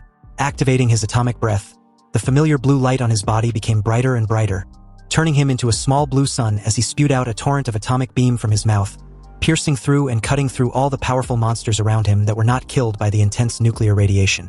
Soon, the situation on the battlefield began to reverse, from a tide of beasts attacking human strongholds and humans having no choice but to defend, to humans taking the initiative and chasing the monsters. Ihi's battlefield was also noticed by many warriors and even high-level magical beasts. The warriors marveled at Ihi's powerful combat ability. After all, most ordinary warriors did not have the means to carry out large-scale attacks, and even high-level warriors found it difficult to have such a high efficiency in killing the enemy. A small number of human strongholds even started a counterattack with the help of Ihi. Whenever he arrives at a human stronghold, the warriors in that place become more defensively resilient. At some point, Ihi was no longer a simple battlefield support soldier, but a symbol of hope. Every time he arrived at a human stronghold, it meant that there was hope of defending that stronghold. A Lord-level monster successfully rushed out of the rift in the secret realm, and after seeing that Ihi was actually leading the humans to control the Beast Tide, it began to charge towards him regardless of everything like an enraged bull. And due to the sheer size and strength of the beast, it was difficult for any high-level warrior to even get close to the crazy Lord-level monster when suddenly, out of nowhere, 4 massive stone walls nearly 100 meters high rose from the ground very abruptly, trapping this bull-type Lord-level beast along with 4 other Lord-level monsters inside. Mayor Huang, who currently had the highest combat power in An City, stood high in the sky and was responsible for casting the genetic technique of the Earth Vein Divine Wall. He knew his Earth Vein seal won't stop all the primal beasts, or even be able to hold them indefinitely. Only the decapitation of the Overlord-level beast would seal the deal permanently. But at the moment directly below his figure, the Lord-level bull-type monster madly rammed the Earth Vein Divine Wall. Each collision had a force of hundreds of tons, but the stone wall not only did not move at all, but it was constantly shrinking, as if it wanted to squeeze the Lord-level monsters to death. Unexpectedly, a white-haired ape king stepped on the other Lord-level monsters and jumped suddenly, as if trying to jump out of the stone wall. Mayor Huang clasped his hands together as a golden energy began surging in between his close palms, and was directly aimed at the Lord-level white-haired ape. This golden energy shot out in a massive beam that instantly vaporized the head of the white-haired ape king to dust. The poor bastard had the rest of its massive body inches away from Mayor Huang in midair. This was the power of the Black Tortoise Warrior, which has the ability to suppress the existence of Lord-level monsters. Mayor Huang's strength had exceeded the scope of ordinary creatures, making him the optimum option for fighting the Lord-level beasts. However, just as he was about to descend to deal with the remaining Lord-level monsters, something suddenly burst out from the spatial rift that immediately got his attention. His gaze locked at the huge crocodile's head that had barely squeezed out from the dimensional rift in the secret realm. It was so big that its main body could not pass through the rift at all. A drop of cold sweat broke out on Mayor Huang's forehead. He had learned about this terrifying monster from the information brought back by the Vanguard troops. It was the mount of the Fifth Order Overlord monster, the blood-eyed black ape, the giant mountain crocodile, a 4th-tier lord level of king class, with a towering figure capable of flattening anything in its path. Those missile-like stone cones were also condensed by this giant mountain crocodile using the Earth-attributed bloodline power. The appearance of the Overlord's mount meant that the fucking sovereign-level monkey could no longer hold back. Mayor Huang quickly made his way to the ground, placed his palms on the floor, and as he shook violently, an endless amount of powerful martial energy spread across the earth. This was the activation of his genetic earth magic, the mountain-crushing dominator hammer, commonly known as the rock tsunami. The hard soil and rocks began to soften like water, and the earth's crust in front of him rose hundreds of meters, and then collapsed like a tsunami towards the half-exposed head of the giant mountain crocodile. Facing the collapsing mountain, the giant crocodile flashed contempt in its deep green vertical pupils. As the king of the earth attribute, this was the first time that it encountered a human warrior who chose to fight with the same ability. Under the will of the giant crocodile that sank the mountain, the center of the rock tsunami began to collapse and gather, forming a huge stone ball. The stone ball absorbed the rocks that collapsed around it, causing the mass and volume of the rock tsunami to continue to shrink. But what the giant crocodile didn't notice was that Mayor Huang's figure was hidden in the mud and sand, quietly approaching in front of the enormous bastard. The moment the giant crocodile finally realized the threat and wanted to condense stone armor for defense, it was too late. Using the Xianhuang martial arts technique, the drilling mountain power, Mayor Huang punched out with a powerful spiral of golden energy, which was several times harder than diamond, and broke through the mineral eyelid of the supposedly giant crocodile that sank the mountain, blowing its eyeball apart. Blood spurted out like a fountain as the giant crocodile's howling and anger reverberated throughout the entire city of Anqing. The glass of the surrounding buildings was all shattered, and the earth also responded to this giant enraged mountain crocodile. Sharp stone spikes protruded from the ground within a radius of hundreds of meters, and in the blink of an eye, a huge stone forest was formed. Fortunately, Mayor Huang had obtained the information about the giant crocodile in advance and evacuated all the warriors and remaining citizens in time, preventing them from approaching within 1 kilometer of the giant crocodile, thus avoiding too many casualties. If the enormous bastard had completely entered in city, he would have hardly been able to weaken it. However, since it only showed its head, it was literally begging to be slaughtered. Approaching the enraged fucker in the air, Mayor Huang performed the 1,000 Hands of Guanyin and used several powerful martial arts in a short period of time. The air around him suddenly got filled with flames from his high-speed fists and feet. Mayor Huang attacked the weak point of the giant crocodile with all his strength. Blood spurted from its scales and armor, and the giant beast was soon covered in blood. If it wasn't for the powerful self-healing ability of its magic core, it would probably have been killed by Mayor Huang by now. However, even under this relentless assaults, the monster wasn't down for the count. Pissed off, it counterattacked, planning to catch Mayor Huang off guard. Spires of stones suddenly grew out from its body, aiming to pierce Mayor Huang, who was forced to halt his offense and defend himself. The mountain giant crocodile, now resembling a living mace, had been covered completely in jagged spikes. Although the attack was unexpected, Mayor Huang wasn't surprised. After all, an attack of using its body as a weapon was expected from a king-tier lord-level beast. However, just when he stopped for a short while to adjust his breathing, the stone pillar behind him suddenly cracked, revealing a single crimson eye staring directly at him. Mayor Huang sensed the fatal threat and decisively turned around, only to realize it was an ambush. An arm covered with black hair stretched out and grabbed Mayor Huang's head before he could even resist. The owner of the black-haired arm also revealed his true identity, turning out to be none other than the 3-meter-tall black ape with blood-red eyes. It questioned what the foolish human was thinking of doing to its mount. Mayor Huang's pupils shrank, but he remained silent, realizing that the blood-eyed black ape hid inside the stone spikes purposefully for this precise ambush.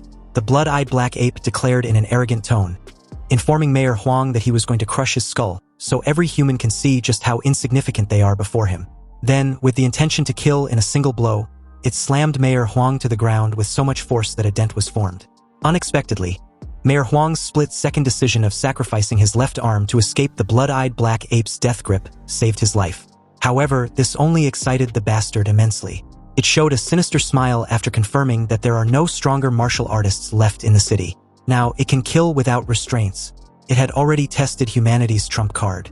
And sure enough, there was no warrior in the entire city who could resist it. A 5th-level overlord. Mayor Huang had a blank expression on his face, seemingly not surprised at all by this situation. He waved his only remaining arm, and countless broad and sharp stone knives emerged from the stone forest created by the mountain giant crocodile. The stone knives gathered into a storm and swept towards the blood-eyed black ape. The blood-eyed black ape didn't seem to be in a hurry to unalive Mayor Huang. It informed him that his resistance was meaningless. He was only delaying his inevitable death. You see, when the blood-eyed black ape confirmed that it had no natural enemies on this battlefield, in its eyes, this was no longer a war, but a game. A game designed to make humanity drown in fear and despair. The blood-eyed black ape wanted to see with his own eyes the expression of fear and hopelessness on the face of the strongest human in N City, deeming it as a delighted sight it could ever witness in this game. The storm of stone knives that was powerful enough to smash a tank hit the blood-eyed black ape. But the arrogant and intelligent monster did not even bother to defend itself, and allowed the stone knives to cut its body. It then calmly walked out of the storm of stone knives. Although the speed was good, the power was way too weak. The fucker casually commented like he was some twisted human instructor grading an exam. Mayor Huang raised up his working arm, launching another tidal wave of stones which pounced on the overlord beast. But the arrogant bastard just simply jumped hundreds of meters high and avoided the attack range of the sea of stones. Then, accompanied by a thunderous boom, the stone forest was destroyed by the sea of stones. But the blood-eyed black ape was unharmed. This time around the attack was powerful but way too slow. It coldly teased as it made its way towards Mayor Huang in a blink of an eye, actively dashing on one ruined building to the next, then soaring over dozens of meters in a final massive leap, and was in Mayor Huang's face in an instant. It told Mayor Huang to kneel because it disliked lower creatures looking at him. Caught off guard for a moment, Mayor Huang was stunned. He hadn't expected this overlord-level beast to be this deranged. Then came the strike as the beast's fist descended him like a collapsing mountain. A thunderous impact reverberated throughout the battlefield as Mayor Huang hit the ground. He felt a pain in his knees but didn't fall to the ground completely, rather forced himself to stay half-crouched, refusing to kneel. The ground beneath his feet shattered into broken fractures, yet his eyes remained determined, unshaken. There was only calmness on that somewhat weathered face.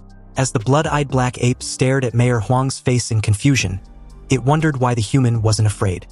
He should be scared shitless, just like the despair and fear it had seen on the faces of the countless warriors it had hunted and killed in the past. This was the first time seeing the opposite when they were about to die. Mayor Huang placed his remaining hand on the ground and replied coldly, questioning the arrogant fucker if it believes it is so clever. But it still miscalculated gravely because at the end of the day, it was just an ugly, arrogant beast. Mayor Huang activated a forbidden blood-burning technique, the Earth Vein Seal. Apparently, he had deliberately lured the blood-eyed black ape at that precise vicinity because that place had his trump card, a formation he laid out in advance. The ground turned into quicksand with terrifying suction and began to spin rapidly in a vortex. In just a few seconds, half of the blood-eyed black ape's body was stuck in this quicksand. The harder it tried, the deeper it sank. The blood-eyed black ape sneered, questioning if this was Mayor Huang's backup plan, purposefully trying to seal him underground? He was too naive for a human because there was no way he could keep him sealed forever. The moment he falters, he will tear every human in this city to shreds. Mayor Huang just stared down at the arrogant beast and smiled slightly, not with joy, but with a resolved pride. This wasn't a backup plan but a hymn to humanity, the hymn of courage. Mayor Huang pulled back his torn-up shirt, revealing a large star-shaped wound on his chest. Then, he pierced through his own chest with his remaining arm. Blood gushed out instantly. The blood-eyed black ape was puzzled. It questioned what the human was doing.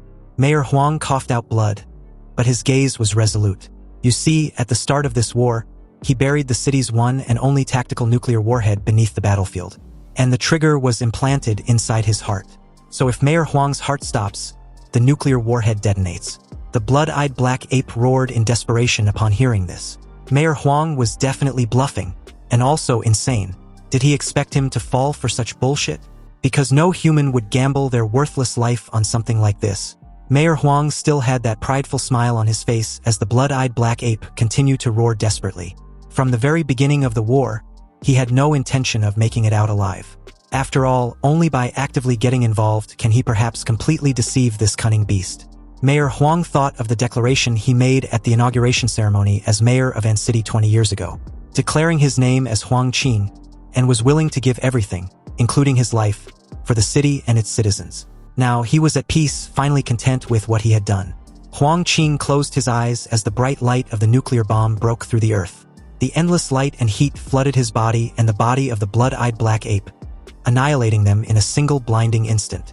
A deafening boom sounded that literally shook the entire city of Anqing, and a huge mushroom cloud like a tombstone rose out at the center. When the nuclear bomb exploded, the temperature at the center even reached hundreds of millions of degrees Celsius, vaporizing all matter instantly under this terrifying high temperature. The warriors who had received information in advance to evacuate the range of the nuclear explosion all stood in silence. They looked towards the center of the explosion with eyes filled with tears and great respect. As one, they raised their hands and saluted with pride and gratitude that Mayor Huang Qing had for his city. Chu Zhou and the others lower their heads in silence as a tribute. This wasn't just an explosion, but a grand funeral worthy of legends. When the dark mushroom cloud subsided, the area of thousands of meters in radius turned into a dark red magma swamp. But it seems that all this destructive energy, which lasted for a while, still hadn't been enough to kill the fifth-level overlord. Because somewhere within that dark red lava swamp, a charred creature, barely recognizable as a humanoid, trembled. Its carbonized flesh had been completely burnt off, revealing the charred bones. The heart of the skeleton, which was a dull orange crystal, suddenly emitted a dazzling golden light as if revitalized. Then, mystic blood threads emanated from the magic core within and directly began to weave along the broken skeleton. After a few seconds, a bloody man was formed. Countless membranes grew on its surface, followed by black hair. A pair of blood-red eyes opened, revealing endless coldness and resentment. And just like that, the blood-eyed black ape was reborn from the ashes, although significantly weaker than its previous self before the explosion. It still can't even believe that it was nearly taken out by that lowly human.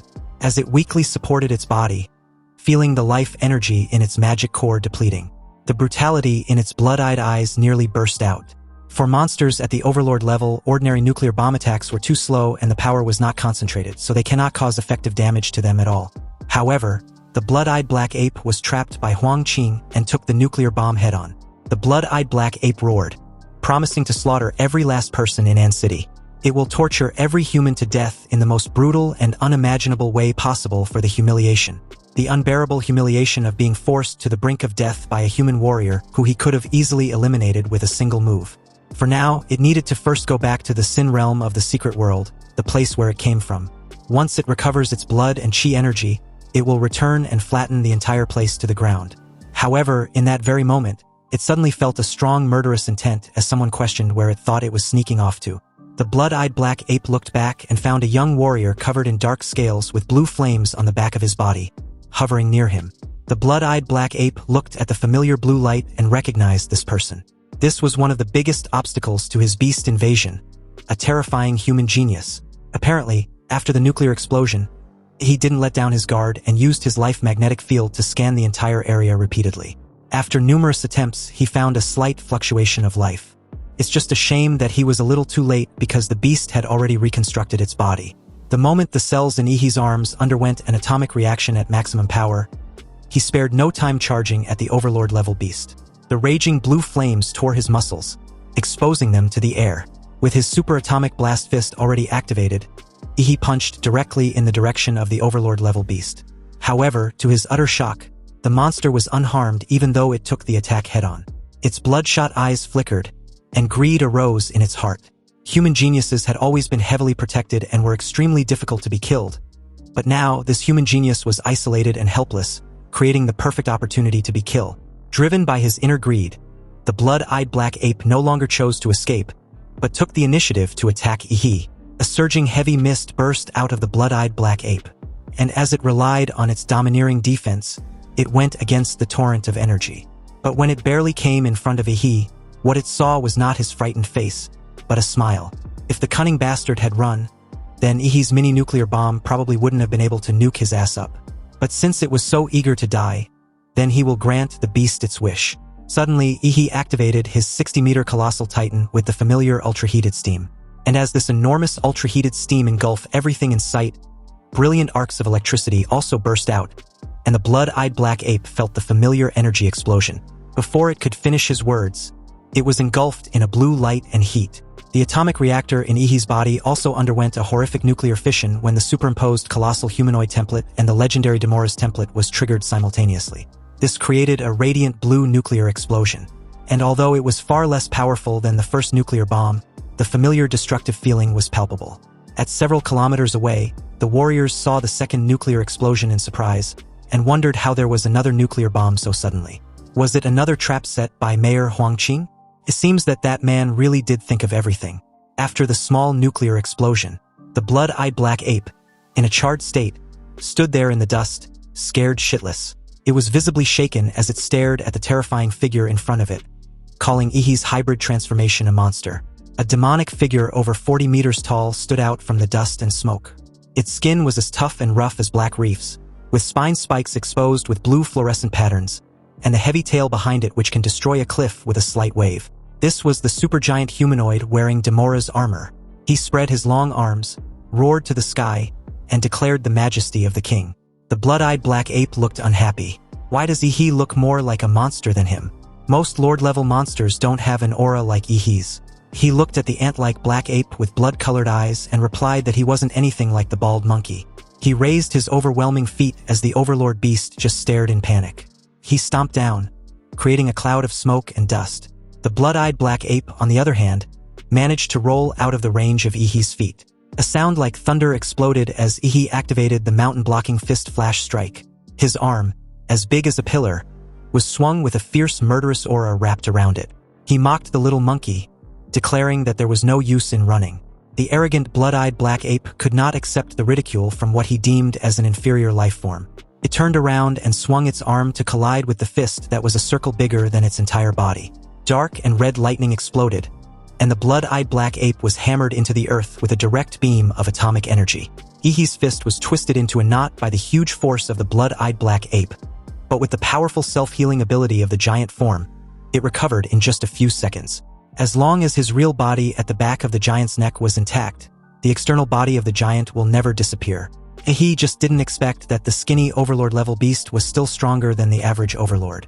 In his giant Demora's form, his overall physical fitness has exceeded the 30-point mark, but he didn't expect that he still couldn't overwhelm the opponent in terms of strength. The blood-eyed black ape looked at Ihi's arm that had healed instantly, and finally gave up on the idea of killing him. It used his full strength in that last strike, and Ihi had already healed it. He definitely can't beat this genius. He can't win. The blood-eyed black ape got up and bolted like its life depended on it. And at this point, it's obvious that it was. He sneered at the blood-eyed black ape, which was no longer charging at him but running away. The filthy beast didn't deserve to stain Mayor Huangqing's sacrifice. The cracks on Ihi's chest glowed blue, and the blue crystal-like spine behind was extremely dazzling. He controlled his body that was over 40 meters long and released a super-large atomic breath. The blue light that was like a divine punishment tore through the air like a sharp knife. Faced with such a large-scale energy bombardment, the blood-eyed black ape had to jump up and down in a ridiculous manner to dodge, but it was no use. The filthy monkey was hit hard by the atomic breath, and as its entire body got smashed into the ground, it suddenly disappeared. He narrowed his eyes, because the cunning beast had actually used the force of the atomic breath to escape underground. It had also gone into a state of suspended animation, pretending to be dead. But pretending to be dead also meant that it was afraid of being discovered. It was in the most serious condition ever after suffering those numerous unprecedented injuries. So this was the best chance to kill it. Ihi tried using his life magnetic field to find the beast's location, but it seems Overlord-level magic beasts can conceal their presence completely. Compared to Mayor Huang's plan that almost killed it, finishing it shouldn't be that challenging even with its skilled concealment.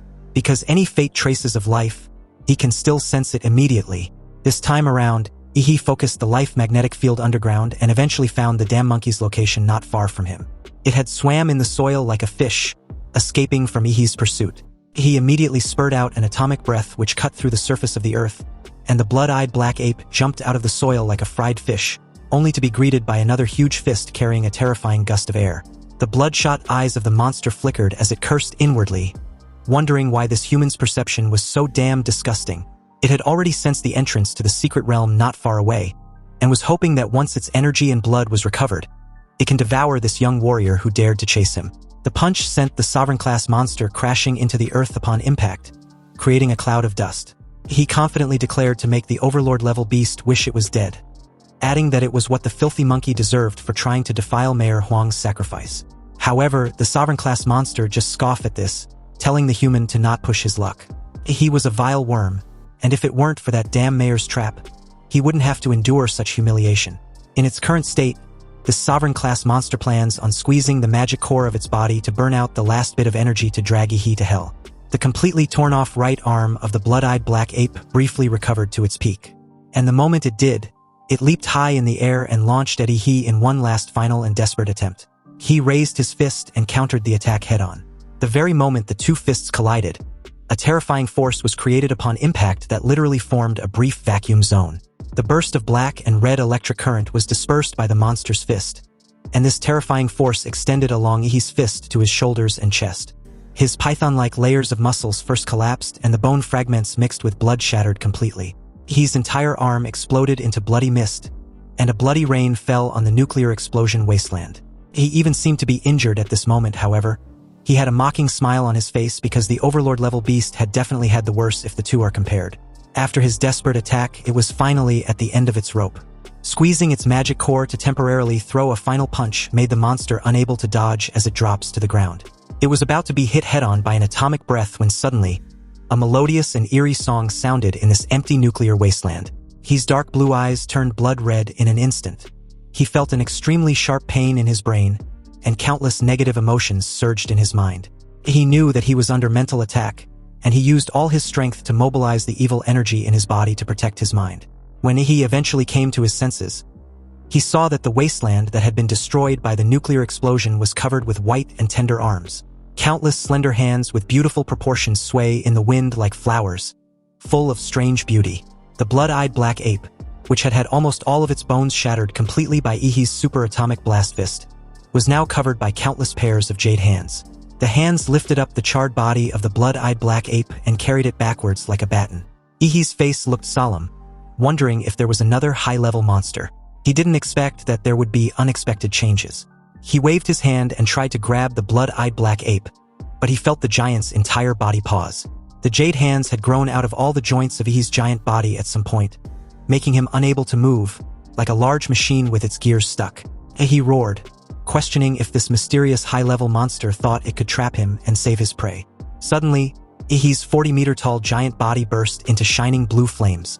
He intensified the atomic reaction in his body, causing his body temperature to increase rapidly. From 100 degrees Celsius to 200, then 400, followed by 600, 800, 900, and by the time it rose to 1,000 degrees Celsius, the shell of Demoras on the colossal humanoid began to melt, revealing the flesh and blood flowing in the blue magma underneath. The terrifying temperature caused the ground beneath his feet to start burning with wild, inextinguishable flames. The jade hands stuck on his giant's body also began to spontaneously combust. They made sharp cries like babies and eventually turned into ashes. At this time, the blood-eyed black ape had been sent by the jade hand and flowers to a position 50 meters away from the spatial rift of the secret realm. It was almost there when it heard a loud commotion not far from him. Driven by curiosity, it raised its trembling head to have a look with its remaining eye, only to see a giant body which was chasing him with big strides like a devil who had literally crawled from hell. He stepped on the ground, and every step made the large jade hands burn like wildfire. The flaming giant roared loudly and stretched out his hands to grab anything in its path as he moved forward. The blood-eyed black ape screamed in horror for the jade hands to hurry up. The flaming giant was catching up. For the first time in its existence, it felt that death was so close that it could practically taste it. In the face of the instinct for survival, it forgot its cunning and its arrogance, and only primitive fear remained. The strange singing voice appeared again, mixed with a woman's charming laughter. From the dimensional rift in the secret realm that was 100 meters high, countless arms stretched out like a tide and was as high as a huge mountain. In the center of the wave of arms, there was a woman's head, and two beautiful hands like masks covered her eyes. He was aware that the other party was on the other side of the rift, influencing him across the two dimensions. With such terrifying power, what the hell was it? Was it a monster? And if it was it also an overlord? If this mysterious creature's true form happens to appear out of the spatial rift, he will probably be on his knees in that very first second. The woman's head seemed to feel Ihi's approach. She opened her eyes, finally having enough with this young human's meddling. Under such a terrifying stare, she lets out a scream as loud as the glorified, disfigured banshee she was. Her screams made Ihi felt as if his brain was about to explode. Even though he had blocked out the giant anthropomorphic hearing, the eerie scream could still reach his brain. The giant howled in pain, and Ihi tore open the flesh at the back of its neck and crawled out. The filthy monkey had killed so many people, and now it wants to leave just like that. He was like a madman, and with only endless murderous intent and madness in his eyes. He roared and added that the fucking monkey was dreaming if it thinks he would just accept that. He poured all of his atomic energy into the giant's body. And the giant's body with Demora's genes immediately entered an overload mode. All of his flesh and blood was melted by the blue magma-like blood, leaving only a huge skeleton to support its movements. He controlled his giant's flaming body to the edge of the rift and shot out from the neck like a missile, burning all the jade arms, blocking his way to ashes. When the giant's body was about to step into the rift of the secret realm, he faced the head of the woman with covered eyes and gave her the middle finger. He gave her a mocking smile and added that it was a local specialty of his hometown, a nuke to light up her ass, and he hopes the bitch likes it. The woman with her eyes covered stared directly at the flaming giant which had entered the secret realm like the harbinger of death. At that moment, her screaming session intensified, but it was out of sheer desperation and shock. Then, the dazzling blue and white explosion flooded everything. Part of the aftermath of the explosion poured out from the rift in the secret realm, blowing the weak hundreds of meters away like a fallen leaf. The blue-white light passed through the rift in the secret realm, dispersing the nuclear explosion smoke and dust that filled the outside world. like a small sun rising in the nuclear explosion wasteland. This obvious phenomenon was soon noticed by warriors several kilometers away. A warrior pointed out uncertainly that the rift in the secret realm seems to have exploded. Another also discovered a surprising issue. Something unexpected had happened because the beasts were suddenly in chaos. You see, the beast tide obeys the leadership of high-level monsters and has demonstrated a high level of organizational ability in previous battles. But now they were like a colony of ants that had lost their composure, either attacking blindly or fleeing in all directions. All experienced warriors realized what this meant. The Overlord-level beast was dead. They wondered if Mayor Huangqing's plan had succeeded. Everyone cheered up but stayed sharp, not wanting their mayor's sacrifice to go to waste. The city of Anqing can be saved if all the remaining beasts are eliminated. The carcass of the blood-eye black ape was finally destroyed by the giant nuke, halting the flow of beasts through the rift into City. And the remaining warriors who were originally showing signs of fatigue due to the high-intensity battle were suddenly revived as if they had been injected with chicken blood. They finally saw hope from the dark sea of beasts. The siege lasted a full day and night, until every beast was hunted down. The exhausted warriors were finally treated by the medical staff after the siege ended. Somewhere on the battlefield, Chu Zhou sat silently with a brutally battered and bloody body. The damage assessment showed that although City won the siege, it was at a devastating cost. Nearly 80% of the warriors and soldiers were killed or wounded. Meanwhile, at the site of the previous nuclear blast, a young man finally opened his eyes just when the city finally got a respite and a new life. He sat up, a bit disoriented. He wondered just how long he had been unconscious. After pouring all his remaining atomic energy into the giant's body to create a small nuclear bomb, his body fell into a sleeping state. Fortunately, the place where he lost consciousness was full of fresh nuclear radiation and residual atomic fission energy which recharged him after he depleted his energy. This battle was extremely brutal. So much so that Mayor Huang had to even intervene himself, luring the blood-eyed black ape to the nuclear explosion zone and obliterate it.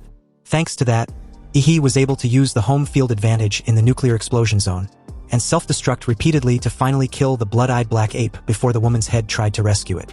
With the little vitality left in its magic core, it was impossible for it to heal itself. The subordinate beast tide chose to retreat because they sensed the death of the Overlord. Even though Ihi's infinite monster template was strong, it still couldn't match an Overlord-level beast. Winning this battle was sheer luck, advantages, and fate combined. He clenched his palms, feeling the surging atomic energy rushing through his body. Given enough time, he will reach the peak of martial power in Xia Kingdom. However, this time the secret realm riot throughout Xia Kingdom has given him a sense of urgency. He has no time for growth. He doesn't know when the next template will be available, and it may not be a gold tier or higher if he draws it. It seems that the collection of plant attribute magic cores needs to be accelerated, because merging with the planet Demora's template was the fastest way for him to become a top-tier warrior. There is also the Shenhuang martial arts. Since the infinite monster templates can help him cheat in the Wuyun space, he must also grasp the martial artist's extraordinary system. Although the growth period of Shenhuang martial arts was slower than that of his template abilities, its potential was also extremely high. After all, this was a cultivation system in the high martial arts world, and perhaps being transported to this world was part of his destiny. On the wasteland, he looked at the city in the distance that had just experienced war and silently planned for the future. 1 month after the beast invasion, and city had mostly resumed operations. In the city center, a bronze statue several tens of meters high of the former mayor, Huang Qing, was built. This was for the citizens and the future generations to remember the great warrior who dedicated everything and saved the city of Anqing. He also learned about the damage in other cities from the news. On his smartphone, he was informed that a total of 18 cities in the entire Xia Kingdom were attacked by the beast tide, and 12 of them were completely destroyed. After the S-level secret realm appeared in Guanshan City, the entire city was shrouded in an undetectable and impenetrable gray fog. At this point, Guanshan City was completely cut off from the outside world. The imperial capital selected 30 warriors and 5 grandmasters from the national warrior organization named the Daxia Dragon Bird, and went to investigate under the leadership of Grandmaster Du Jingming. Xia Kingdom's strongest national defense-level warrior, Fu Hongsheng, was on standby outside the S-level secret realm.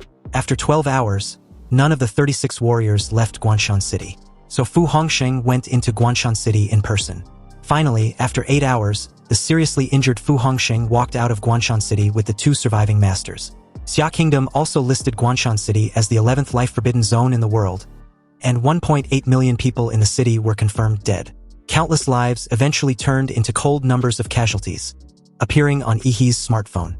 This was the most serious invasion of the secret realm that had caused the Xia Kingdom the most damage since spatial rifts appeared. For the first time, He realized the dire survival situation of humanity. Even National Guardian-level martial artists were barely enough. He can't wait any longer. Only by possessing great power within himself can he survive in this turbulent world. He turned off the news and called the only person he knows that has access to the items he needed. At the Liu family's mansion, He asked Qinlan for a favor. Qinlan laid lazily on a leather sofa. Her silk pajamas were a little revealing, showing her perfectly toned pink shoulders. She guessed that He wants to learn the remaining 2 Shenhuang martial arts of the Liu family. He felt a little nervous upon hearing this. Was this the image Qinlan had of him in her mind? He replied that that's not the case. He would like to ask her to help him acquire some high-quality plant attribute magic cores, preferably blue magic cores or even purple lord-level magic cores. Plant-type magical beasts were already rare, and lord-level magic cores were even more precious. He has a really big appetite. Anyway, since he wants these items so much, what can he offer in return? This reply was not a no, so He grew more confident. He stated that at the beginning of each school year at the Imperial Capital University, there's a secret realm assessment for freshmen. He can team up with Lu Qingzhu and help her get first place. When He made this declaration, Qinlan's lazy posture was immediately alert, her gaze becoming sharper. He was underestimating the top talents from other provinces and cities. Her daughter's ability was only above average among the freshmen of the Imperial University in previous years, not even in the upper reaches. Although He had outperformed Lu Qingzhu in the competition, he was still short behind the top geniuses. He gave a sly smile upon hearing this. He boldly stated that Qinlan chose him to revitalize the Liu family, right? He can write an IOU.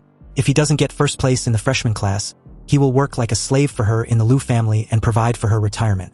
Qinlan got up from the leather sofa and made her way towards the window. She agreed to help He just this once. Upon receiving Qinlan's promise, He was temporarily relieved on the other end of the line. And the moment the call ended, he made his way to the city's central hospital to visit Chuzhou. He heard that the battle maniac took 4 battle stimulants in a day, overdrew his body, and was admitted to the ICU. He's fanatical fans, which were mainly young women, came up to him and asked for his autograph the moment he arrived on his sleek black motorcycle. They swamped him excitedly as some requested they add him on Penguin Talk. He was a bit overwhelmed, and if he was being honest, he really didn't expect to be so popular. He politely rejected numerous requests from the fans after signing a few autographs. But he did take some of their many gifts for his friend. When he entered the ward for Chuzhou and Luo Xian, he couldn't hold it in and broke into a fit of laughter. The originally handsome classmate was now wrapped in bandages like a mummy. Chuzhou laid on the bed with an embarrassed expression on his face. But his sharp eyes seemed to show his usual composed demeanor, as if to say he never needed bandages in the first place and could still fight. He was interrupted by Chuzhou's fellow patient who casually called him as if they knew each other. He asked who the guy was. Luo Xian gave an awkward laugh and introduced himself, reminding He that he was his first opponent in the promotion match a few weeks ago. He was genuinely curious as he tried to recall Luo Xian, but was suddenly stopped short after noticing something unexpected. At first glance, Luo Xian might look like he's been dealt a better hand than Chuzhou, but that was far from it. Luo Xian had been hurt badly, and He was truly caught off guard when he noticed his broken leg. Luo Xian reassured He that his leg was not that broken yet, so he shouldn't look at him like he was done for. He can get a limb regeneration surgery. But if that doesn't work, he can also use the latest combat prosthetic limbs launched by Laserbird. As if to prove that he was fine, Luo Xian kicked his broken leg. Luo Xian was a bit speechless when he saw He looking at his broken leg with pity and respect. Although Luo Xian was a little green, he was undoubtedly a real warrior who lost his leg defending in city. He was really admirable. Anyway, Ihi's cell phone rang inside his pocket at this moment. And after taking a quick glance and confirming that it was an unfamiliar phone number, he hung up and marked it as a nuisance call, then blocked the number. The process was smooth, but 10 seconds later his phone rang again. This time, the caller was Principal Lao Deng of An City's No. 1 middle school. He picked up the phone and heard Lao Deng's somewhat anxious and furious voice, questioning why he blocked that important person from the capital. He should unblock him right now. He realized what he had just done and unblocked the number immediately. Moments after doing so, a call came through and a man's voice came from the other end. He introduced himself as Wang Tao, the person in charge of the admissions office of Imperial Capital University. He called to inform He that Huadu University will start school a month early, and a special train will pick him up in 3 days. Did Yi have any request or disagreement? Yi replied that he had none and will follow the organization's arrangements. Inwardly, he knew that even if he had any issue or request, he had no power to demand anything. And about the early opening of the Imperial Capital University, it's obviously due to the heavy blow caused by the invasion of the Secret Realm to Xia Kingdom. This had undoubtedly forced the Imperial Capital University to make some adjustments or reforms. Wang Tao praised him for having a high level of awareness and ended the call. Subsequently, Chu Zhou also received a call from Imperial Capital University, but the caller was not Wang Tao. Among the 3 students currently in the 6th ward, 2 were top students who had been accepted into Huadu University. Luo Xian lowered his head, feeling a bit out of place. It seems like he shouldn't be in this ward, let alone on the bed. He felt like he belonged under it. Anyway, before reporting in, there was one more thing Yi had to take care of. He said his goodbye to Chu Zhou and Luo Xian, then left the hospital. So with that, 3 days passed by like a bullet, and as the scene shifted to the Swan Lake nuclear blast site, because of the huge mushroom cloud caused by the nuclear explosion, hundreds of tons of dust were thrown into the clouds. The sky over Swan Lake and the surrounding kilometers had been shrouded in a thick ash, turning the world below into a perpetual night. He came to this dark wasteland when he left the hospital 3 days ago, and relying on the instinct of Demora's bloodline, he found the areas with the richest nuclear radiation and energy residues, like the exact place where Huang Qing sealed the blood-eyed black ape and detonated the nuclear warhead. He sat cross-legged in the big pit created by the nuclear explosion, and used Demora's template to absorb all the radiation energy in the air into his body.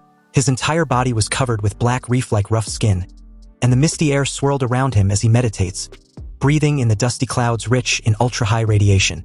The muscles on his back relaxed, and his pores spewed out large amounts of steam like a steam engine. As the large amounts of steam around Yi began to fade away, the beam of morning light was like a spotlight, highlighting him in the dark terrain. The hundreds of tons of dust lifted into the cloud by the nuclear explosion was finally being blown away by the wind, and the bright morning light had finally started penetrating through the dark gray clouds, shining on the scorched wasteland. Yi opened his eyes, and a crystal blue light flashed across his pupils. He opened the system panel, ready to see the results of his 3 days of nuclear absorption. The infinite monster templates showed the host Yi had his overall physique as 27.4. His Demora's template compatibility was at 38.9%, and the colossal humanoid template compatibility was at 90%. He assessed his martial energy and felt the familiar blue arcs of electricity and the dark and red evil spirits coursing through him. It seems that during these 3 days of training in the nuclear wasteland, the fusion of martial energy and nuclear energy had become more profound. After the battle with the blood-eyed black ape in the nuclear explosion wasteland, Yi discovered that his compatibility with the legendary Demora's template had actually increased by 1.5%, which was extremely high.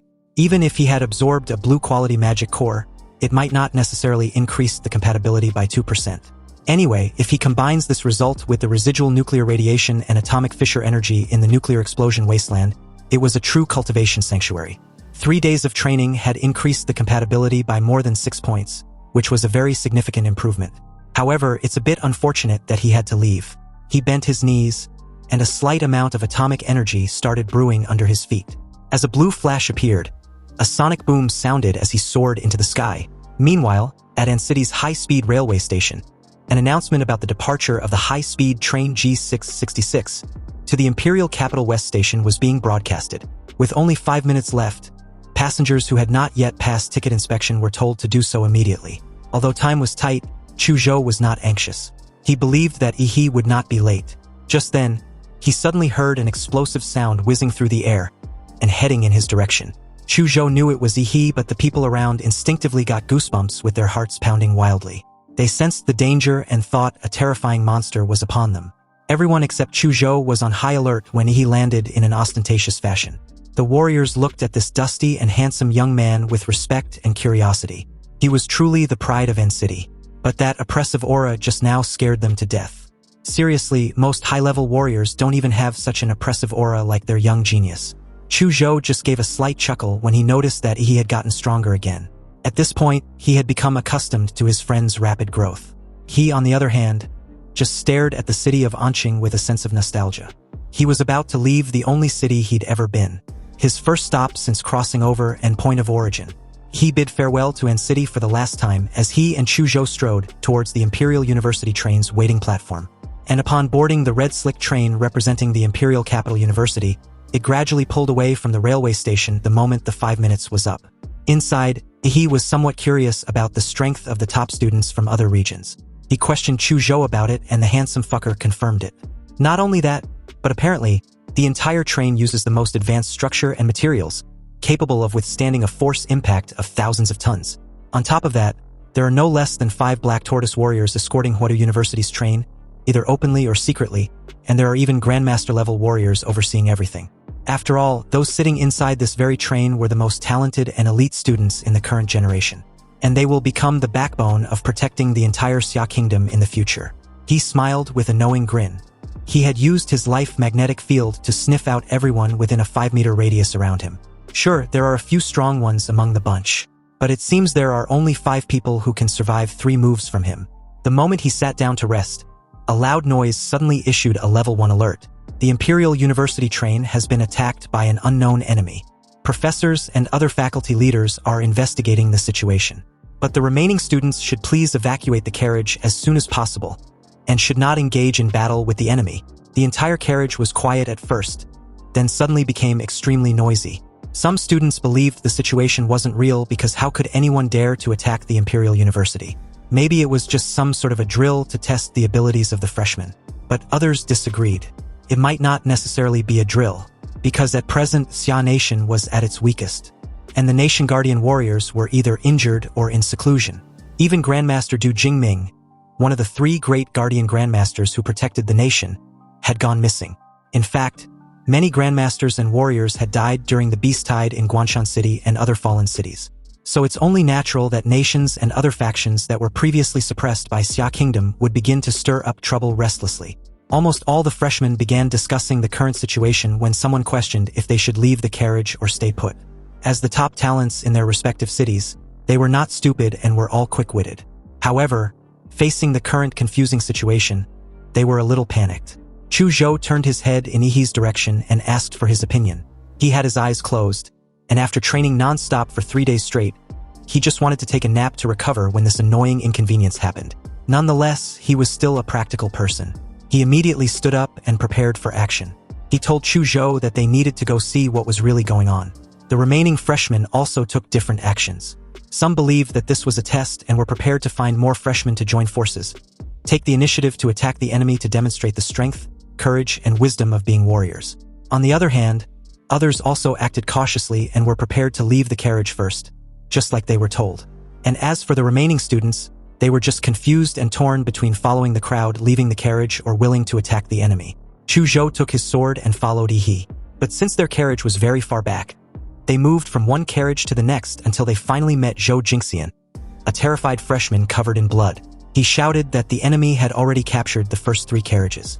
They controlled a special domain which can pull people into an independent space so that the aftermath of the battle wouldn't affect the outside world. There were also terrifying enemies inside who were chasing everyone.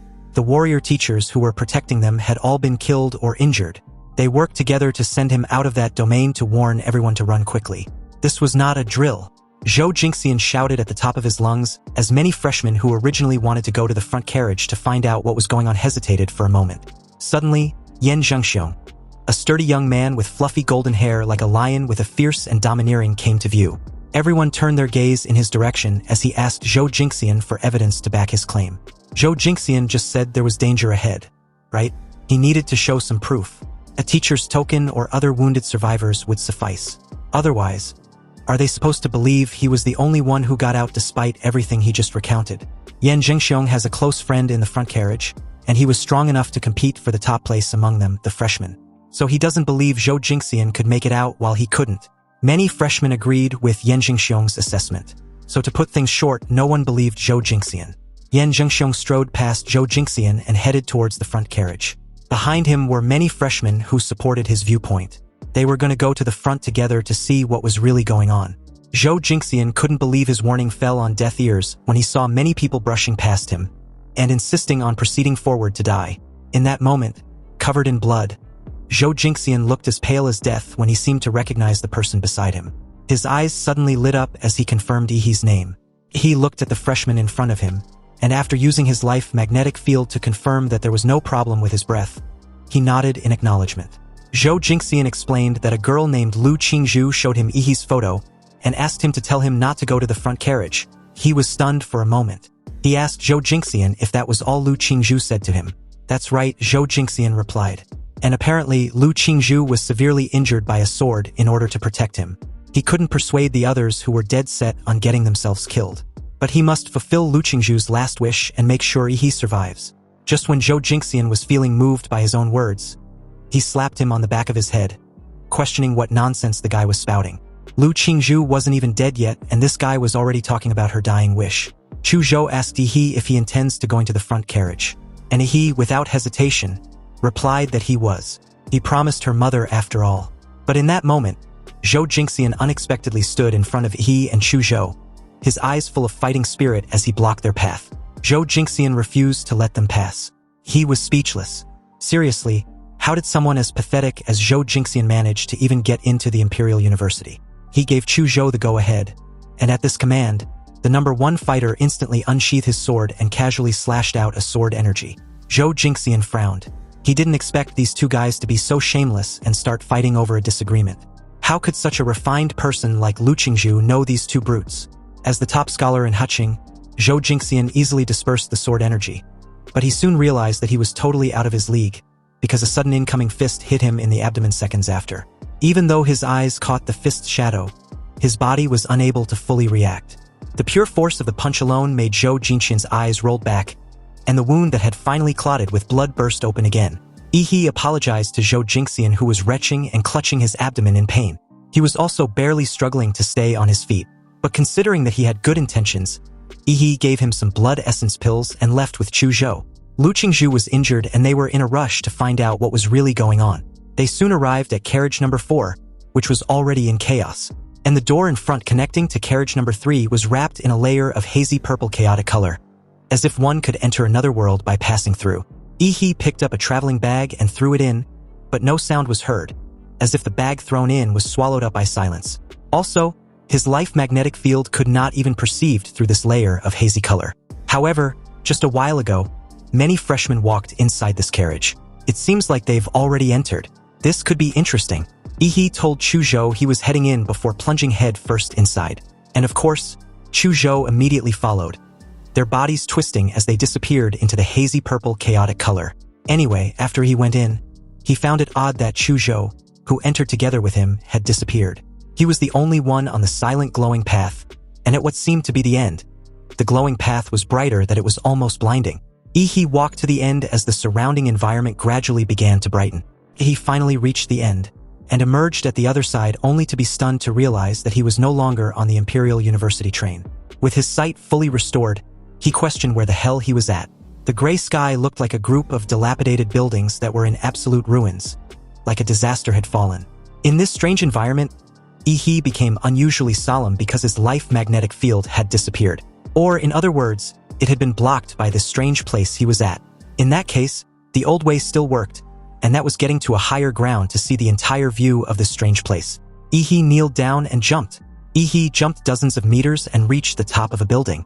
Looking around, the buildings there were very monotonous and there was no sound around, like a dead city. In this unfamiliar environment, Yi narrowed his eyes. Although Yi's life magnetic field was blocked, he could still feel a pair of eyes locked on him. This feeling of being spied on and teased made him very uncomfortable.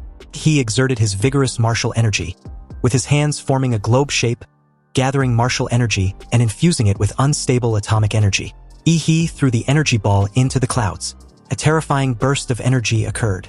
The huge light and heat dispersed the surrounding gray clouds. The explosion of the air broke the silence of the city. If the other party intend on playing tricks on him, then he will light up the entire place and announce his presence. As the huge burst of energy gradually dispersed the surrounding gray clouds and lights up the entire dead city in an ostentatious fashion, every freshman of the Imperial University who had been holding their breath in hiding suddenly stared at the explosion in the sky. Some in amazement and admiration, others in worry that it would cause trouble, and a few were indifferent. But almost everyone was curiously wondering what expert had that level of insanely flashy entrance, unaware that this supposed expert was one of their own. Only Chu Zhou and Lu Qingzhu were familiar with this high-profile appearance. And speaking of these two, in a building somewhere, a pale-faced Lu Qingzhu looked at the blue light explosion outside the window and already knew he had entered this dead city. However, she was in no condition to leave where she was hiding. Unlike Chuzhou, who was already rushing towards the location of the explosion with a sword in hand, he knew that Ihi's flare had made him the focus of the entire city. Anyway, back to Ihi, the arrogant fucker looked at the restless city and realized he had not only attracted the attention of his teammates, but their enemies as well. Right on cue, Ihi heard the sound of footsteps nearby, and at some point, a strange figure wearing black clothes and a white pig head mask had appeared behind him. In this mysterious person's hand was a rusty chain, at the end of which was a blood-stained long knife. Seeing this strange-looking man, he could tell at first glance that he was no good. So without any hesitation, blue flames came out of Ihi's feet, leaving a scorching mark on the floor. Then, accompanied by a sonic boom, he was upon the guy in an instant. He punched directly at the opponent's pig-headed mask with his atomic fist, enunciating his intention to rip the guy's head off. But unexpectedly, the moment Ihi's atomic fist hit his target's head, the long sharp knife in this mysterious person's hand also stabbed him in the abdomen, directly ignoring his martial arts shield and Demora's skin defense. But surprising enough, Ihi's atomic fist, which was thousands of degrees high and could even melt steel, only managed to just submerge the pig-headed man's head in blue flames, but didn't really burn it off. The pig-headed man clenched the handle of the sharp knife that had stabbed into Ihi's abdomen. He exerted force with his arms, trying to cut Ihi's body open, but no matter how hard he tried, he failed to swing the long knife. In fact, his sharp knife was stuck in Ihi's quickly healing muscle layer. The pig-headed man immediately wanted to retreat, but Ihi grabbed the rusty iron chain wrapped around the pig-headed man's arm tightly and pulled him towards him. The guy's strength wasn't much, but his weapon was very special. It seems to have the ability to ignore any defense. He grinned mischievously and questioned what the hell the guy was. He then grabbed this strange-looking guy's pig-headed mask with both hands and opened his pig-headed mouth, declaring that it was time for his oral surgery. He should stop resisting and open obediently. What followed next was a blue beam of high-temperature light gushing out of Ihi's mouth and pouring directly into the guy's pig-headed mask. The pig-headed man struggled violently with his limbs, but no matter what he did, he could not break free from Ihi's firm hold. As the smell of burnt barbecue wafted out, the pig-headed man finally stopped struggling. But his pig mouth had been pierced by the atomic breath and his neck had been melted by the high temperature. Holding the pig's headed mask, he declared himself as an honest person. He did what he said he would. But in that moment, he also noticed something inside the mask he was holding. He pulled out a green pendant from the wide-open mouth of the pig's headed mask.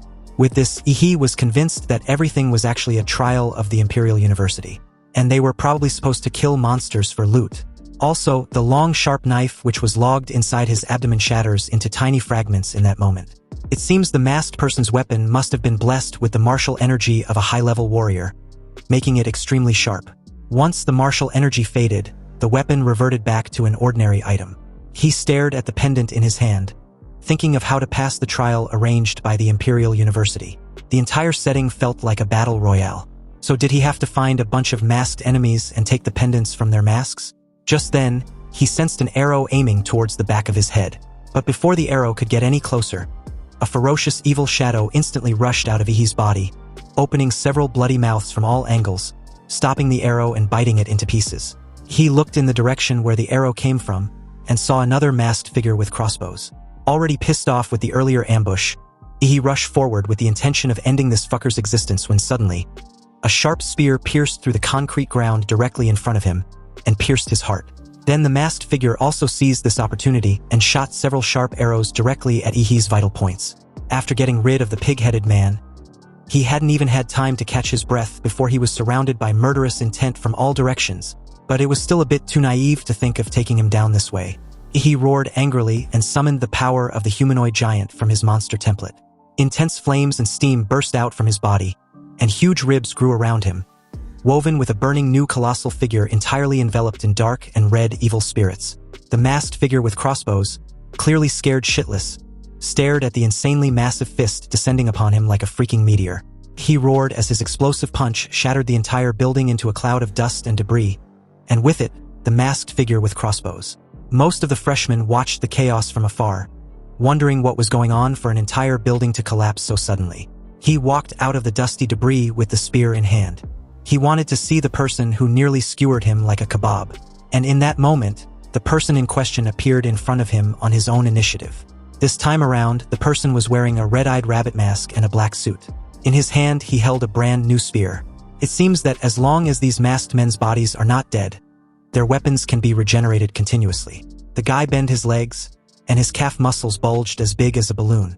Then he exerted his entire body strength to jump and flew towards Yi like a cannonball, his spear aimed at him.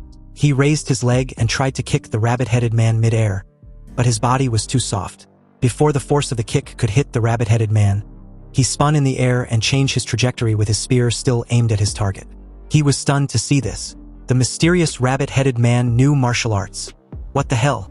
Just as the spear came about a few centimeters away from Yi's stunned expression, a familiar chill joined the battlefield. And with the power of the ice element dragon, a massive ice wall suddenly blocked the spear of the rabbit-headed man.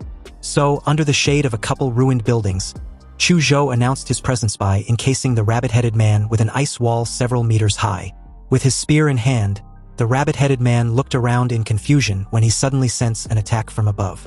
This attack was from none other than Chu Zhou, who comments on how close he was from being speared in the head. He should leave this battle to him. The rabbit-headed man managed to evade Chu Zhou's attack when he pierced the spot the target initially was with his sword.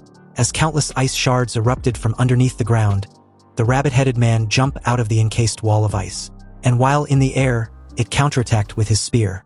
The sword and the spear collided multiple times in an instant, creating dazzling sparks in the air. In a few seconds, the two men fought dozens of rounds with the weapons in their hands. Sparks flickered in the dark space. Even though the rabbit-headed man had the advantage with his spear weapon, he could not gain an advantage over Chu Zhou's superb swordsmanship.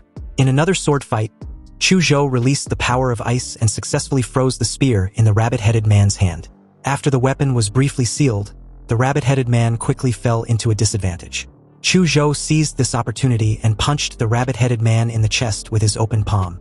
Although the rabbit-headed man was sent flying, he still managed to block the full force of the attack with his frozen spear. It tried to retreat quickly, but a sudden pair of large hands that had been patiently waiting reached out from the shadows and grabbed him tightly. He, back in his colossal humanoid form, was finally able to catch the little cutie who had been evading him like a scared, terrifying bunny he was. What followed after was another massive burst of martial and unstable atomic energy that lit up the surrounding gray clouds, and again, broke through the silence of the city. Only this time around, a couple ruined buildings was destroyed in the process. Countless freshmen who were attracted by the previous explosion were silently paying attention to any commotion in Yi's direction. Meanwhile, as the scene shifted to a strange urban space a few minutes ago, two freshmen who were in a temporary alliance were hiding in a building not far away. Wondering why there was no movements in Yi's location after his flashy presence, a freshman asked his partner if the guy who barged in so ostentatiously was dead. He must be his partner, a female freshman replied calmly.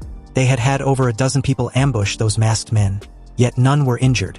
And on top of that, their weapons could break through any defense. They were simply opponents beyond their current level, and they had no way in dealing with them. That guy who came in blasting skyward and started talking trash was too arrogant. He must be a student from a small city, definitely a local, who got into the Imperial University by sheer luck. A frog in a well and probably full of self-importance.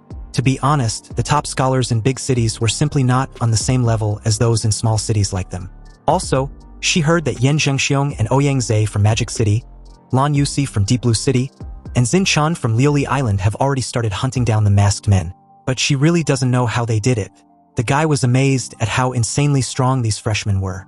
But doesn't that imply that the freshman champion would be one of them? The lady disagrees resolutely.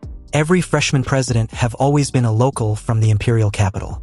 And against those Huadu prodigies, students from other regions of Xia Kingdom were no match, and therefore could not compete at all. The martial arts cultivation resources they have received since childhood are worlds apart. It was in this moment that the two were interrupted by a sudden loud explosive blue beam that lighted up the entire city. The two freshmen looked up at the sky, both stunned, because this exaggerated blue light streaked across the sky, dividing the gray sky into two. The two looked at each other, both confused. What was that powerful beam just now? Was it an electromagnetic cannon? But how could there be an electromagnetic cannon in this city? In another corner of the city, the new students who were actively tracking the animal-masked men also stopped and silently looked at the exaggerated beam of light in the sky. Yan Zhengxiong placed the broadsword in his hand on the ground, and the huge weight caused the blade to pierce a dead horsehead masked man and sink directly into the ground. He kicked the horsehead masked man under his feet and looked at his good friend and the top scholar in Magic City, Ouyang Zhe. Ouyang was wearing a black jacket with a white sweatshirt underneath. At this moment, he was wearing the hood of the sweatshirt and staring at the blue beam of light in the distance that had penetrated the sky. Yan Zhengxiong asked of Ouyang's thoughts on the blue beam. Ouyang answered that the attack method doesn't seem like the masked man style. It's most likely some newcomer's method. New student? Yan Zhengxiong repeated with a slight edge in his tone. You see, apart from those freshmen from the imperial capital, there really wasn't anyone else who could possess such exaggerated power. Yan Zhengxiong truly couldn't comprehend this unexpected development. Yan Zhengxiong suggests they go check it out. After all, they have already collected the pendants of rat, dog, monkey, and horse. Lan Yusi from Deep Blue City has at least one goat pendant. Xin Chan from Liuli Island has at least one snake pendant. And a female freshman named Lu Qingzhu seems to have killed the Minotaur and obtained an ox pendant.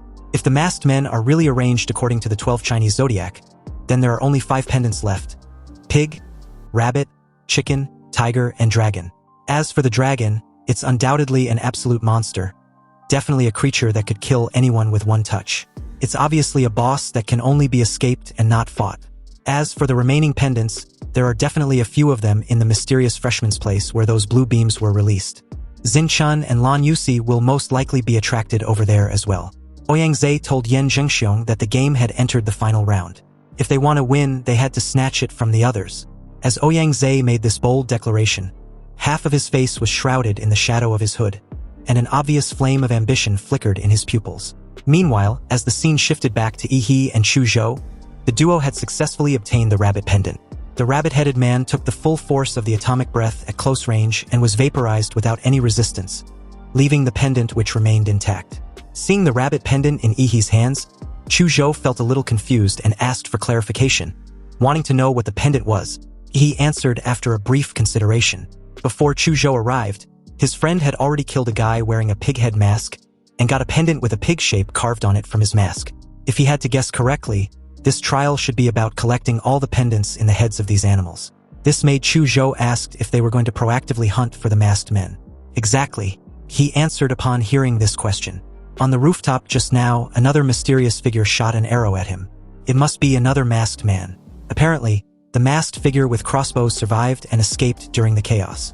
He clearly remembered the exact location where the arrow was shot at him, and he intends on finding the masked figure and settling the score. The two quickly came to where the archer used to be and found no traces of the masked figure with crossbows. But since Yi was hit with his arrow, he can track him with it. After a while of intense tracking and searching the dead city, they came across what looks like a battlefield. It seems someone has already gotten to their target first. Chu Zhou looked at the traces of the fierce battle on the ground, and it seems that the damage was caused by some high-temperature attack which was particularly eye-catching.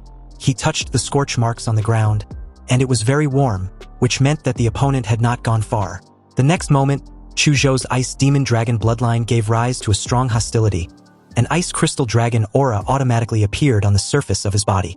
Chu Zhou clenched his fists tightly and slashed out with a sword in a certain direction based on his instinct. A 10-meter-high ice front rose from the ground and crashed straight into the air somehow, and with it a pained sound from a fellow freshman, Lan Yusi. In a calm yet disappointed tone, she stated that her optical invisibility got detected. Lan Yusi feigned being a delicate girl, and with her pair of blue-purple eyeshadow that particularly highlighted her attractiveness and helplessness. Her demeanor was a far cry from someone with ill intentions, or so it might seem. But for someone caught sneaking around, Lan Yusi didn't seem the least bit threatened when Chu Zhou straight up struck her with his ice element. He also pointed out how anyone who preferred hiding in the shadows were always up to no good. Anyway, before Lan Yusi could reply, another freshman, a guy, with exquisite clothes and gray middle-parted hair appeared out of thin air. The moment he appeared, the temperature around him began to rise rapidly as red flames danced around his hands. He told a cautious Lan Yusi to get out of the way before his palms quickly turned shiny and red like a branding iron. Activating a genetic technique, the Flame Demon Battle Body, Xin Chan slammed his palm against the impressive ice front.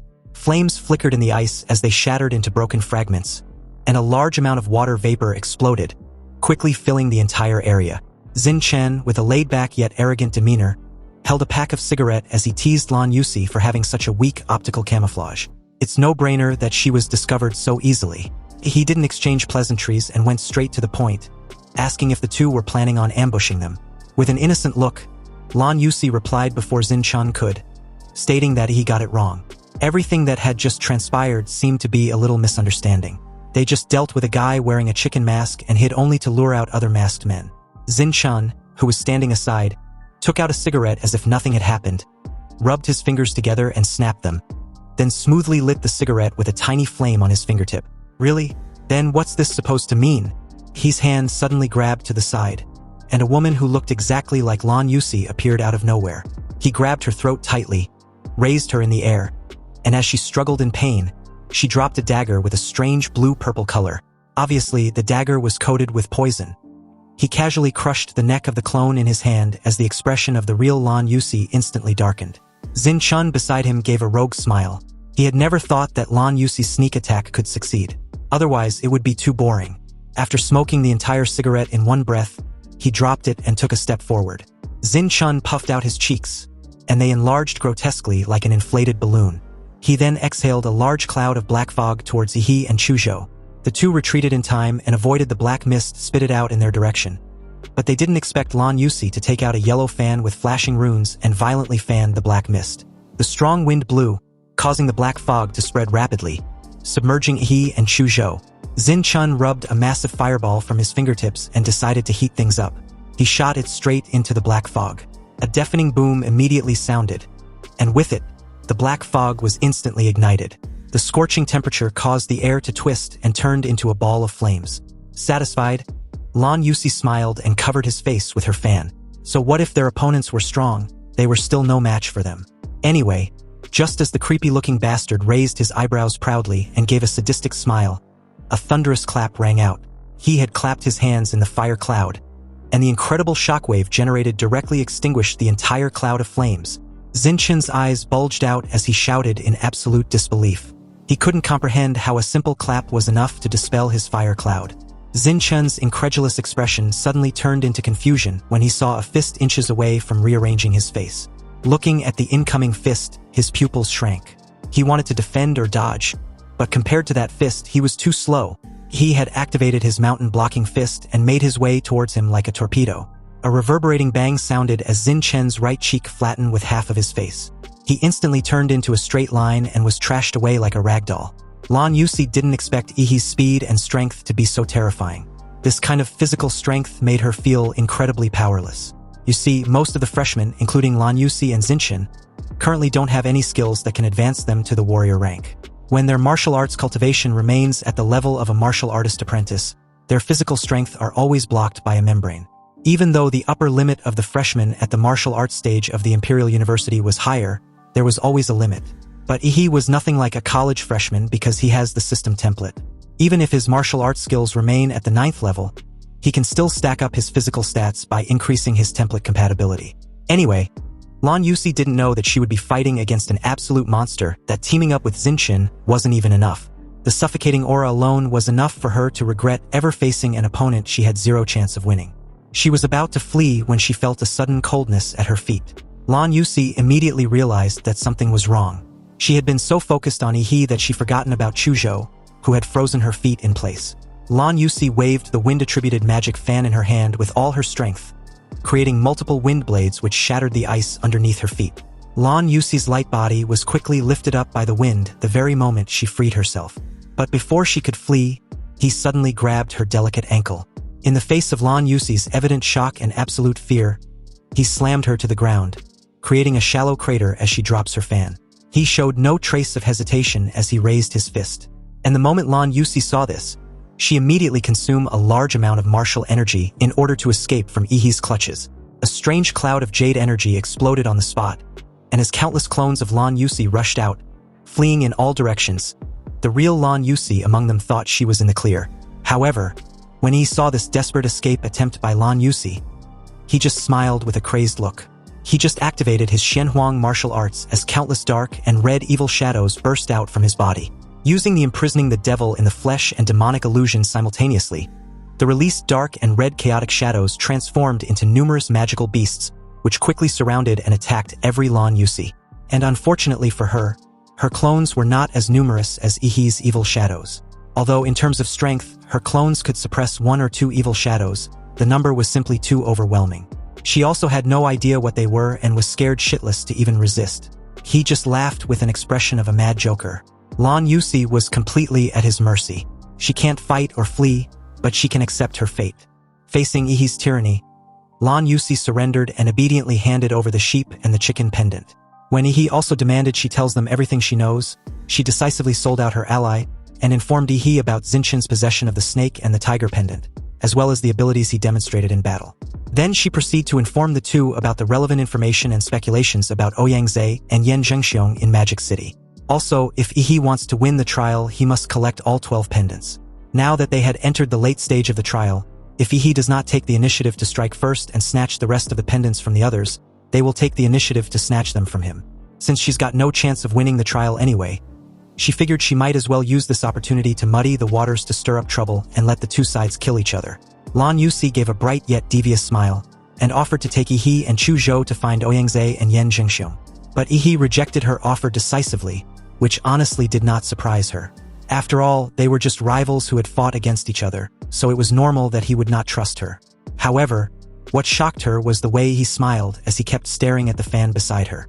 And the moment he stated that he likes it, Lan Yusi had a bad feeling. Meanwhile, as the scene shifted elsewhere, Yan Zhengxiong and Ouyang were seriously making their way towards the explosion site they saw just moments ago. They had just encountered a group of ignorant guys who were planning to join forces to snatch their pendants.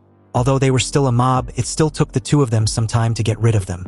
They figured that at this point in time, Zinchen and Lan Yusi must have already found their target.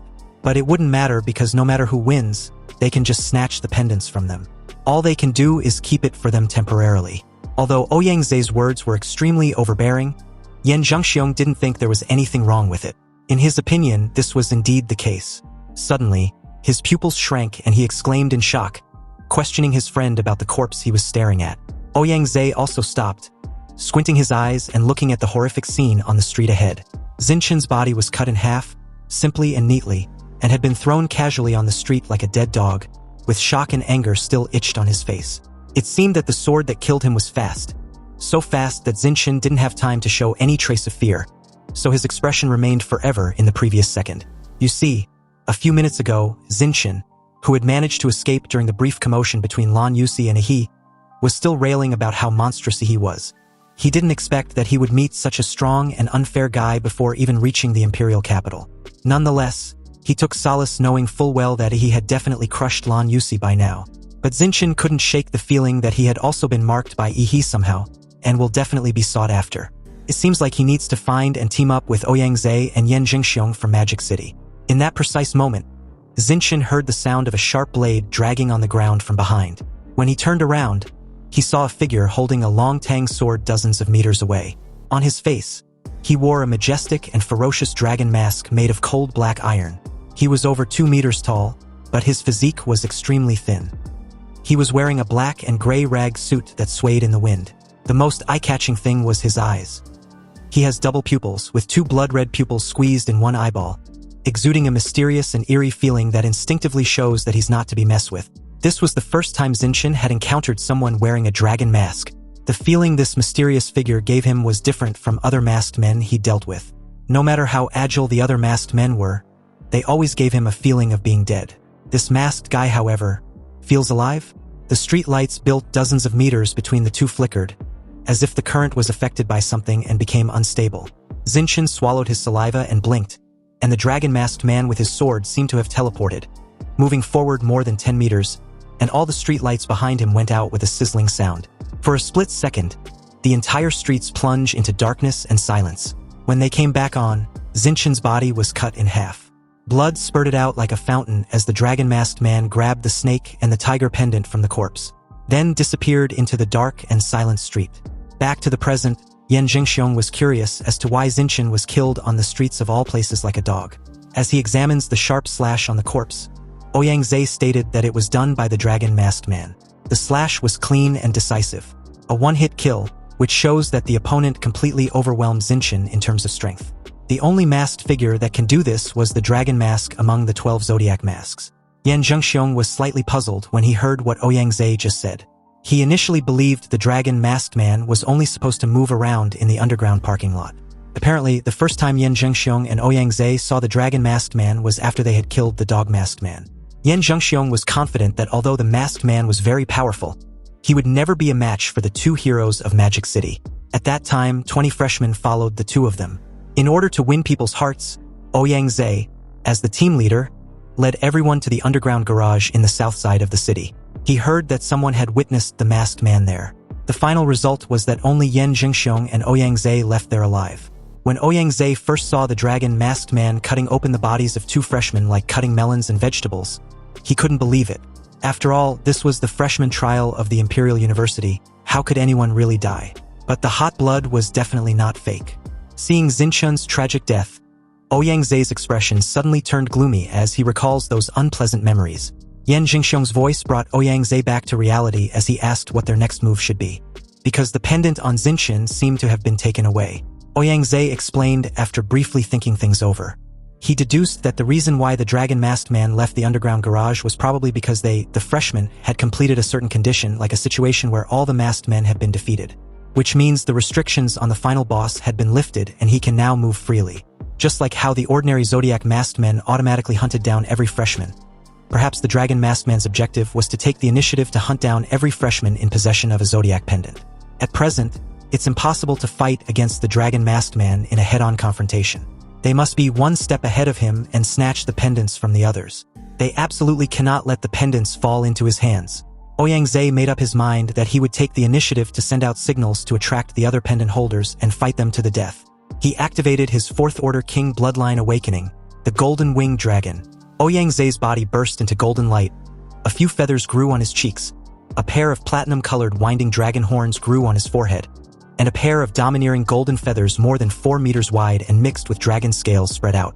Ouyang flapped his wings, flew high into the sky, and let out a provocative cry. The sound of golden martial energy spread throughout the city. Ouyang was calling for challengers.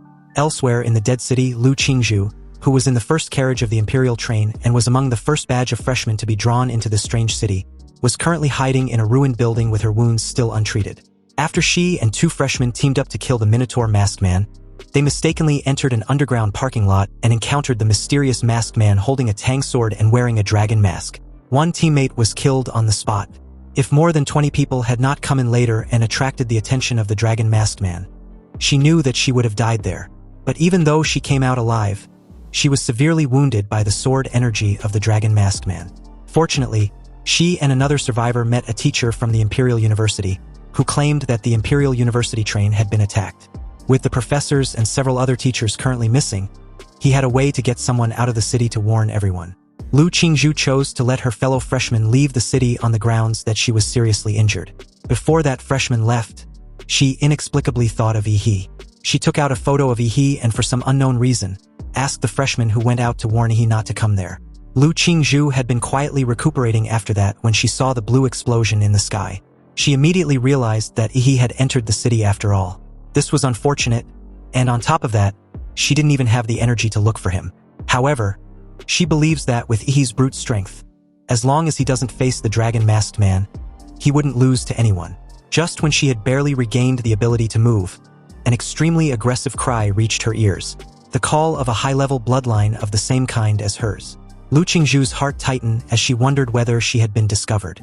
In her current condition, there is no way she can escape. The other party has sensed her aura and will definitely come to snatch the pendant from her hand. Though she doesn't care much about it, she has a feeling that he definitely needs it. So at the moment, she can't have a head-on confrontation with them, but can only lure them at the underground parking lot of the Dragon Masked Man. Ouyang stood high in the sky, and a faint blood connection made him look in a certain direction. He remembered this feeling. He had sensed it from the girl who was almost killed by the Dragon Masked Man in the underground parking lot. Ouyang recalled her name as Lu Qingzhu. You see, during the college entrance examination, he heard that the impoverished Lu family had someone who had awakened the bloodline of the Nether Bird. And because they were both of the bloodline of a divine bird and a high-level magical beast, Ouyang had specially looked up Lu Qingzhu's information. But he heard that she was defeated by an unknown person in the competition.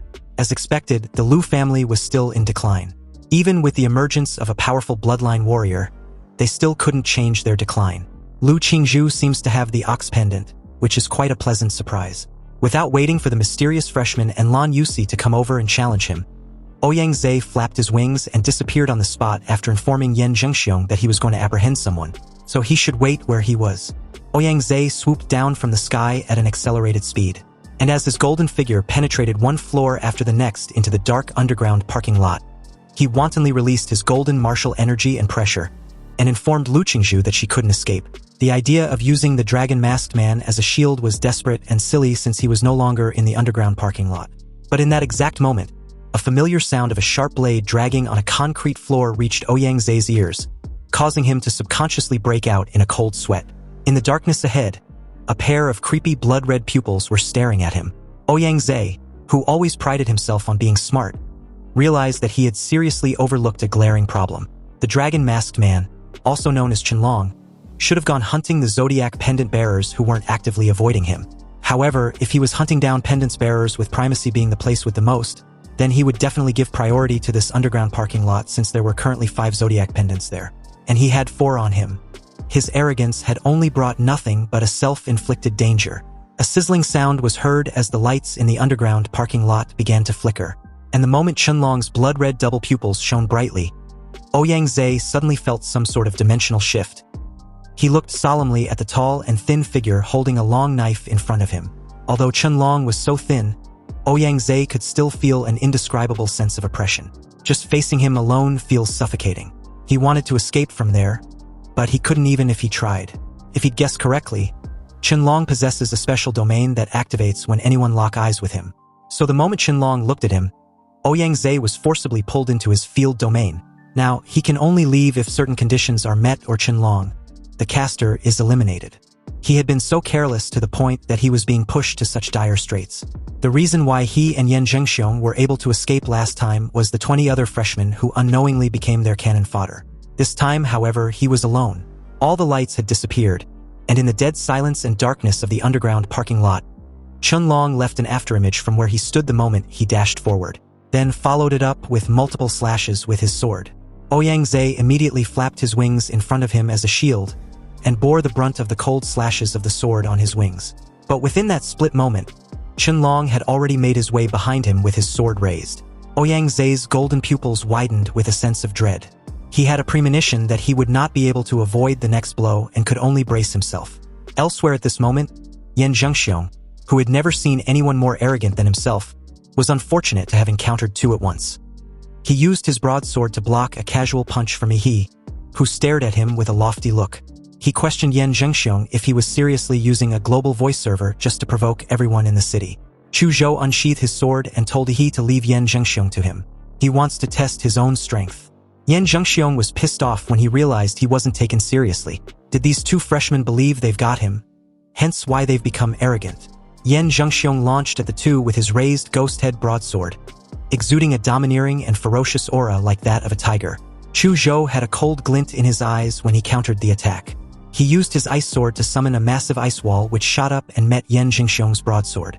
The impact shattered the massive ice wall with little effort, which made him dodge to the side. Yan Zhengxiong smiled, showing all his white teeth as he questioned where Chu Zhou was running off to. Chu Zhou remained silent, and his eyes became a little serious, because he felt a fierce atmosphere from Yan Zhengxiong, who had surprisingly mastered a domineering sword skill. His broadsword drew a ferocious half-moon in the air, aimed directly towards Chu Zhou, who leaned back slightly and used his ice sword to block the fierce broadsword. But Yan Zhengxiong, who seemed reckless and clumsy, actually deftly gathered his strength in midair, and simultaneously swung his sword towards Chu Zhou from the side. Chu Zhou noticed this immediately and chose not to dodge.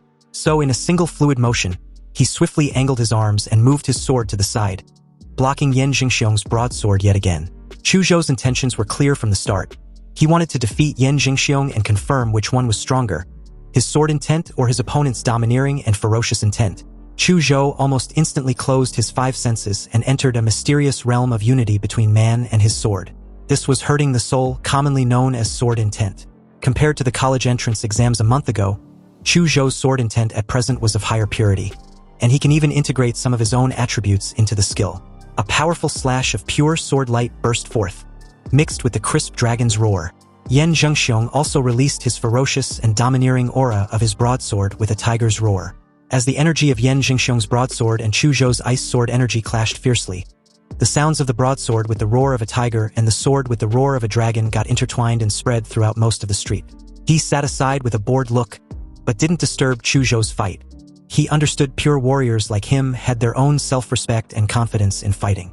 Suddenly, Yan Zhengxiong, who was fiercely fighting just moments ago, frowned slightly, as if something unexpected had happened, making him lose interest in fighting with Chu Zhou very abruptly. Yan Zhengxiong suddenly retreated when Chu Zhou swung his sword and slashed out horizontally.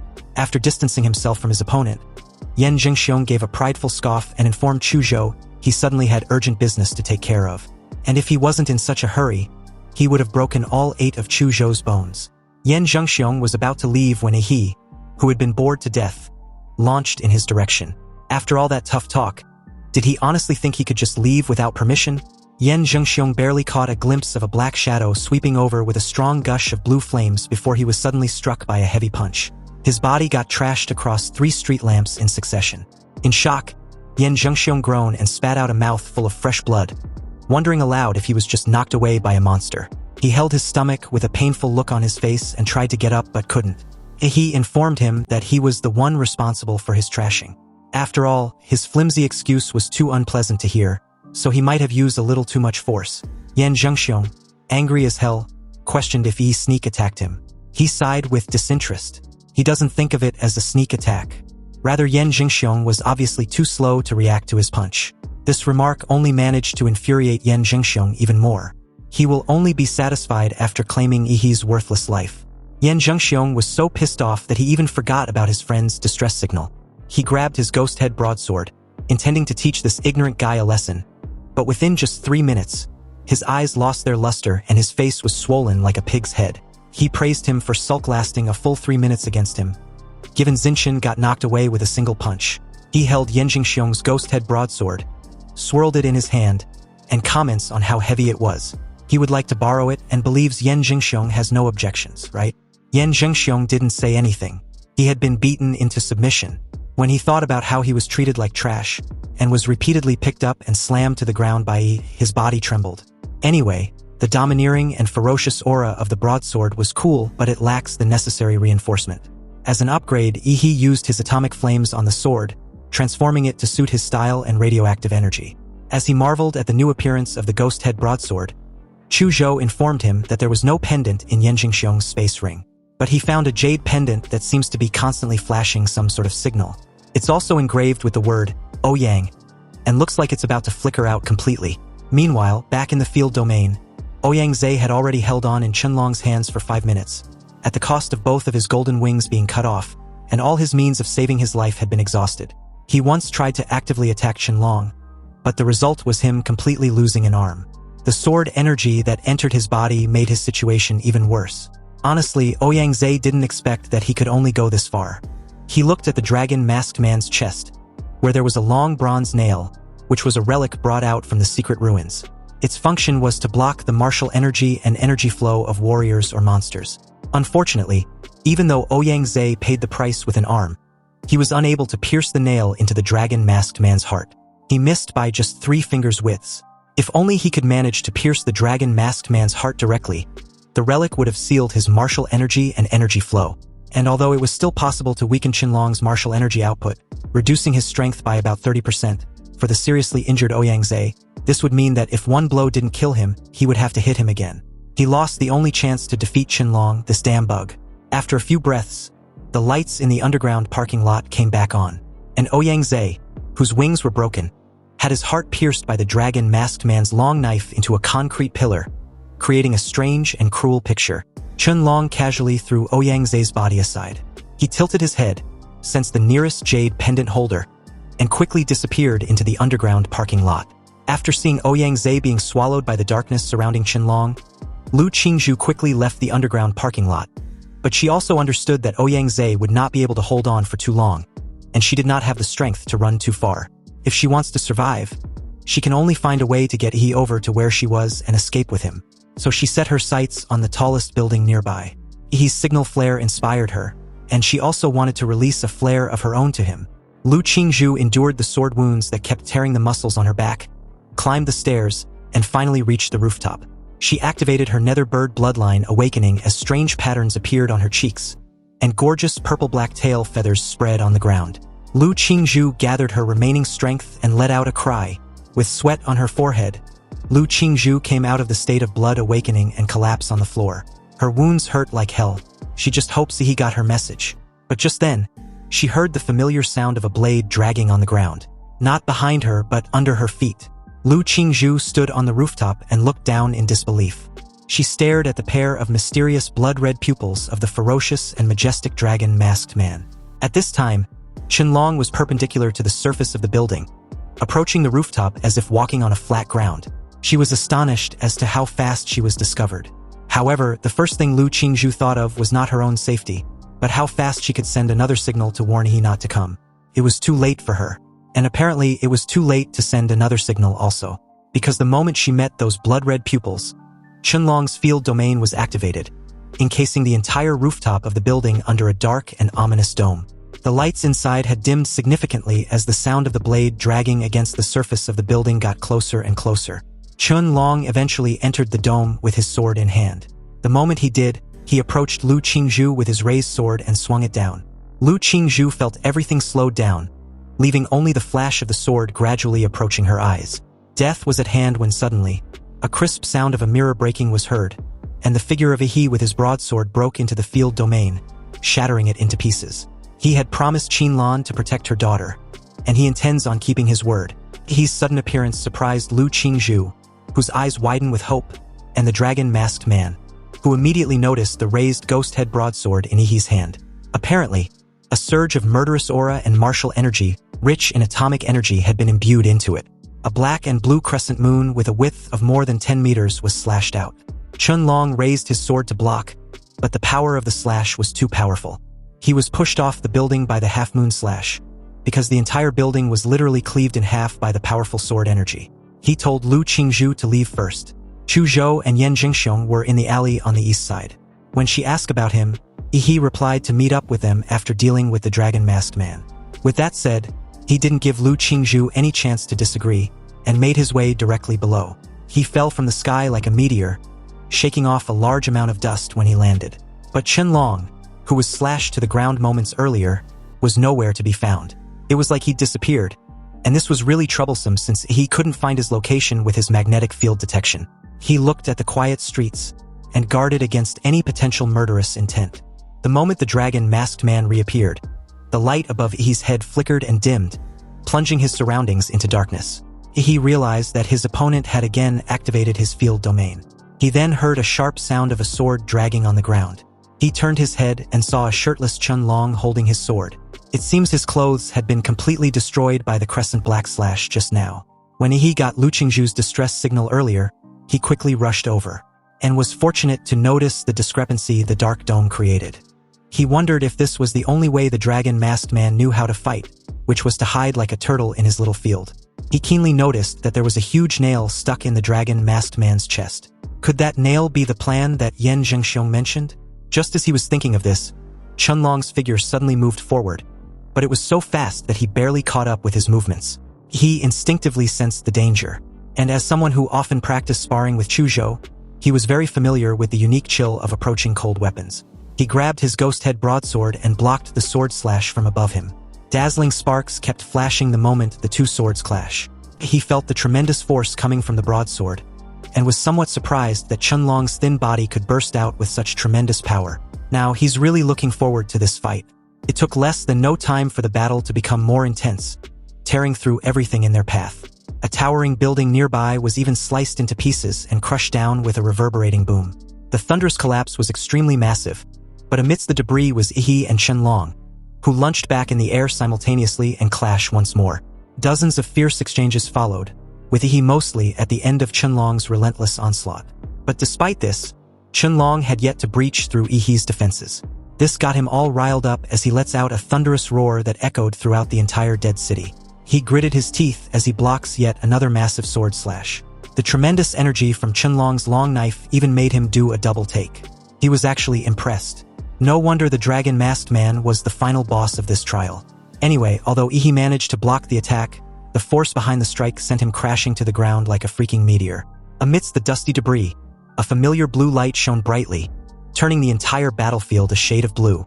Then, under Qianlong's chilling gaze, an unparalleled destructive energy brewing in Yi's throat spouted out in a huge stream of blue light, that swept across the entire street, piercing through 3 buildings in a row, and buried Chun-Long in the ruins.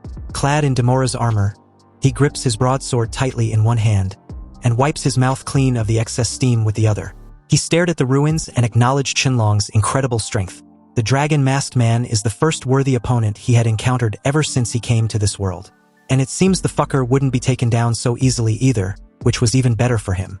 Just as he expected, a hand suddenly grabbed a massive waste stone as Chun-Long rose to his feet. A huge part of his dragon mask was broken into pieces, making his mysterious double pupils more conspicuous the moment half of his face was revealed. Seeing this, he grinned in excitement. "That's more like it," he comments, glad to be right. The supposed invincible boss like the dragon-masked man definitely wasn't going to go down so easily. Chun-Long's figure suddenly blurred as he dashes forward in an instant, leaving afterimages from where he previously stood. His movements and aura no longer the same as before. He braced himself upon seeing this, no longer underestimating the threat Chun-Long possesses. Without interruption, Chun-Long's blade was directly upon Yi as expected. The speed of his sword slash was extremely fast, and the afterimages of his blade intertwined together were as if cutting through the air. Nonetheless, he was still able to block it in time with his broadsword. But the sheer force of the sword strike confirmed what he already suspected. Not only did Chun-Long's speed increase drastically after his mask broke, but his strength also did the same. The moment Chun-Long's blood-red pupils flared slightly with a burst of scarlet light, the ghost-head broadsword in Yi's hand could no longer withstand such a high-intensity slash and broke directly with a loud crack. The sudden break caught Yi completely off guard. But at the exact moment the ghost-head broadsword broke, Chun-Long accelerated and appeared behind Yi in an instant.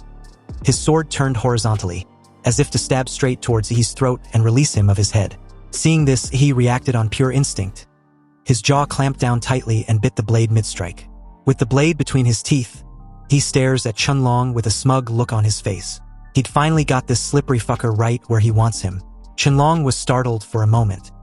His expression shifted for the first time the moment he saw Yi's dark and blue claws suddenly clamp tightly together into a heavy fist. The next moment, an uppercut with black and red lightning burst out and hit his jaw directly. The air was howling and crackling due to the evil electric arcs.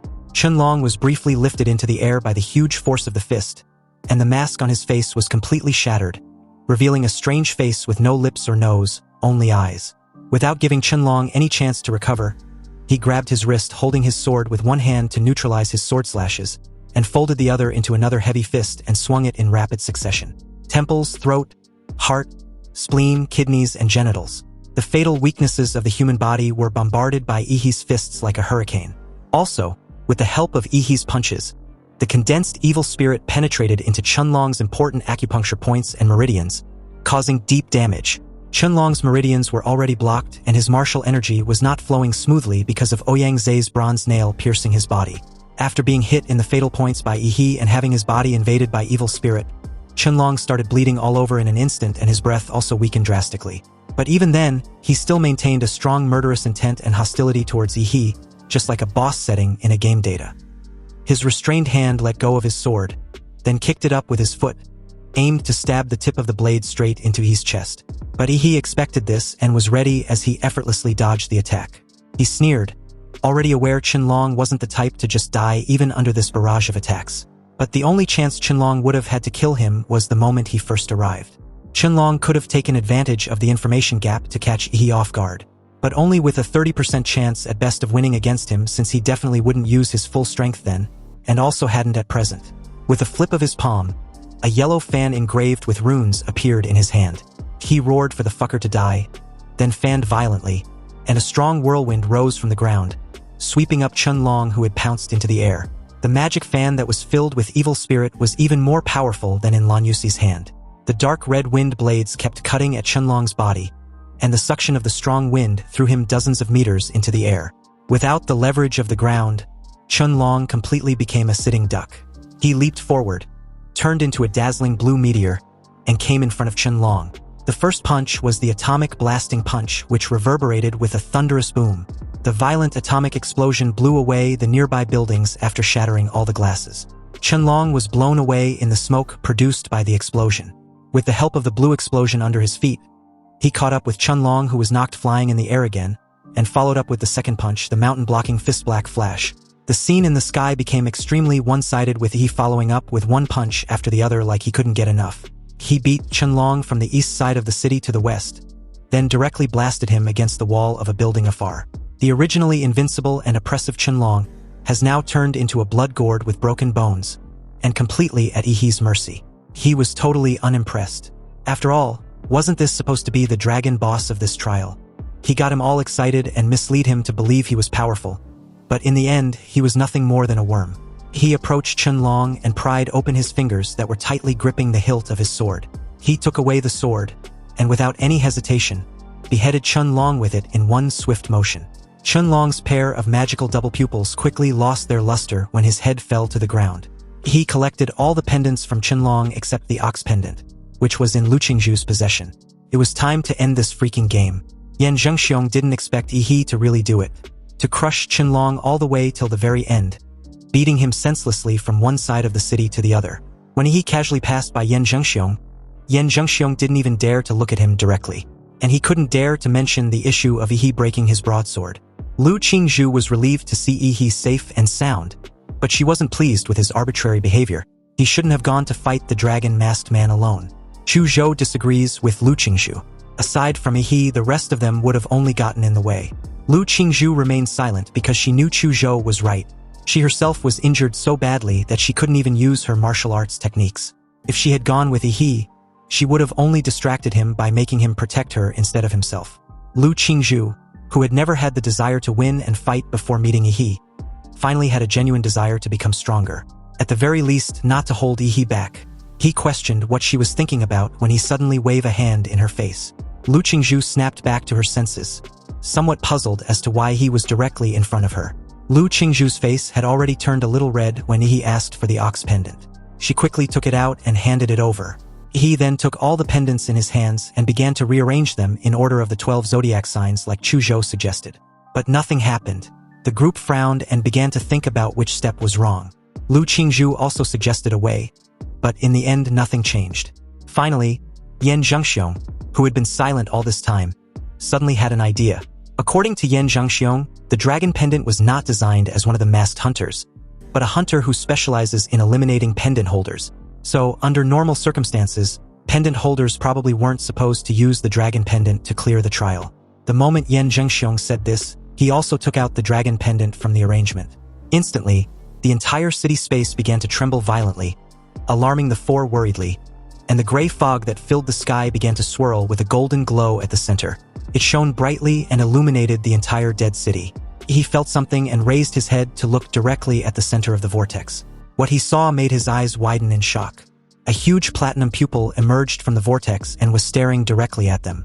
Anyway, the moment the platinum pupil in the center of the vortex spotted them, he felt a falling sensation like skydiving. The world seemed to be turned upside down, and he actually fell from the ground of the city to the eye in the sky. It was like being thrown into the dark abyss. He opened his eyes again and found himself still sitting on the seat of the Imperial University train, as if everything that had just happened was just a dream. But judging from the reactions of everyone around him, maybe that's not entirely true. A freshman touched his head, gasping for breath, with fear in his eyes. He remembered getting killed by a dragon-headed masked man. Others recalled being in a strange city just moments ago. Almost everyone in the carriage were talking about their experiences, and many of them had not yet recovered from their death experiences when a sudden announcement was issued, informing them to remain calm. They were just dragged into an illusion dream created by the magic artifact named the Mirage Eye. What they experienced was the freshman trial of the Imperial University this year, so again, they should relax and adjust their mindset. Also, as a special notice, in this freshman trial, Yi, Chu Zhou, and Lu Qingzhu's team from Ant City collected all the zodiac pendants and won first place. Among them, Yi performed outstandingly and will receive a special award after admission. After the train's broadcast ended, the carriage was silent for a moment. Then an even louder argument broke out. Many of the freshmen died early in the trial, so they have no idea what happened afterwards. But their main concern was who this mysterious Yi was, and what kind of place was in city. Besides, wasn't Ouyangze from Magic City supposed to win? How come all the freshmen from the big cities lose to those from in city? Also, how was it even possible to collect all the pendants when most of them couldn't even defeat a masked man? Some even speculated absurdly that Yi might be a hidden heir of some elite martial clan. Yi, who was the center of discussion among his fellow freshmen, sat silently in his seat, as if nothing had anything to do with him. The reason was that the system panel was also congratulating him for defeating all the freshmen in the Emperor's Mirage Eye trial. His reward was a chance to draw a new template. At this point, he had finally concluded that fulfilling special conditions grants these sort of opportunities. As he asked Chu Zhou for a wet wipe to clean his hands thoroughly, he silently prayed for an awesome template. With his command, the panel in front of him began to spin, and countless indescribable roars of monsters came out from it. It wasn't until a devilish, arrogant laugh sounded, as if looking down on everything, did the drawing session end. The new template showed a level 13 D-class vampire Raked. Its bloodline abilities were corpse infection, blood manipulation, and undying body. The compatibility was 1%, and the evolution form was Crimson Calamity. He nearly lost his shit the moment he saw the D-level template. But when he realized that the evolved form of the template had a time freeze ability, his entire demeanor did a complete 180. Although the bloodline abilities weren't worth mentioning, and the inherent evil, cold-blooded, domineering, bloodthirsty, insidious and cunning nature of a vampire wasn't particularly appealing either. The ability to manipulate time, even if it's only 5 seconds, could allow him to directly become a top powerhouse. It seems this SR Gold card lucky draw just granted Yi a broken ability. In that exact moment, a young man in a familiar sweatshirt and jacket walked towards him, then introduced himself. Behind Ouyangze was Yan Jingxiong, who looked very nervous. He was afraid that his arrogant friend might disrespect Yi, which might lead to them throwing hands. Yan Zhengxiong was keenly aware that if a fight really broke out, there wasn't an infirmary on the train to aid Ouyangze with his recovery. Anyway, Ouyangze asked Yi if he really defeated the dragon-masked man. And to this question, Yi corrected the guy that he didn't just defeat the mouthless, noseless fucker, but killed him. After all, winning and killing were 2 different levels of difficulty. Ouyangze, who had personally fought against Qinlong and died by his hands, immediately realizes the difference. Staring at Yi with a solemn look, Ouyangze took a deep breath and confidently proposed the reason for his engagement. Ouyangze planned to set up a new club in Huadu University that was different from the student union. He hopes Yi can join him, and he will appoint him to be the president. Over the years, the freshman chief and the student union president have been firmly controlled by local students from the imperial capital. He asked for Yi to join him because his strength only gives him hope of breaking the tradition of Huadu University. Ouyangze spoke in a loud voice and extended his hand towards Yi, his eyes full of sincerity. The entire carriage fell silent, and all the freshmen watched this scene with bated breath. They felt that this would be the beginning of a legendary organization in Huadu University. This was going to be a historic moment. Unexpectedly, it turned out to be a historic rejection. Yi apologized and stated that he wasn't interested in competing with the student union or setting up an organization. He prefers to be alone. Ouyangze did not show any displeasure at Yi's answer. He just smiled and handed him his business card, adding that his newly founded club would always look forward to working with him. With this rejection, everyone else quietly looked in Yi's direction. Some were puzzled by his solitary presence, others were unhappy with his indifference, and some admired his decisiveness in simply refusing. Only Chu Zhou was indifferent upon hearing Yi's answer. In his opinion, a powerful person like Yi had his own agenda and didn't need to be evaluated by outsiders. The train continued to move forward with no further interruptions, and by the time it arrived at its destination safely, it was already nightfall. Chu Zhou looked out the window and announced that they had arrived. He did the same and was amazed. He had arrived at the city where Xia Kingdom used the most cutting-edge technology, the imperial capital. Neon lights interweave into a colorful light net, and in the distance, towering skyscrapers reach into the sky, as if competing with the stars for brilliance. After the Imperial University train stopped at the Imperial Capital High-Speed Railway Station, Yi and the rest of the freshmen, under the guidance of the Imperial University staff, came to a helipad where a hovercraft was parked. The entire aircraft was made with the most cutting-edge technology of the Imperial capital, embellishing a futuristic design from a sci-fi world. The entire freshman was stunned to see such a beauty as their ride to Huadu University from the station. They were instructed to board the aircraft in an orderly fashion, and their seat numbers were matched with the seat they had on the train. But in that moment, Yi spotted Lu Qingzhu nearby. He rushed over and poked her lower back. The sudden touch made Lu Qingzhu tremble all over, and her ears turned red visibly. Lu Qingzhu subconsciously recalled the little ladylike gestures her mother taught her, and her face flushed. Yi was her fiancé in name, and their marriage wasn't official yet, so she shouldn't act too close to Yi in public. Also, she should protect herself and shouldn't let Yi take advantage of her. Lu Qingzhu questioned what Yi was doing. They were in public for fuck's sake. This made the clueless idiot wondered why she was suddenly acting all serious. Anyway, he just wanted to know why they were taking an aircraft when they were already in the city. Hearing this, Lu Qingzhu visibly relaxed and lets out a soft sigh, wondering why her mother betrothed her to a country bumpkin like Yi. She then proceeded to explain that it's because Huadu University was in the sky.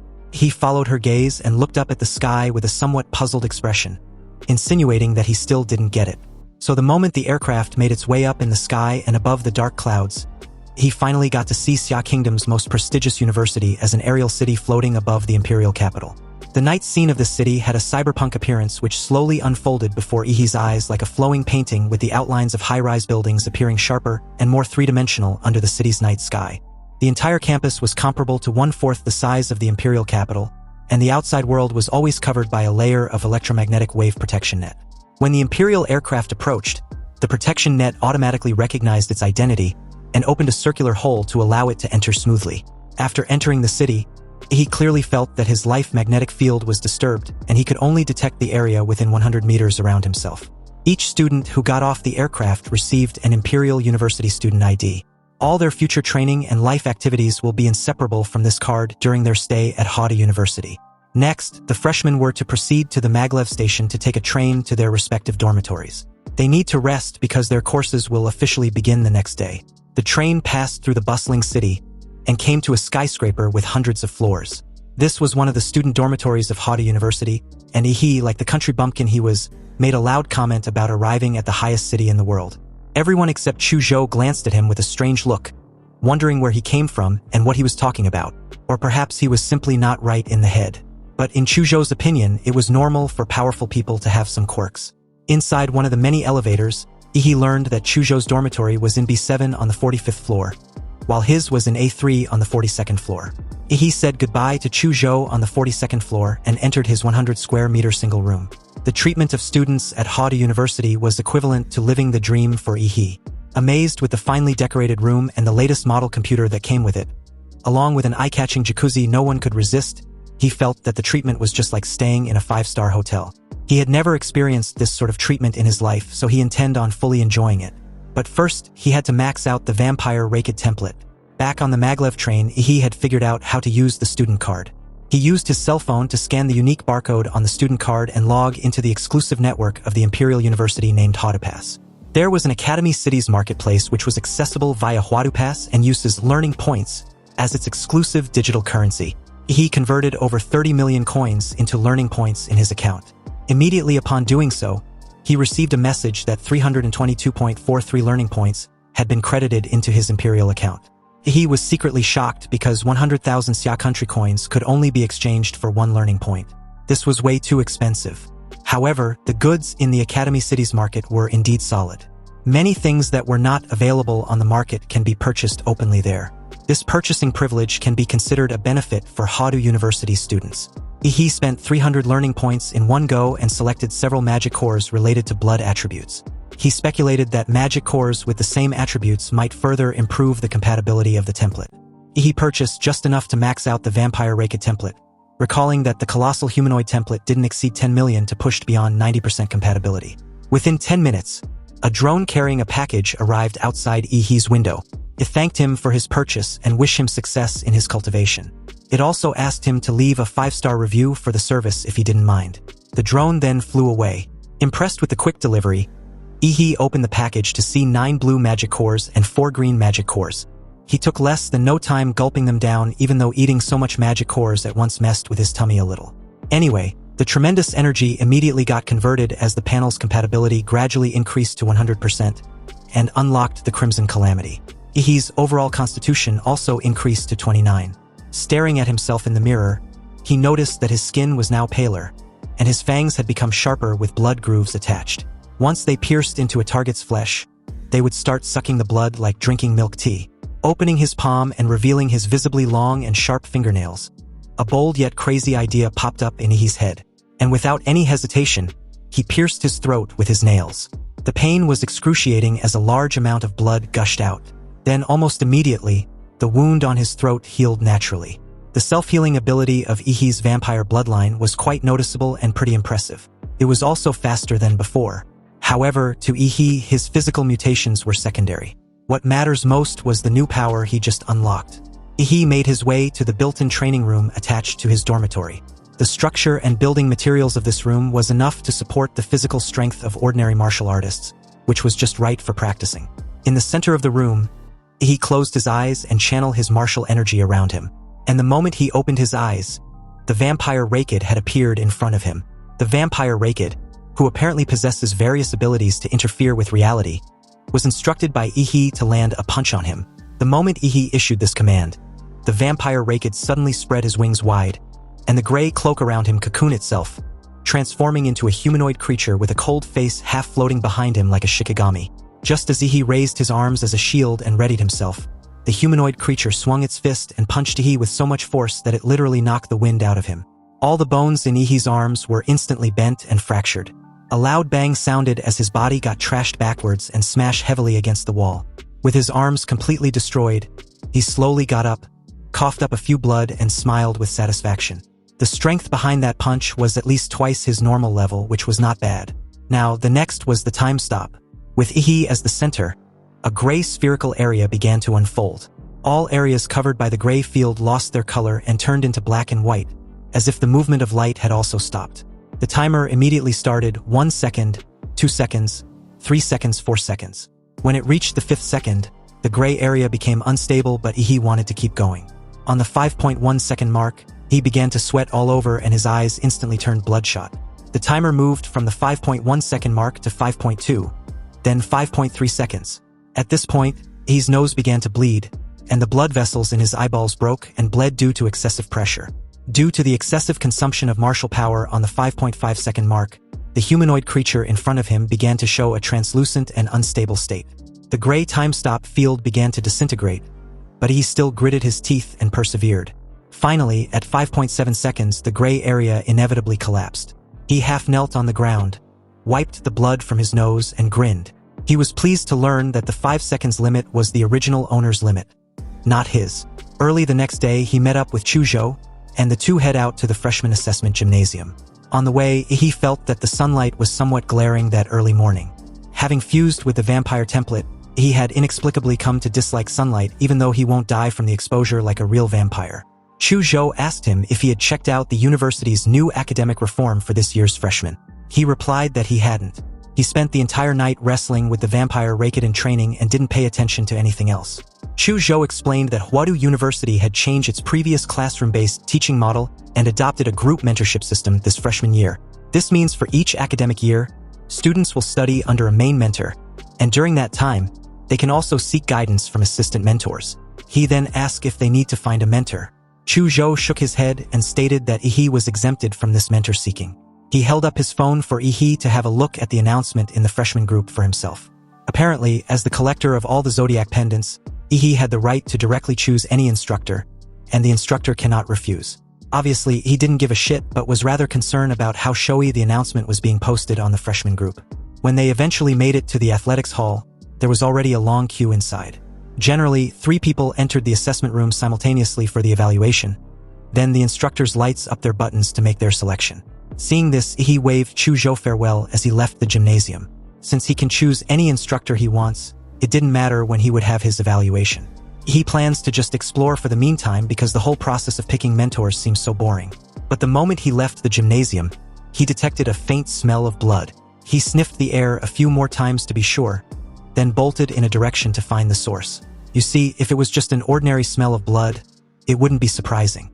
But this smell of blood carries hidden yet ferocious intent, like an undersea current of murder and sin, which actually aroused the evil spirit in his body. He was naturally attracted by this scent. He followed the smell, bypassed the streets and alleys, walked on the small paths where the crowd had gradually become sparse, and saw the source of the scent. He stared at a cute little girl in front of him, who was eating a sweet potato like a harmless kitten. Such a cute little girl was really the source of that evil aura? He must be mistaken, right? At this moment, the little girl, with her icy hair combed into a bun, suddenly turned in Ihi's direction. Her big golden crimson eyes stared at him curiously before asking if he'd practiced the devil in the flesh technique. He grabbed his chin with a puzzled look. The white-haired lowly in front of him looked like a child, but acted like a grumpy elder, and also referred to him as a kid. He answered with a question of his own. wanting to know how this little stranger knew that. She replied that she was the one who helped Xiaohu perfect that martial art. Upon hearing this, Yi thought of the ferocious man in the Wuyun space who kept calling him boy. With her hands on her hips, the little white-haired loli proudly proceeded to explain that Lu Chenghu was her disciple over 90 years ago. He was stunned and thought she was messing with him. Sure, the lifespan of martial artists can surpass normal human limits to the point that grandmasters can still maintain their prime in their 80s and 90s. But in that moment, he was seriously wondering what the deal was with this little brat who still smelled like baby milk. You see, for warriors who practiced certain advanced martial arts techniques, it was not impossible to adjust their bone structure to the size of a child. But this white-haired loli in front of him, with that pure and innocent vibe that's either endearing or brainless depending on who wants to know, can never be acted out unless it's an Oscar-winning actor. The little white-haired loli saw Ihi's expression and questioned if he didn't believe her. Of course I don't, Ihi replied skeptically, because believing that was as absurd as him declaring himself as Emperor Qin Shi Huang. The moment Ihi said this, his heart skipped a beat and he suddenly felt goosebumps all over his body, especially the back of his neck. It felt icy cold, like his neck had been placed on a guillotine and had been executed immediately after before he even realized what had just happened. The purity of this murderous intent was so intense that he actually hallucinated the scene of his head rolling off after his decapitation. This immediately sent him on high alert, and just when he was about to subconsciously use his crimson calamity to pause time, a strawberry-flavored lolly was suddenly stuffed into his mouth. The little white-haired loli stared at Ihi with those big crimson golden eyes of hers, and acted all cute as she apologized. She might have gone overboard and hopes he won't report her to the school. It's already pitiful enough that she could only leave her home 1 or 2 hours a week. He ignored her deceptively cute appearance and stared into her eyes seriously. He wanted to know who she was. The little white-haired loli finally introduced herself as Gongku, a very powerful grandmaster. And just to let Ihi in on a secret, when the current president of the Imperial University, President Shi Jingwen, was a child, she once made him cry. He suddenly dropped to his knees, surprising Gongku. He realized that becoming a disciple of Gongku, the person responsible for improving the devil in the flesh technique, was a sure investment. Gongku can definitely help him break through his bottleneck. Plus, she's also a grandmaster who specialized in combat and killing, which suited his style perfectly. With his utmost sincerity, he loudly declared that he drifted for half his life and had never met the right master. But as of now, he believed he had and would like to become a disciple of teacher Gongku. He hopes she would grant him this wish. Speechless, Gongku was totally caught off guard with this cringe and ostentatious display. Meanwhile, back at the gymnasium, no one expected the 5 deans of Huadu University to be the mentors of this year's freshman assessment.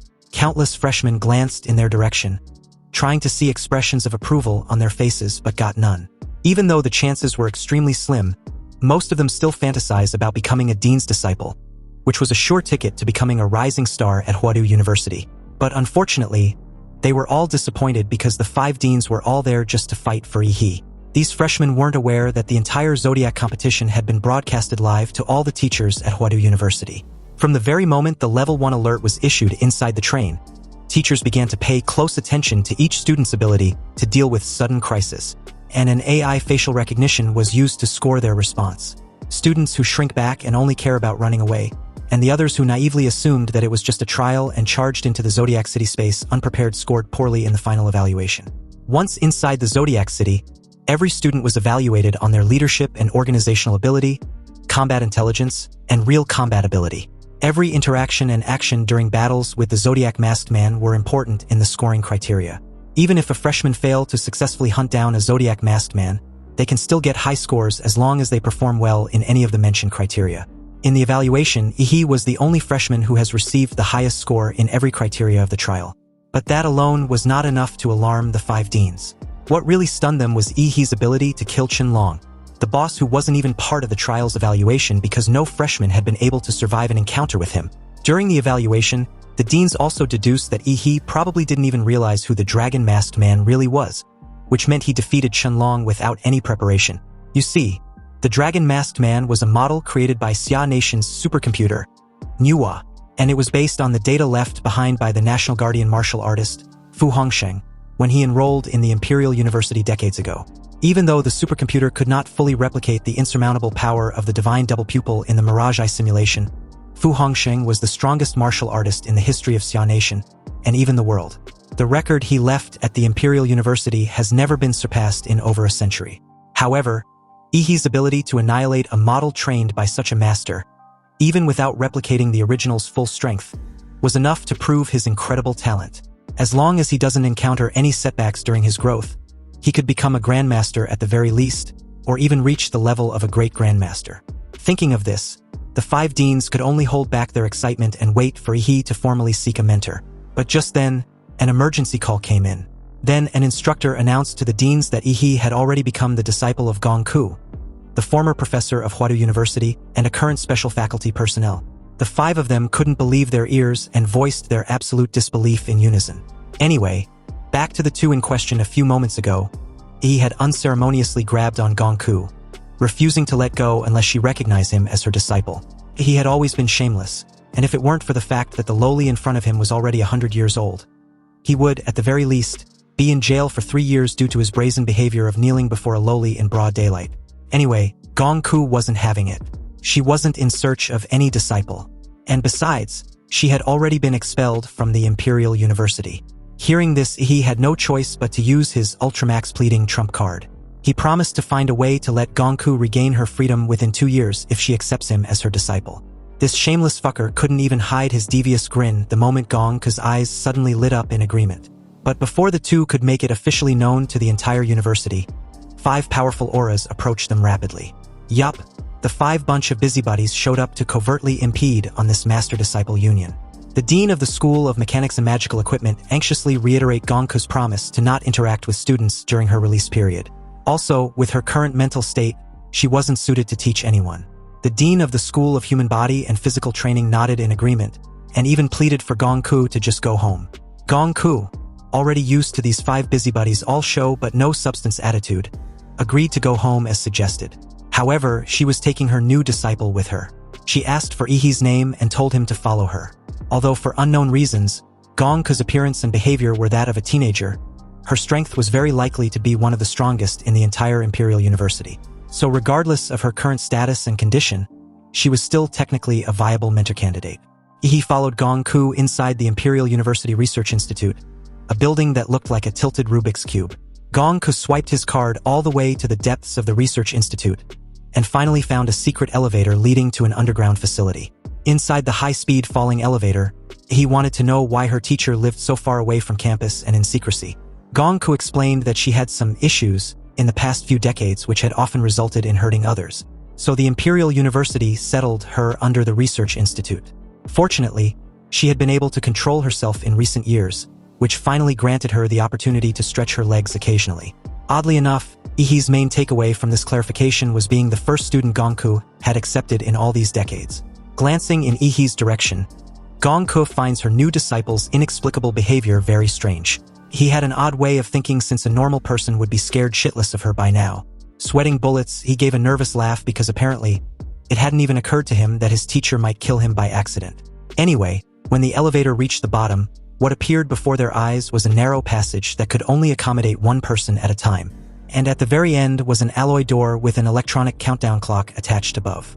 At this moment, there was only 11 seconds left on the electronic clock.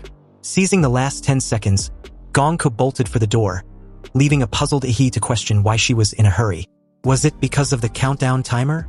Gongku explained that every time she leaves her confinement, the electronic watch would start a countdown, and if she doesn't return within the specified time, an alarm would go off directly at the office of the Imperial University president. Then, she would be hunted down by the entire university forces. He made his way inside after Gongku with just a millisecond to spare. The alloy door behind them closed automatically, and the complex mechanism inside was activated, finally locking it completely. Also, the moment the alloy door closed, a special electromagnetic field was immediately triggered inside the room. He felt it instantly the moment it became difficult for him to gather his martial energy outside his body. This meant that any martial arts techniques inside this confinement had been significantly weakened. To stop her from escaping, President Shi Jingwen and his crew of busybodies built this white-haired lowly's confinement cell, which was unexpectedly large, divided into 3 floors from top to bottom.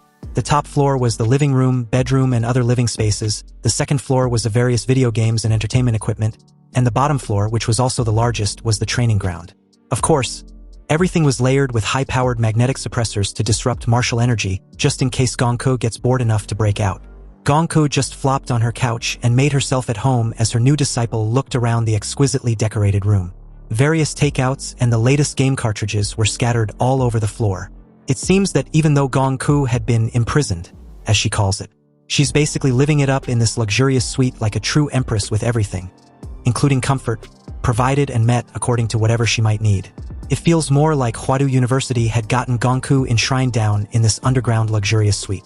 Meanwhile, as the scene shifted to the Imperial University president's office, Shi Jingwen, dressed in a simple Zhongshan suit and a round-framed gold-rimmed glasses, was silently flipping through the materials of the recent meeting of the Imperial University. He doesn't look like a grandmaster standing at the pinnacle of human power, but more like an ordinary scholar. President Shi Jingwen received a phone call, informing him about Gongku accepting Yi as a disciple. Although this choice was unexpected, President Shi Jingwen decided to let Yi be. He reminded the caller to remember the reform goal of the current Imperial University. They weren't seeking to raise a pack of mid-tier talents, but at the very least, a talent which can shoulder the future of the entire Xia Nation and all of humanity. When a true genius appears, their job was to support that person fully and let the individual grow freely. President Shi Jingwen wants Yi to train under Gongku for now, and since the special training camp for local freshmen was nearly over, he would be the whetstone used to sharpen those fledgling blades. The caller understood and ended the call. Subsequently, the computer next to him lit up and a synthesized electronic female voice sounded, informing him that freshman Yi had followed Gongku inside the safe room. At the moment, everything was stable. However, according to their analytical report, Gongku, with her special rank, has a 5% risk of losing control if confined with another person long-term. Yi had an 89.7% chance of not surviving until rescue, and a 95.3% chance of not surviving even after being rescued. Shi Jingwen stood up, made his way to the floor-to-ceiling window overlooking the prosperous imperial capital below the Sky Academy city. His thoughts still on the issue concerning Gongku and Yi. You see, these so-called special-ranked warriors are either death row convicts with powerful strength, or extreme martial artists who are unable to control their strength for various reasons. The country usually restricts their freedom during peacetime, but when Xia Nation encounters a serious crisis, they're deployed to the front line as national-level defense forces. Unaware that Yi initially had no idea about this, Shi Jingwen believes Yi knew about the possibility of him dying when he chose Gongku as his mentor. Because without that kind of readiness to die, how could he walk the path of being a slaughterer? Also, with time running out for Xia Nation, those idiots from the Northern Brighton Federation and the heretical lunatics from the Divine Descent Nation who worship the mystical realm civilization are both getting restless as time passes. The young generation really needs to grow up quickly. The scene cuts back to the confinement room, specifically the training ground on the 3rd underground floor. It was the size of at least 2 basketball courts and was surrounded by special alloy walls on all sides. Gongku expressed how it's been over a decade since she taught anyone. Anyway, they need to start with a sparring match to see how strong Yi was. But before that, Yi wanted to know if his teacher was going to suppress her martial arts cultivation to the apprentice stage to spar with him. Gongku gave a slight chuckle and replied that she'd forgotten to do so, but now that he'd mentioned it, she will suppress it. Gongku began to stretch and twist her arms and waist to warm up. As Yi took on a fighting stance, he recalled the guillotine illusion and hoped he doesn't relive that experience again. The moment he declared that he was ready, Gongku's body suddenly dashed forward and was upon him in an instant, her hand already aimed precisely at his throat. His eyes widened, wondering if this was truly a sparring match, because he'd analyzed at least 5 patterns in that brief moment in which he could dodge the attack, but got nailed in every single one before he could even move. It was as if Gongku was reading him like a book. So in that split second, Yi realized his only choice was to face it head-on. Activating his nuclear light combat body, a deep blue light instantly burst out of Yi's body, increasing his speed to another level. He blocked his throat with one hand and gathered murderous energy with the other to attack the petite figure in front of him.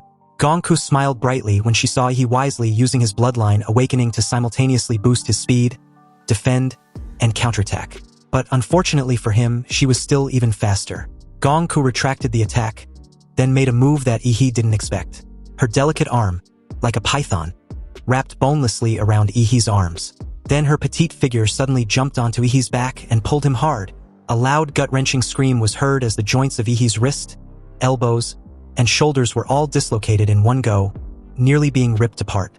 If it weren't for the fact that Yi wasn't an ordinary warrior, he would have temporarily lose his combat effectiveness after facing such severe pain.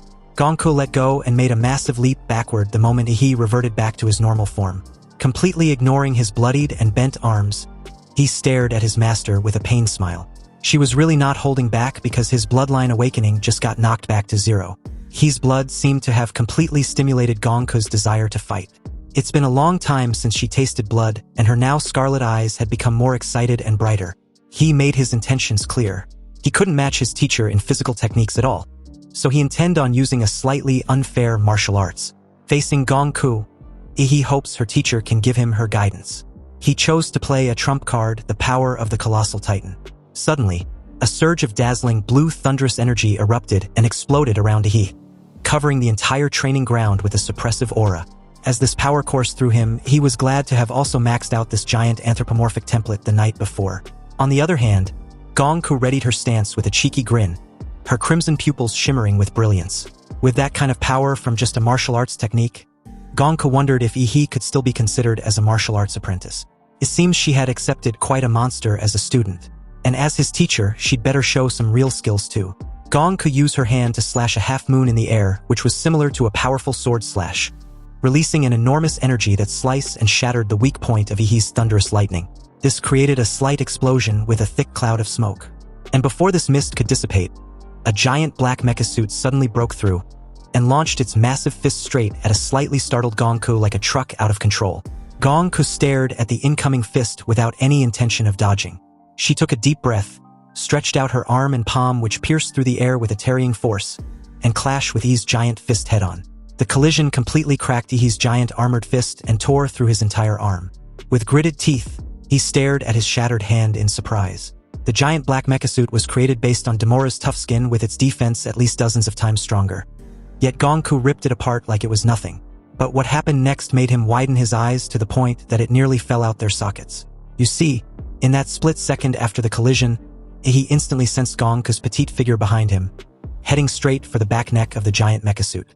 He realized that Gongku's detection skills were extremely terrifying since he'd completely shut down all life function of his real body to avoid being detected. Yet she still noticed with ease. Gongku called Ihi out for hiding inside the back neck of his turtle shell like a scared chicken. He better come out already before she makes him. Gongku had her hand raised with another energy slash, but before she could slice the back neck of the giant mecha suit, countless armored spikes of dozens of meters long instantly emerged and forced her to make a tactical retreat mid-air, sticking the landing not far from Ihi. Because by the time she raised her head, he had already turned with his huge mouth wide opened, and a terrifying atomic energy brewing in his throat. Since his teacher was so powerful, he was wondering if her slash could slice through this attack, or defend against it. But if she can't do neither, his atomic breath naturally won't be able to melt the skin of a grandmaster easily. Unexpectedly, before the atomic breath could be released like a divine punishment, he suddenly found himself no longer in the training ground.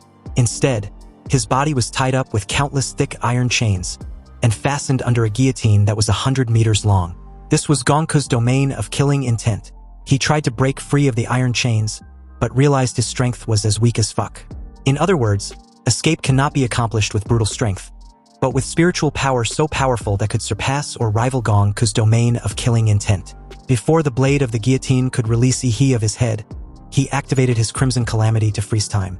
A familiar muscular demon emerged, and under Ihi's command, it threw hundreds of punches in a second at the murderous guillotine. Perhaps it was the powerful spiritual force of the time freeze, or perhaps Gongku had no intention of imprisoning Ihi in the murderous space. Because under the bombardment of countless golden fists, Gongku's domain of killing intent, along with the murderous guillotine, finally collapsed. He slowly opened his eyes shortly after the illusion was broken. He laid on the training floor, totally defeated, with Gongku's petite figure standing right beside him, commenting on how insanely tough Ihi's turtle shell was. The moment Ihi sat up, he saw the diamond-like crystal fragments and the vaporizing remains of the giant mecha suit, and had a rough idea of what had just happened. He was probably pulled out from the back of the giant's neck very violently, and the hardened crystals which he had condensed on his body as protection was also destroyed.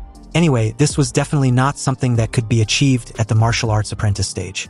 Realizing he'd been cheated, he questioned Gongku suspiciously. Gongku pouted and turned her head away from He, denying the accusation. She claimed she defeated her student fair and square without resulting to cheating, but He wasn't buying it. Gongku retracted her earlier claim and stated that she might have used just a tiny bit more force than necessary. After all, she was super strong, so it was quite difficult to hold back perfectly in one or two attacks. Hearing this, he just stared at her dimly without uttering a word. And as the silent stare stretched out, Gongku finally gave in and admitted the truth that she cheated. She also promised not to do it again so he shouldn't be mad.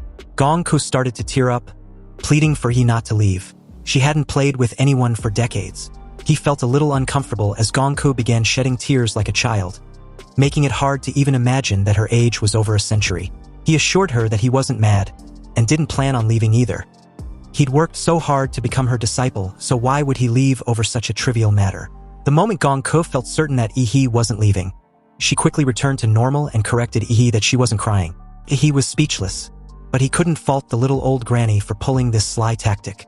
Anyway, with that out of the way, Gongku had gotten a basic understanding of Ihi's abilities. Although they're neither on her level nor as good as hers back then, they're still amazing compared to others. He was truly a gifted warrior, and as of now, she can start training him.